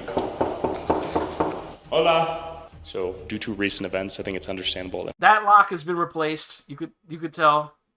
Look at that. That's a replacement lock. The door frame has been replaced. Look at this. It's the lumber is sticking out. It's like 2x4s. Look at how it's supposed to be. They have metal door frames here, or I think they look like metal. But here you got this raw wood. No one was. The whole door frame was replaced. To answer the door. This place is fucked up. I'm amazed people live here. This is some third world country shit. Mucho de este, ¿sí? Rocks, rocas, guns. This is bullet holes, people. These windows were shot out. Bullets. Lots of broken glass out here. I speak English. Oh, come on. No, come on, Mexican dude. You could have told him that. You walked him through the whole building and you know, I speak English too, man. That's the thing. I think the Mexican, I think this Mexican guy, he's probably lived in Colorado a while, years. I think he's an original resident. He's not part of the gang, but he's smart enough not to piss the gang off. On. Yeah. John, all right, are these bullet holes? Lately it's crazy. Lately crazy? Yeah, but you know, I stay to my business. If you mind your own business out here, it's chill. Yeah. Safe. Again, listen, I mind my business. He's not gonna rat the gang out. It is. This one's supposed to be the safe, the best building in there. This one right here. Yeah. Now remember, guys, he just said this is the best building in the complex. So this is what passes as the luxury elite. You're gonna see that the best building is full of gunshot of bullet holes. This is the best building. Yo, any of y'all want to be interviewed in there?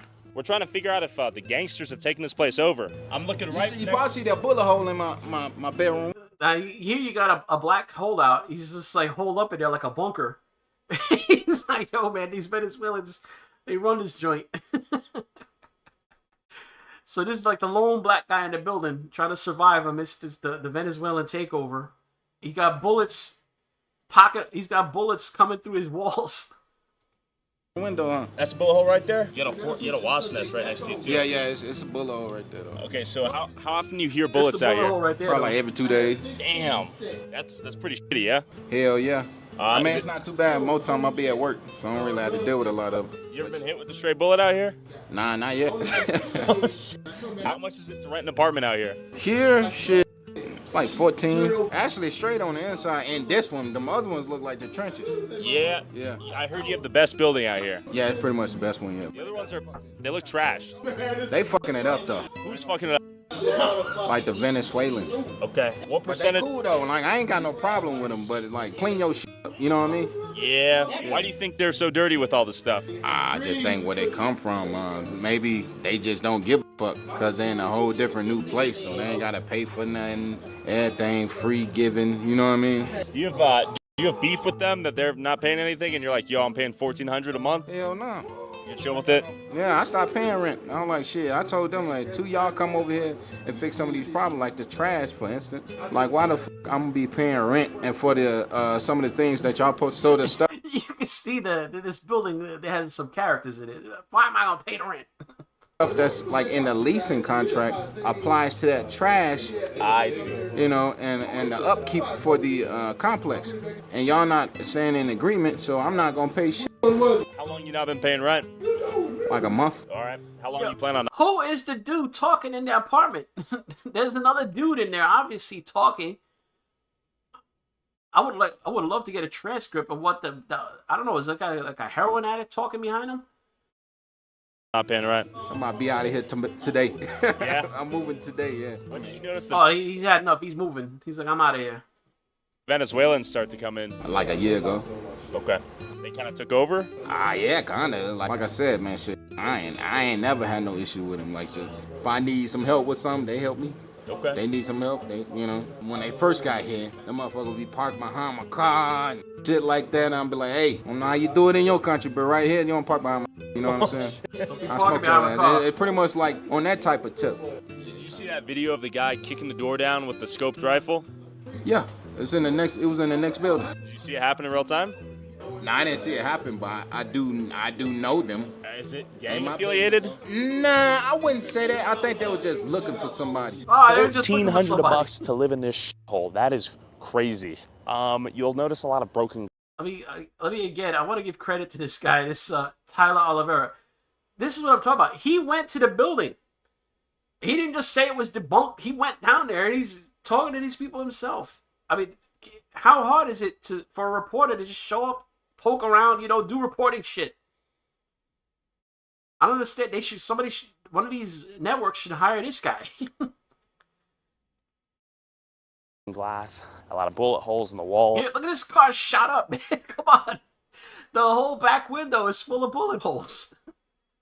How are you? I'm doing good. We're doing like a little bit of an independent news report on what's going on out here. Would you guys want to share anything? We've been terrorized. Tell me about it. That's kind of what we're trying to understand. Gunshots, the trash piling up. I saw that. So when did the Venezuelans come in here? That's a new thing, right? I don't know if they're Venezuelan or not, but gangs has been in here. Tren de Aragua? Is it the Venezuelan gangs? I'm not sure who they are. But gang activity's out here for sure. Activity, yeah. For about at least a year. Oh, this old couple. They look how they got their house surrounded by a sturdy fence. They parked their car behind that fence. Heard a lot of people aren't paying rent out here. Is that true? That's what I hear. That's what we hear. Yeah, just a lot of squatters and holdover tenants. All the inside, we just walked into each building. They're completely trashed. It's not surprising. Okay.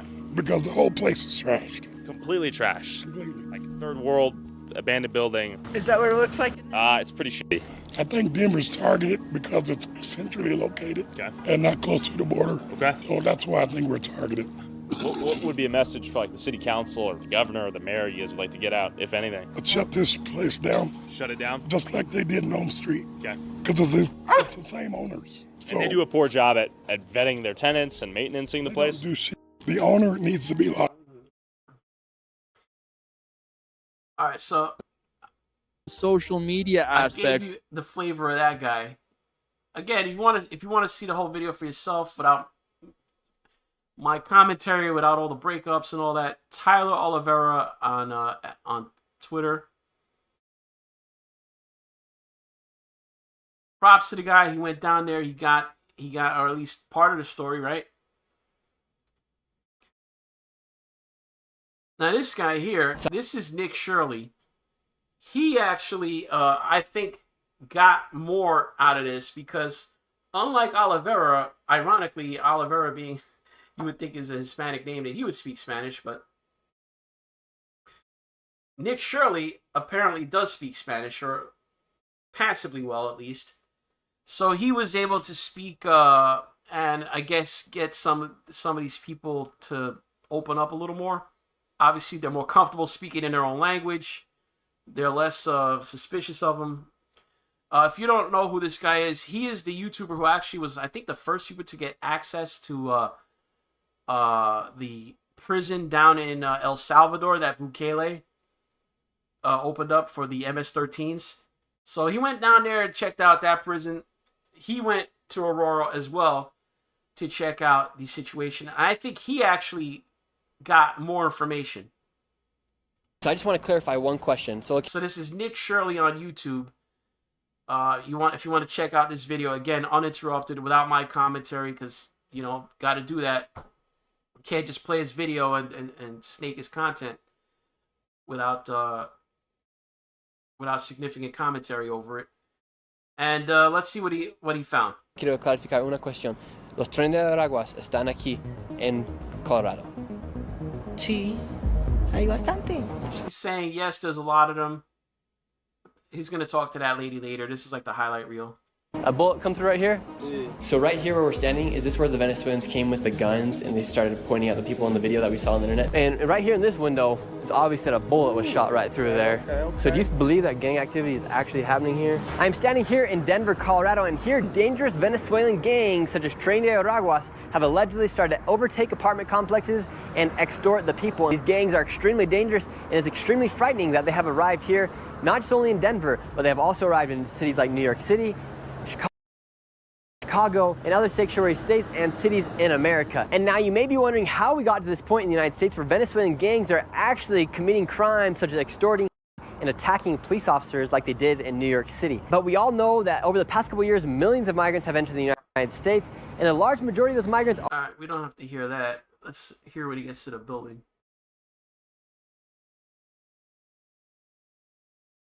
Specifically Aurora, we're gonna go in here and see if we can talk to anybody as they have obviously shown that this is a spot where Tren de Araguas has either came or is currently extorting to the people. Is it true that Tren de Araguas has came here to this area of Aurora? Sí. Por todo esto. Incluso allá arriba cerraron un apartamento. All right, so she's aware that they closed the apartment complex because of the gang. No, no. ¿Y qué está haciendo los bandidos? Pues lo que siempre robar, meterse a todos los go into the apartments and take things from supermarkets. Sacar cosas de los mercados, todo eso. ¿Y has escuchado de otras personas aquí en este sector que han sido extornados? No, por aquí no. Por aquí, por estos here they lados. don't extort, but over there they do extortion. Que hubo mucho eso. So she's from Venezuela. And what kind of crimes do Tren de Araguas commit in Venezuela? So people here in America can understand how dangerous they really are. Robar, matar, extorsionar. Venezuela, they steal, they kill, and they extort.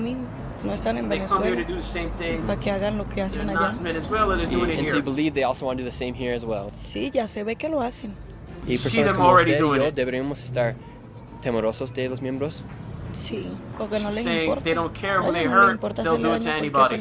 Do you feel safe walking the streets here? No. Ahora en este sector está peor que era ahí en Venezuela? Sí, está casi igual que Venezuela. Wow, she's saying it is literally just about... She's saying that the way it is here is how it is in Venezuela. This is what the gang does there. I'm going to show you, this is a pattern. Latin American gangs, they'll take over an area and they'll essentially charge rent. As bad in Venezuela as it is here in Aurora, Colorado with the gang. And what would be your message to the political leaders of the United States knowing that Tren de Araguas have arrived and they are committing grievous crimes like murder and extorting to the people? Okay, si pueden agarrarlos. She's saying if you can catch them, deport them.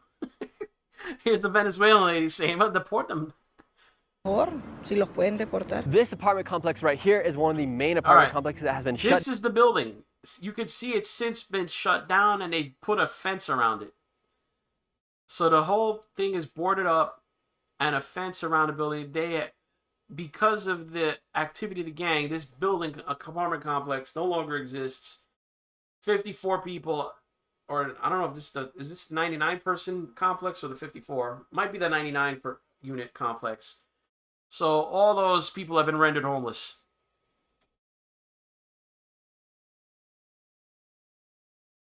Down due to rumors of Venezuelan gangs such as Tren de Araguas extorting the people inside of this building. This building is also in horrible shape. It is all boarded up. They have a fence around the entire perimeter, and they have even hired their own personal security to defend and protect this building. And man, how come this building is closed down right now? I'm not going to talk to you. Tren de Araguas? I'm not going to talk to you. This is it, folks. All right, we don't need to We hear need Obama. you to send a donation to help elect Kamala Harris and Tim Walz right now. No, we don't. What can you tell us about what happened here inside this apartment complex? All right, this guy is awesome. This dude does not live in the building, obviously. He lives across the street. And he was a witness to the shootout on July 28th. And he's going to describe what happened. Bullets were coming into his house. So he had a bird's eye view of what was going on. And this guy is not... He spares no details. Apparently, comfortable speaking to this guy in Spanish, and he just He just tells them everything. Ese edificio lo cerraron por... All right, they closed the building down because of a shooting that happened on the top floor, he's saying. Por una balacera que hubo ahí en ese... donde está abierta la ventanilla. Se balearon 5 personas. Saying up there by the window, 5 people were shot. No sé si hubieron muerto. He doesn't know if they died. I don't believe anybody died, but I'm not 100% certain on that. Más el motivo fue por eso, porque ya mucho, había mucho desmadre ahí. Los mismos ellos armaban el mismo desmadre y entre ellos mismos se peleaban. That they fought among themselves inside. So he's letting you know it was the gang was the cause, they were the cause of the chaos, and that they fought among themselves even. Se agarraban allá adentro. So inside this apartment complex, the migrants and the Venezuelans that were living in there had guns? Sí, tenían armas porque de luego. All right, yes, they had guns because after they went in and took the guns out of the building. Luego se agarraron adentro porque habían armas adentro del edificio. And how is it possible for these Venezuelan migrants to get these guns? Pues no sé, pero ahí se agarraron adentro. He doesn't know how they got the guns. All he does know is that they had guns in the building. Con armas y los. As far as I know, the gang got the guns by stealing them from the local gun stores. As you know, Denver, it used to be a red state, so they have a legacy of gun culture there. A lot of gun stores in and around the Denver area, so the gang just decided, hey, why don't we just rob the gun stores? So that's how they got their hardware. Que se tiraron, salieron para acá afuera. So the bullets were leaving outside that building into your guys' neighborhood. De adentro para afuera estaban saliendo los. So he's saying the bullets were coming from inside the building, outside. Nosotros estábamos dormidos, estábamos acostados con mi doña como nosotros. And that he was asleep inside with, he's saying our baby, so I'm assuming him and his wife. Tenemos un bebé de 1 año. Nosotros tuvimos que tirarlos al suelo porque fue allí en el último y se miraba que salían las chispas de las armas y los muchachos ya donde salieron tirados vinieron a salir a las calles ya tirados los muchachos. Uno cayó allí por donde está la camioneta blanca. And that's consistent with what the police said because he's saying he fell over by the white car. The police said they found a guy bleeding from a gunshot wound across the street. So that is exactly consistent with the police report.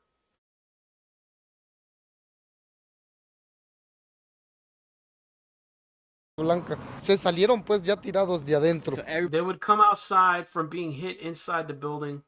Everybody started leaving and running out of that apartment complex because there's literally a war going on with guns inside of the building. Sí, salieron porque eso fue en la madrugada como a las. Said they ran outside around 3 a.m.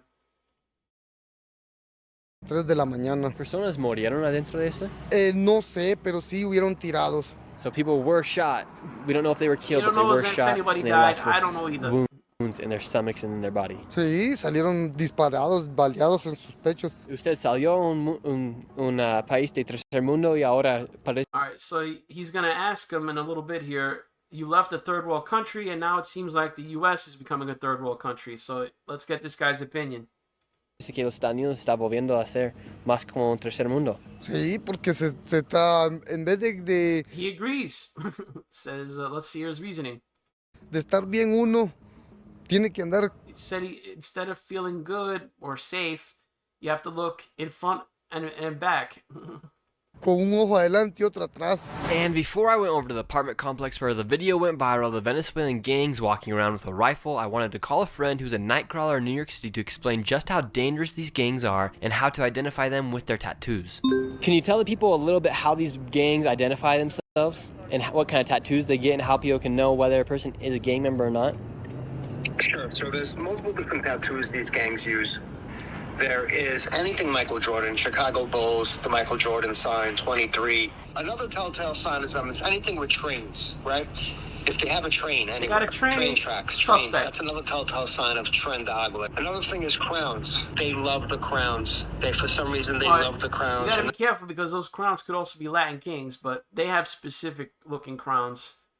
He's about to go on about the AK-47s. Again, that's a common tattoo for gangs, so you can't really be sure. Then you got your AK-47s, which is another symbol of the TDA gangs. Again, these. But yeah, if I saw a guy with an AK-47 tattooed on his face, I probably suspect he's a member of a Latin American gang. They're very dangerous gangs, Nick, and I've seen it firsthand, and they're linked to murders and decapitations throughout New York City now. So these gangs, the way you can tell if they're a gang member, if they got a train tattoo, they got a crown tattoo, anything Michael Jordan and 23 related. Yeah, Chicago Bulls, 23, hoops. Look, and again, be careful. There's a lot of robberies on the streets. Just give them your stuff and walk away. It's not worth it. These guys are dangerous. They will slice you up. I personally seen them slice people up. I've seen them beat people senseless. They're dangerous. And I'm a born New Yorker. I grew up in the mob days, right? And even the mob didn't do what these guys are doing. Yeah, it's getting nuts. Well, Leroy, we appreciate what you're doing in New York City, and I'm sure everyone's going to be happy to know what these gang members and how they can spot them. These are the apartment complexes where the migrants came in and where you saw the video of the people coming through with a rifle to knock down a door. We're going to go see if we can talk to some of the people here. We got some people out here doing some car workshop. We're going to see if we can talk to them. Hola. These first migrants working on a car outside would not speak to me, and if you guys are still watching this video, I want to remind you to give this video a like and subscribe to the channel, as it really helps me out. And now let's get inside this apartment complex and see what is actually going on in Aurora, Colorado. A lot of the cars here also are not registered. There are no plates on a lot of these vehicles here in this parking lot. So a lot of people are driving around unregistered vehicles, which also causes a harm because the police can't track what's going down if these people are using these cars for something that is not legal. We got piles of garbage. I'm shocked that illegal aliens would be driving around in unregistered cars without license plates. A lot of Coca-Cola. We got some cerveza. We got some alcohol right there. Oh, we got the Corona. Gotta have that any beer you want over there, as long as it's Corona. And this place is not being maintained by anybody at all. Do you know the U.S. solar company's nasty little secret? No, I don't. It turns out if you live in New York, they have to give you... It's interesting. So here, these apartment complexes, they're not being taken care of. Here we have another door. We saw this in the earlier video with the other guy.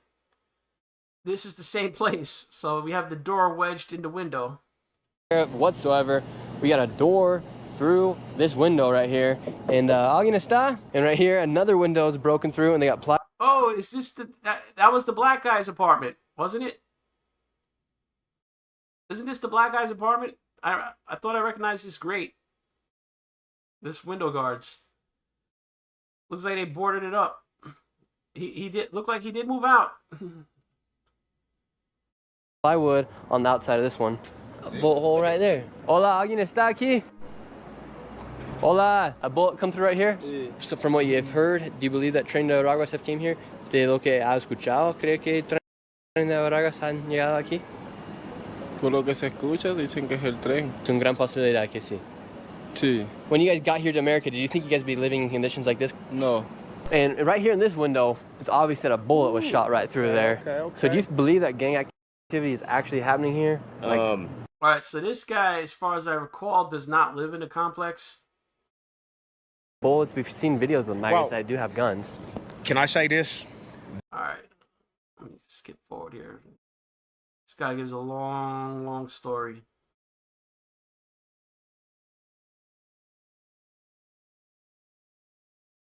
Because the owners of these places are not, they really were slumlords. So people were already living here, drug addicts, prostitutes, but this was an easy place for them to come and say, hey, we're going to move in and not pay rent.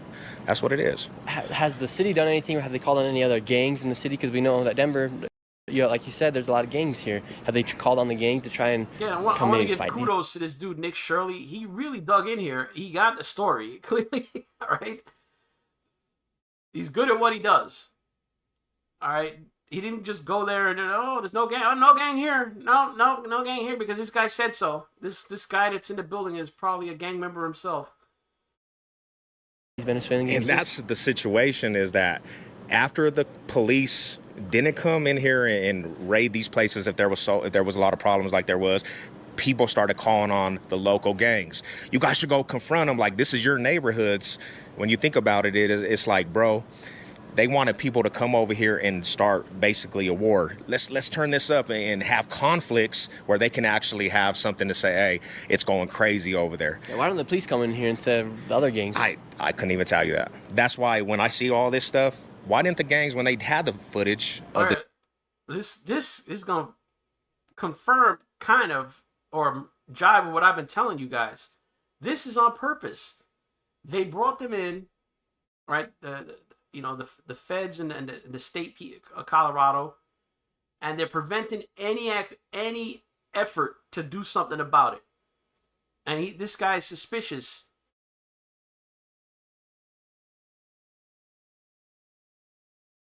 the dudes with the guns, right? If it was gangbangers, they would have came in here and raided the whole situation, and this place would have been flipped because Colorado, Denver, they put gangbangers on the terrorist list. But they seen this on the footage and they didn't even come in here, so I don't. It's kind of like hasn't been one single arrest since that video took place. No, and these fools had their faces wasn't covered. But if it was some gangbangers, they definitely gonna come in here. They gonna indict the whole neighborhoods around here, you know. Mm-hmm. So do you think it could have been an inside job by the people that run the government here in Denver? Yeah, and that's what I'm saying. That's what I'm getting to. It's deeper than just Venezuela's invading. It's like these dudes set this up. That's how I feel. Where are all the people from that live inside this apartment complex? Aquí, la gente que vive aquí, hay personas venezolanas, personas de México, de Honduras, de Brasil, de África. Aquí hay personas. Africans are laying low. I have not seen a single black dude except for the dude that he spoke to in that basement. They lay low over here. De todos diferentes países, no nada más venezolanos, como dicen en las redes, que en Aurora, que en los apartamentos solo hay venezolanos y que hay mafiosos y que hay bandas. Who do you guys pay rent to? ¿Y ustedes a quién paga su alquiler? Al dueño de los apartamentos. Nosotros, por lo menos yo tengo contrato. Ah, ok. ¿Y cuándo usted tiene que pagar para vivir aquí? 1,200 pago yo. 1,200. She's paying $1,200.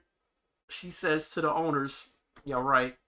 1,200 aparte, hay que pagar la luz. $1,200. This migrant said she was paying $1,200 in rent. However, in just a few moments, she will reveal how these migrants are actually able to live inside this apartment complex. But first, she let me get a tour of her apartment complex and the apartment complex of her father.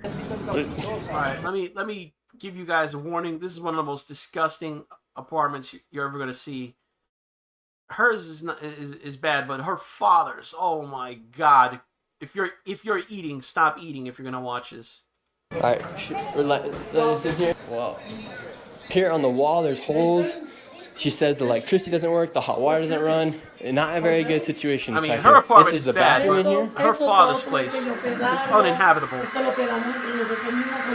So the water inside your shower does not drain, and there is no hot water. No sale agua caliente en la ducha. Yo tengo que calentar agua para bañar a los niños.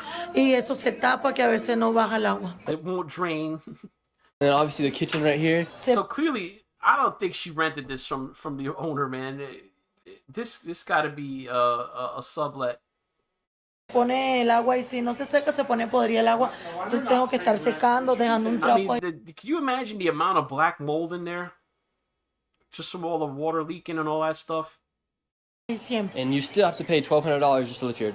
Ya por lo menos estos meses atrás, ya el dueño. Yeah, the past couple months, the owner hasn't wanted any form of payment. Yeah, I'm sure the owners don't want the rent. No ha querido recibir ninguna clase de pago. So now we've hopped over to the next building, and on the windows right here, there's gunshots, bullets. These apartment complexes are in horrible condition. There's also throw up, whether it be a person or a dog. This place is absolutely disgusting. All right, this is the second YouTuber who's gone in there, or influencer, who notices that this place is full of bullet holes, okay? Would you move into an apartment building that had bullet holes like on every surface, every wall, every building? Disgusting. Oh. Whatever you do it for less at Harbor Freight. So this is her father's apartment, quote Arc'teryx. That they're gonna go into. Worn when it counts. It is. You could not live in this place. I'm sorry. But this one's even worse. She says you can't even live here because the water doesn't even work. Look at this. The ceiling is collapsing due to water damage. There's visible mold. I mean, man. There's holes through the roof where water has came through, and you can't use the shower or tub. Holy crap! Did you see that bathtub? Anything in this apartment is destroyed. Dude, you shouldn't even be in there. You cannot breathe that. That's mold. There's cockroaches everywhere in here, and so nobody can live or even sleep in here because how bad of condition it is. And does your father still have to pay rent? Ya el dueño no está recibiendo ninguna clase de pago porque él también está tomando todo esto que de pandillas, de que mafia se está aprovechando de todo esto para sacarnos a nosotros como que si fuéramos perros y no es justo. And so you say the landlord is not collecting rent, so are the gangs now coming in and charging people dinero? No, nadie. Dude, she ain't gonna tell you that. She's not stupid. She has to live in this building. Aquí nadie nos ha cobrado a nosotros nada. Nobody has charged us. I don't blame her for saying that, guys. She's not dumb.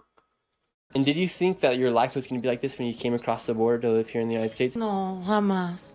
Me hubiera quedado en mi país. Dicen que aquí ya todo es diferente, las leyes, todo. Uno consigue su buen trabajo, uno sale adelante, puede reunir plática para llevar. She's expressing her disappointment. She was told everyone gets a chance, everyone gets a job, you could save money to take back to your country. And I think I remember this. She expresses a desire to go home to Venezuela. Para su país, pero no todo es como lo dicen, que el sueño americano simplemente es un sueño. Cuando llegas aquí ya despiertas. No es como lo dicen. Si alguien le dio un vuelo para regresar, una oportunidad de regresar a Venezuela, ¿regresaría? Con todo el amor del mundo regresaría a mi país, sí. You could say if someone bought her a plane ticket home that she would return to Venezuela. ¿Usted cree que bandilleros han llegado aquí?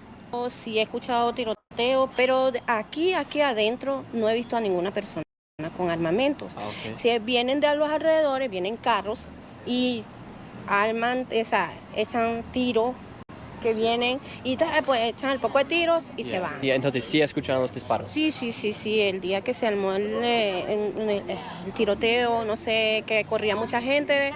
She's talking about the shooting again, so she's not as detailed as the other guy, but she's just contradicted herself. She's saying that, no, there's no guns in here, but now she's describing a wild shootout that just happened here. So her own story is very inconsistent there. No, I haven't seen, there's no guns in here, but she's talking about the July 28th gun battle. Yo escuché todo, pero she had to hide in her bathroom. Okay, so you said there were no guns in there, but you're hiding in your bathroom. These things don't jibe. Pero salí corriendo, me escondí, fue en el baño, porque me daba miedo. Aquí han escuchado disparos. Se escuchaban allá afuera. Afuera. And you believe those are members of Tren de Araguas? ¿Y creen que ellos son miembros de Tren de Araguas? Bueno, no les sé decir porque no los he visto a nadie. I can't say because I haven't seen them, like the guns she didn't see, that she was hiding in her bathroom from. Pero de lo que ha escuchado de sus ventanas. Dicen por el tipo de armamento en los videos que han salido, el tipo de armamento, dicen que son del Tren de Aragua. Hay muchos de ellos que dirán que son del Tren de Aragua. Nosotros somos venezolanos, pero somos de familia. We are a good, healthy Venezuelan family. You see what I was saying? So, you really, people that live in this complex, you don't know what their real loyalties are. She could have family members that are in the gang, or she could be one of the squatters that is paying the gang to live there. And she doesn't want to jeopardize, her home.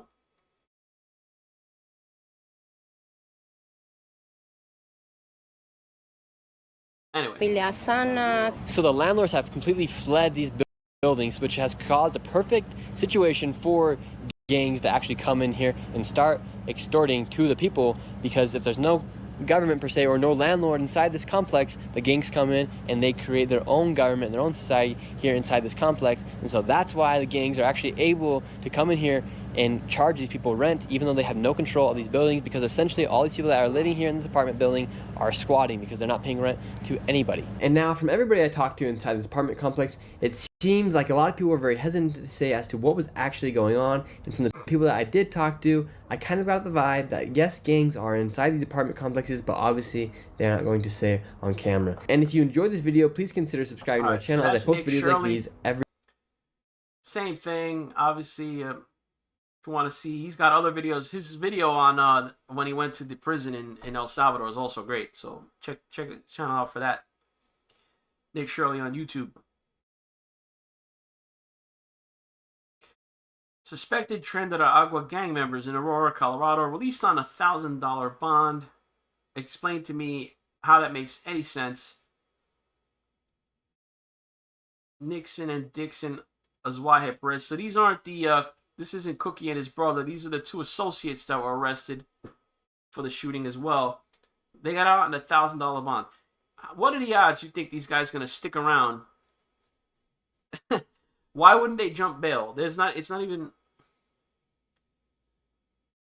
This is what I'm talking about. This is why the city, sometimes I think they're in on it.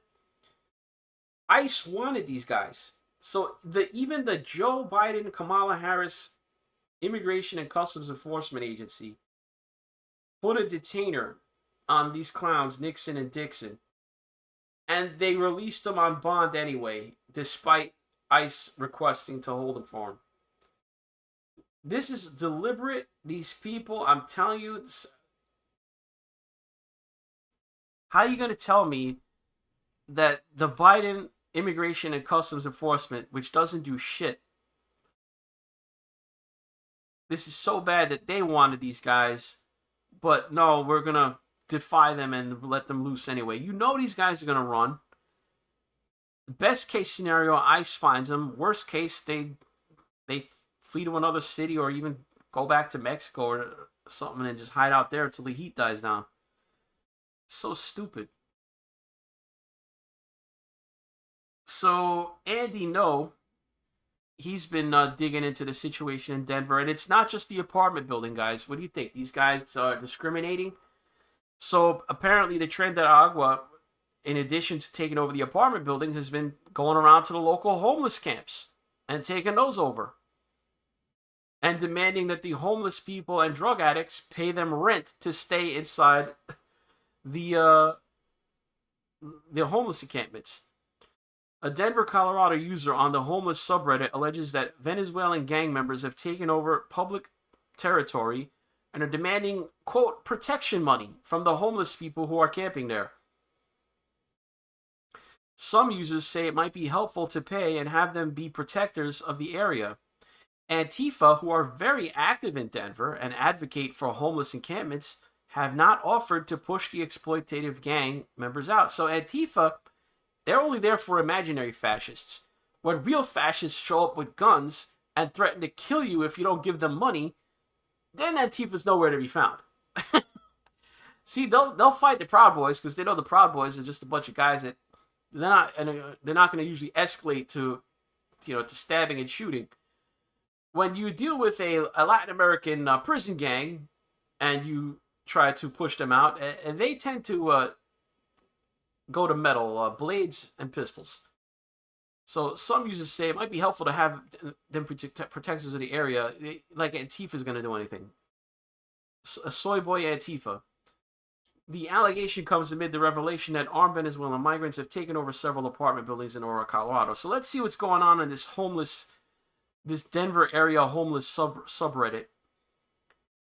The title is, in Our Homeless, Venezuelan gangs took over our encampment and now we have to pay them rent to stay here. So one of the residents of this encampment is like, yeah, the Venezuelans took over and now we got to pay them rent. At the original post, the protection is from them. Look up Tren de Agua. They're the biggest Venezuelan gang, famous in Colombia for taking over crime and they're in the U.S. as well. These are dangerous people you don't want to mess with. Police probably won't or can't do anything. If you pay, on the plus side, nobody will F with you because nobody would want to mess with Tren de Agua. But they might try to extort you more. I'd leave. What part of the world are you in? Denver. Oof, is there a reason why you have to stay there? Man, there are so many beautiful places in Colorado where you don't have to deal with any of that bullshit. Look up Paonia in Colorado. Great small hippie town. I was offered to stay on someone's farm like the second day I was there. They have an awesome river park that I camped with no problems. Have you ever traveled or hitchhiked? This guy says, Denver is the devil we know. I said, Colorado? Why are Venezuelans causing issue in Colorado? They were coming into thousands daily illegally via the cartel and once across the border after claiming asylum, usually coached and fraudulently, were given sanctuary city choices of New York City, Chicago, Denver, and I believe either LA or San Francisco. Not sure which. Look up the migrant situations in those cities. While a bit suppressed by the algorithm, they're all over YouTube. Each sanctuary city is becoming crime-infested, welfare central. Denver, our camp got swept, but we were able to move back in. Shortly after, a gang showed up and told us we had to pay rent if we wanted to stay in the camp from now on. I thought they were kidding, but they showed us how serious they are. With winter right around the corner, it just makes sense to pay them so we can have a warm place to sleep. This Catherine person responds, or you go somewhere else. The only reason to stay in a situation like this is if you're investing in it. Like you're close to getting your housing voucher or something like that. If you're just homeless with nothing going on, you could do that anywhere. Unless you're struggling with addiction, in which case look into a county-sponsored rehab. Kami-sama Ori says, glad someone said it. I get that people fall into addiction, bad circumstance, and whatever, but no one should be looking for permanent residency in a homeless encampment, which sadly I feel a lot of people have started to do since Skid Row got out of control. This is no way to live. Really.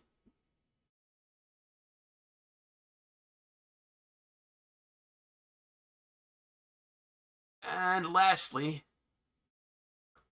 I just wanted to point out that this is not exclusive to Tren de la Agua. This is a pattern I've seen before. I think I actually covered this story a couple of years back on my channel. Yeah, this is August 26, 2021 dated.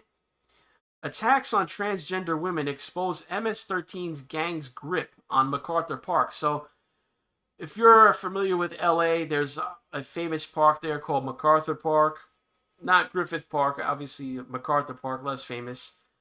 But MS-13 moved in and around MacArthur Park and started charging not just the trannies, but basically the food vendors, just anybody who did any kind of business in the park. They started extorting them for protection money to use the park. They assume that any tranny they see is probably a prostitute, so that's why they just started taxing them. So here's the story of one main woman or transgender, I should say. Night settled on a woman sitting alone on a bench in MacArthur Park. 3 people moved toward her. One locked an arm around the woman's throat as the others pulled out knives and began to stab her. The attack in October marked the second time in weeks a transgender woman had been stabbed nearly to death in the Los Angeles park by members of MS-13, a street gang that considers the park the heart of its territory. These vicious assaults drew condemnation from advocacy groups and a heavy police presence to the park as a straightforward narrative emerged. MS-13 motivated by a hateful, bigoted desire to rid its turf of transgender people. Left unmentioned, though, was the tangled underworld of economics that brought the women and the gang into the contact in the first place. The women had been paying members of MS-13 a weekly fee, quote-unquote taxes, in the gang's word, simply for permission to be in the park. According to police reports and interviews with victims and the police, they were among the street vendors, drug dealers, sex workers, shopkeepers, and others who every day must pay for a commodity those in more affluent neighborhoods do not even know exists: the right to be left alone by a gang. The Times reviewed search warrant affidavits, police reports, and other records filed in court, interviewed police officers and victims. What emerged was a portrait of a gang that acts as a shadow authority in MacArthur Park and other parts of the city it considers its turf, deciding in some cases who is permitted in public spaces and who can engage in commerce, legitimate and illegal. For decades, gangs have extracted rent from vendors and drug dealers in MacArthur Park. Periodic violence has spotlighted the shadow taxation system, such as when the 18th Street gang members opened fire on a man who had refused to pay $50 for permission to sell radios on the sidewalk of 6th Street. The gunfire struck a 3-week-old baby, killing him. The recent attacks by MS-13 demonstrate that despite transformation marked by rising rents and a growing number of luxury apartments, restaurants, and other amenities just west of the park, gangs continue to hold the poorest, most marginalized of the people who live and work in the neighborhood in their grip. Those beholding to the gang's authority are least equipped to resist it because they are living in the country illegally, operating in the underground economy, or have seen the violence directed at those who defy the gang and rarely look to the police for help. They'd rather pay the tax than have to look over their shoulder, said Officer Cardenas, who monitors MS-13 as part of a gang detail in the LA Police Department's Rampart Division. They still have to live here. It is a place where tenants in one of the most crowded neighborhoods in the country can find relief from cramped apartments, often divided among multiple families. People could take a walk around the man-made pond at dusk after work, buy something to eat from the vendors that crowd the sidewalks, or join a game of pickup soccer or throw dice at night on the concrete paths that went through the park. In every direction, there are spray-painted reminders of the gangs that lay claim to the park. MS-13 X3 PVLS covers the sidewalks, bathrooms, and tree trunks in the park's west half. The territory of MS-13's Parkview Locals Clique. In the northeast corner, 18th Street's Columbia Lil Psychos Clique paints 8XVIII, the Roman numeral for 18, 18th Street, and CLCS. The Crazy Riders leave their CRS tag across the southeast corner, so each corner of this park is run by a gang, apparently. MS-13 was born 4 decades ago in the neighborhoods surrounding MacArthur Park, such as Westlake, Rampart, and Pico Union, where thousands of Salvadorans settled after fleeing a civil war that racked their homeland. Today, MS-13 has cliques or subsets throughout the United States and Central America, but MacArthur Park is still considered its mecca, said Cardenas. Poor and untethered to family, some members of the gang live in the tents that have been pitched in ever-growing numbers in the park, a detective wrote in seeking a warrant to search one of them. Others stay in nearby apartments in abandoned buildings called destroyers or in the apartments that circle the park. To MS-13, MacArthur Park is not just a territory, it's a source of revenue. The gang tries its best to collect a percentage of everything sold inside it: drugs, food, gambling, sex. According to one homeless service provider in the area, the gang has begun demanding rent from the people living in the park. The gang's view of the park as a financial wellspring is captured in a conversation intercepted by authorities in 2018. An incarcerated MS-13 member dialed Dennis Barrera Palma, who authorities say led an MS-13 clique in Mendota, a city of 11,000 people in Fresno County. Barrera Palma, known as Gunner, was trying to regain MS-13's grip on MacArthur Park after LAPD arrested high-ranking members of the gang in 2015. An agent wrote an affidavit seeking to continue tapping Barrera Palma's cell phone. The inmate, Eric Gutierrez, suggested Barrera Palma start implementing some rent at MacArthur Park. He recalled how he was on the streets of LA. He would go to the park at 7 a.m. and collect $300 by 9 a.m. While some guys had to do it the hard way, Gutierrez boasted he never would have to ask the people would come on their own. He suggested that Barrera Palma start by charging a little bit, like $50, so that he could collect the money without having to chase people. It's very smart, actually. If you make it an inconvenience, easier to pay than not to pay, then you start collecting. While the gang mainly targets drug dealers, gamblers, peddlers of phony documents, and others toiling in the park's black market, it also shakes down legitimate street vendors and owners of small shops and restaurants who know that refusing to pay will risk their property vandalized, burned down, or their customers driven off. Many extortion victims are immigrants from Central America where paying rent to gangs is accepted as a cost of doing business. So, without reading the rest of the article, which is very long, the bottom line is, this is a different gang, MS-13. Years ago, they were pulling the same stunt, only it wasn't an apartment complex. It was MacArthur Park in Los Angeles. So anybody that thinks that this is some brand new thing or unlikely to happen, this is standard operating procedure for a Latin American gang to just shake down anybody they can and tax them, quote unquote, as it's called. Call it what you want. Taxes, rent. Bottom line is, if you want to be left alone, you got to pay. What more need to be said on it?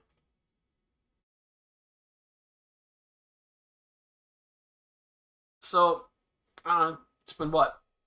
4 or 5 hours now? I got everything I wanted to say off the chest on this issue. And the fact that I could speak on this issue that long shows the stupidity of people saying that somehow this was a situation where it wasn't happening or it was debunked. I mean, it pissed me off so much that I had to make a video on this, and I knew it wasn't gonna be able to make a pre-recorded 20-minute video. There's just way too much stuff on this story. Especially the Aurora story.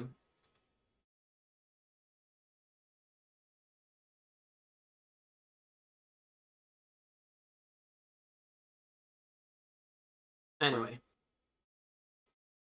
what I wanted to leave you guys with is, so this was the first stream I did back on YouTube. Hopefully I want to be able to multi-stream to YouTube and Rumble.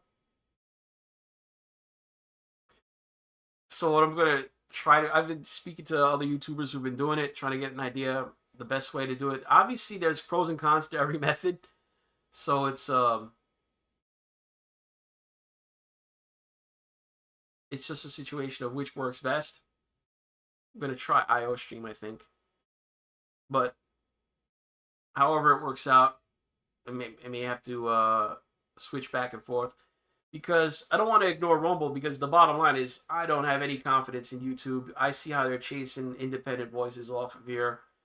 So even if I'm here, I feel like there's always a sword of Damocles hanging over your head on YouTube.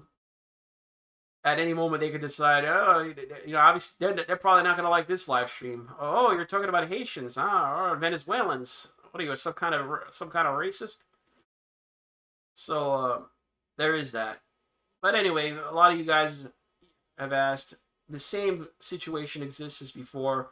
If you want to hit me up, you have these situations on Subscribestar still there. So I believe they're based out of Russia, so it's pretty sure that they're probably not going anywhere unless they get sanctioned by the U.S. government. You have Patreon and PayPal. Obviously, is a way to go. You could also go to Rumble, my channel on Rumble. You could like subscribe there if you want to. There's like a monthly subscription option. There's also the Rumble Rants. I don't know. Can you Rumble Rant somebody when they're not streaming? I've never tried that. I've only ever Rumble ranted people while they were live streaming. But that's the best. But probably the best way is PayPal, because I know a lot of you don't like to give YouTube its 30% tax. So there's the PayPal / NeoUnrealist. You could probably see it there. But other than that, we're here. Susan Wiki. She is no longer with us. Forgot what was the new guy's name, the Indian guy. Something Ramajan, or does anybody that know the new CEO of YouTube's name in chat?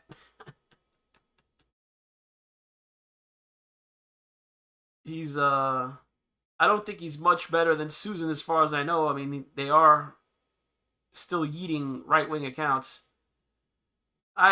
It's probably just too late. It's almost 2 a.m. here. I can't go into the situation with Tenet. I won't give you my take on that. I'll probably have to save that for the next time I come on.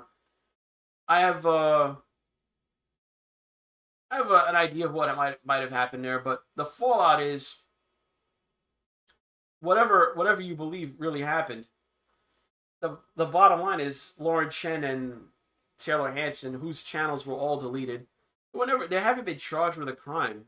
So I think, even if you think Lauren Chen knew what was going on, I don't think there's any evidence Taylor Hanson knew what was going on. And Lauren Chen, I mean, the jury's still out, so I don't know how YouTube just preemptively deleted all their stuff. What if they never get charged with anything? So that to me is unfair. As far as I know, the only 2 people that have been indicted are 2 Russians, so it's now you can get yeeted because people that you're associated with are bad. Nah, that's a bad precedent, in my opinion. And even though I'm not a fan of Amaranth, I mean, she's the Asmer Twitch streamer, but I guess she was doing that on YouTube as well. Don't know why she was deleted, but are they going after like the Asmer content people now? I mean, it's not my cup of tea. It seems a little bit weird, but they were off in their little corner, not bothering anybody. So I wonder what's going on with that. A lot of stuff to talk about. You have the election coming up. We got the debate tomorrow. Maybe I'll live stream that. Trump and Kamala. I think they're on Fox News, right? Is that where the debate is? Yeah, it's on Fox News. So they have the rules again, which is going to prevent, they're going to mute the mics when the candidate is not talking. I think that helps Trump because honestly, the only way he gets in trouble sometimes is when he talks too much. Oh, it's on ABC. I thought it was on Fox.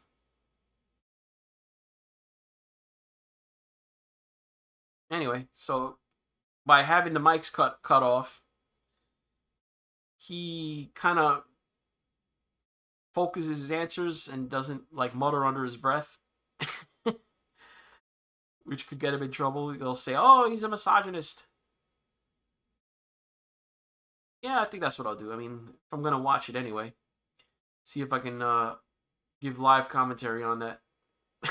I'm speaking. Yeah, that was horrible.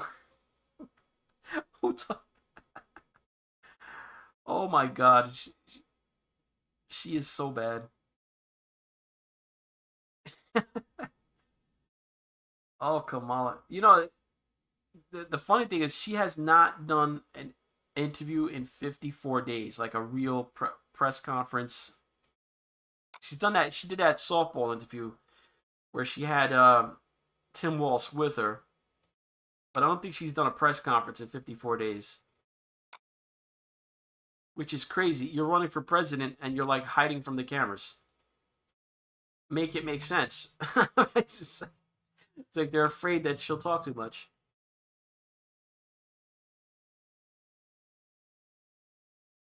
What are you gonna do? It's so unusual to me that I've never seen. I mean, Biden, they hit him, and that made sense. I don't know what their deal is with Kamala. They're afraid she'll cackle. This is the election that we deserve. Anyway, that's gonna be all for this NeoUnrealist, guys. If you want to help the channel, do me a favor, hit the like button for this video. You can leave a comment below. If by some miracle you're not subscribed to this channel, I don't know why you'd be listening to it then. Why would you have gotten the alert for it? But if you're not already subbed to the channel, click on the notification bell next to it. Put it on the all setting to keep up with newer content, for as long as YouTube lets me do it. If you want to contribute directly to the channel, you want to toss your hard-earned dollars into the tip jar, again, follow the links below in the description of the video. I showed you to Patreon, Subscribestar, or PayPal. Or let's see if this uploads to BitChute. I set it up to upload to BitChute like I used to. So whether it automatically uploads there, we'll see. It might take, this is a long stream, so it could take a day or two. But if you watch on BitChute, you could click on the green tip pledge button there on the video player. That also gets to me. But most importantly, guys, thanks for watching.